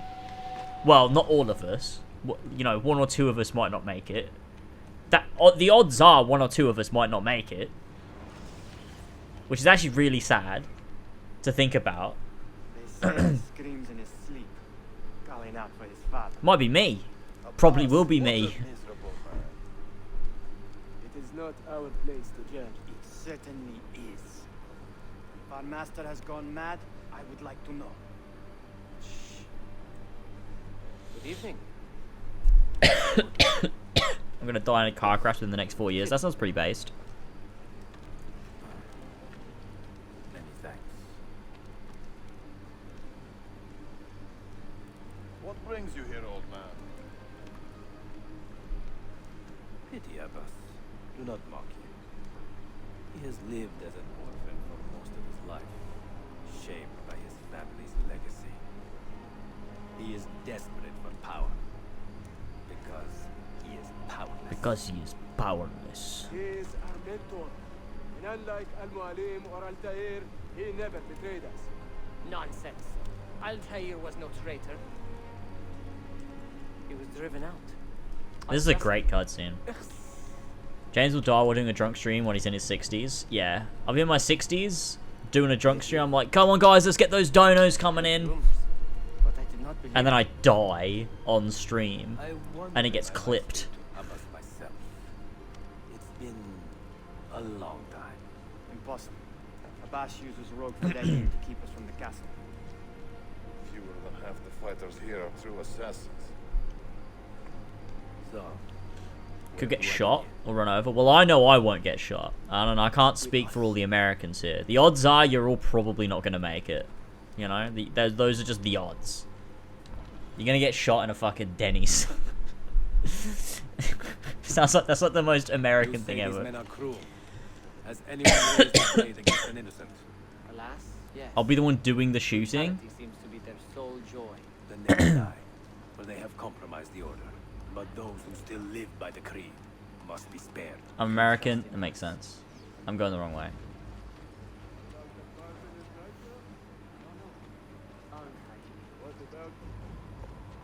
To be fair, I feel like most shooters probably are the ones that are eating at Denny's, right?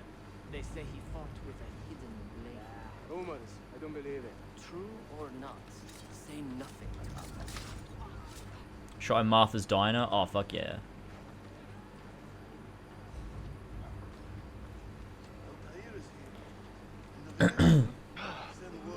Don't you find out a bit in the Secret Crusade about what Altair was doing in those 20 years? He was like a hermit, wasn't he? he wrote a lot of codex pages and stuff, and like you learn about him in the market and stuff.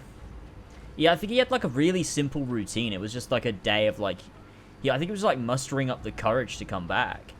I think it was sort of like what you would expect from like an Obi-Wan if the Disney Plus series wasn't shit. Like I think he like lived in a cave or something. Mentor, welcome. Or like a hut. And he just like every day he went out to the market. Everyone would see this guy come into the market every day or something. I feel like that's a thing. Unless I've just like fabricated that.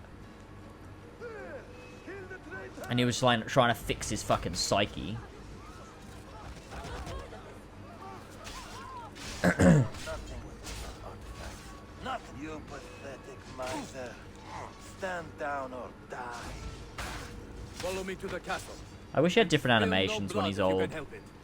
Is that the book? I don't know. I might have made that up, to be honest with you. I'm going to be honest with you. That might just be all in my head. I don't really remember the book that well. At least the latter half of it.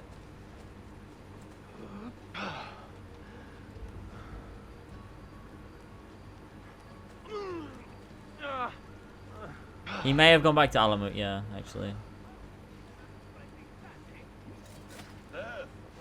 But I do think he spent an extended period just living outside of Masyaf. I'm pretty sure that's a thing in the book, that he like lived outside of Masyaf for a little bit.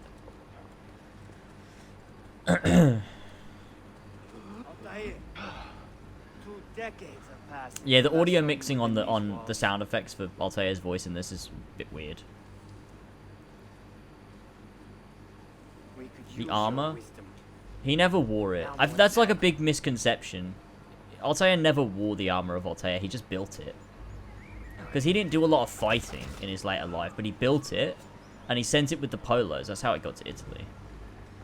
You'd assume anyway, like it's never said anywhere, I don't think, but like the Polos took the codex pages, the keys, his journal, like everything. They must have taken the armor. It's the only thing that makes any sense. I think it's implied. Our mentor has returned. And then in Italy, Ezio's great-great-grandfather is the one that put it, like, hid it away. So I think it was, like, handed down or something. The order. Altair, welcome. Welcome back, man. Presence honors me. You die. I'm just killing him. Let's go. Why would you even try, bro? Why would you even try? The armor wasn't... Obviously, he didn't, like... Obviously, Altair didn't make the robes that Ezio wears. He just made the armor plating. Oh, Abbas's audio here is fucked in the collection for some reason. Everything we stand for and lost everything we gained. All of it sacrificed on the altar of your own spite. And you have wasted your life staring into that apple, dreaming of your own glory. That is true, Abbas. I learned many things from the apple. Of life and death. Of the past and the future. Let me show you. It should have worked like the AC2 gun. It should be slow. I wish it was slow. Made the armor of Brutus Sue. Fuck no. I can never forgive you, Altair. The lies He pulls out a Glock. told about my family, my father, the humiliation I suffered. They were not lies, Abbas. What is I this? was 10 years old when your father came to see me. He was in tears, begging to be forgiven for betraying my family. Mario, I'm gonna fuck your mom. Alright? So you just watch it. I watched his life ebb away at my feet. I will never forget that image. But he was not a coward. The mum is dead. He reclaimed his honor. I hope there is another life after this one. Then I will see and know the truth of his So I was watching Dylan send it to me He on will Twitter. find you. And then there will be no doubts. This is a great scene. Even till the very end, he stays committed. Because if he admits that he was wrong, his world falls apart. He deluded himself. There was no redemption for him. It's so sad. It's really sad. And still he fought to hold our brotherhood together. I didn't send it to you. Oh, did you not? You just posted it? Oh, shit. I thought it was in my mentions. But now, oh, yeah, you're right. admire his courage. The assassins were his life, from beginning to end. He had no other. He had no other. No other.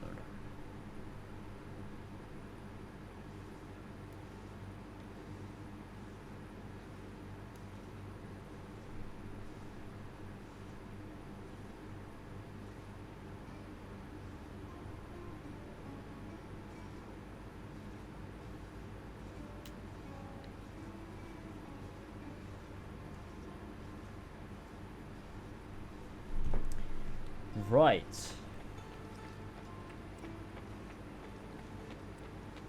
We've got to go leave Constantinople with the big epic leave.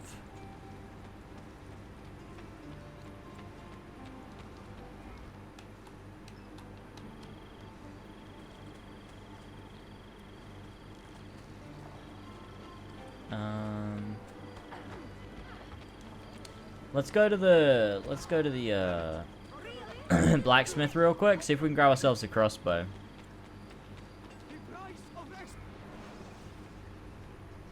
Isn't the crossbow cheap? Yeah, it is. Sweet.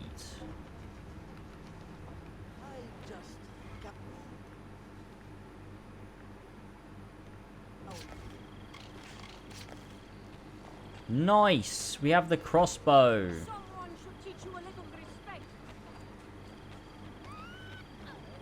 The crossbow is very good, very useful weapon. We love the crossbow here. Let's go to the fast travel thing.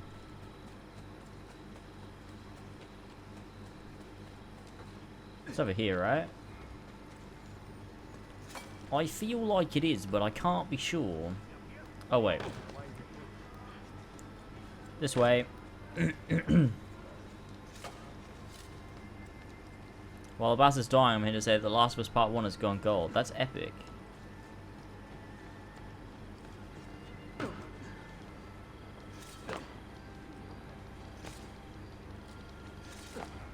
Yo, Reese, yo.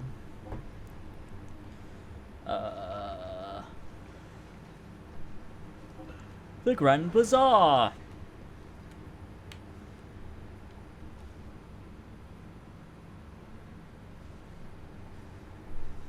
Mario's mum was his life. He had no other.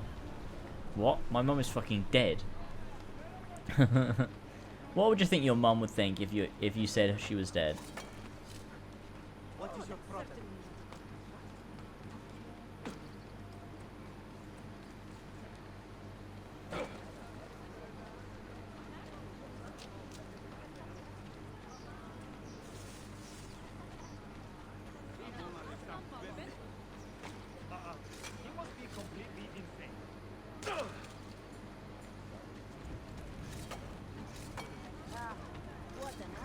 Here we go. Made it. Word around the city is you're leaving us. It's nothing I do, ACR. This outfit ruins everything. Not to worry, brother. The captain of your ship is a friend, but neither of you are going anywhere just yet. Whenever she walks in on me watching you stream, she always refers to you as Zach. Why? Until you are caught. The fuck? They raised the chain for me. We will celebrate later. Here, I have something for you. Careful. This has 50 times the key. We don't even look similar. Bene, I know what to do. The suspense is palpable. She just forgets the name James. Un favore. God damn it! Yes. She just There's a guesses. woman running a bookshop at an old trading post. Sophia. Look out for her. She is a remarkable lady. You have my word. Gather your men. The demo mission with the This will grab some perfect outfit.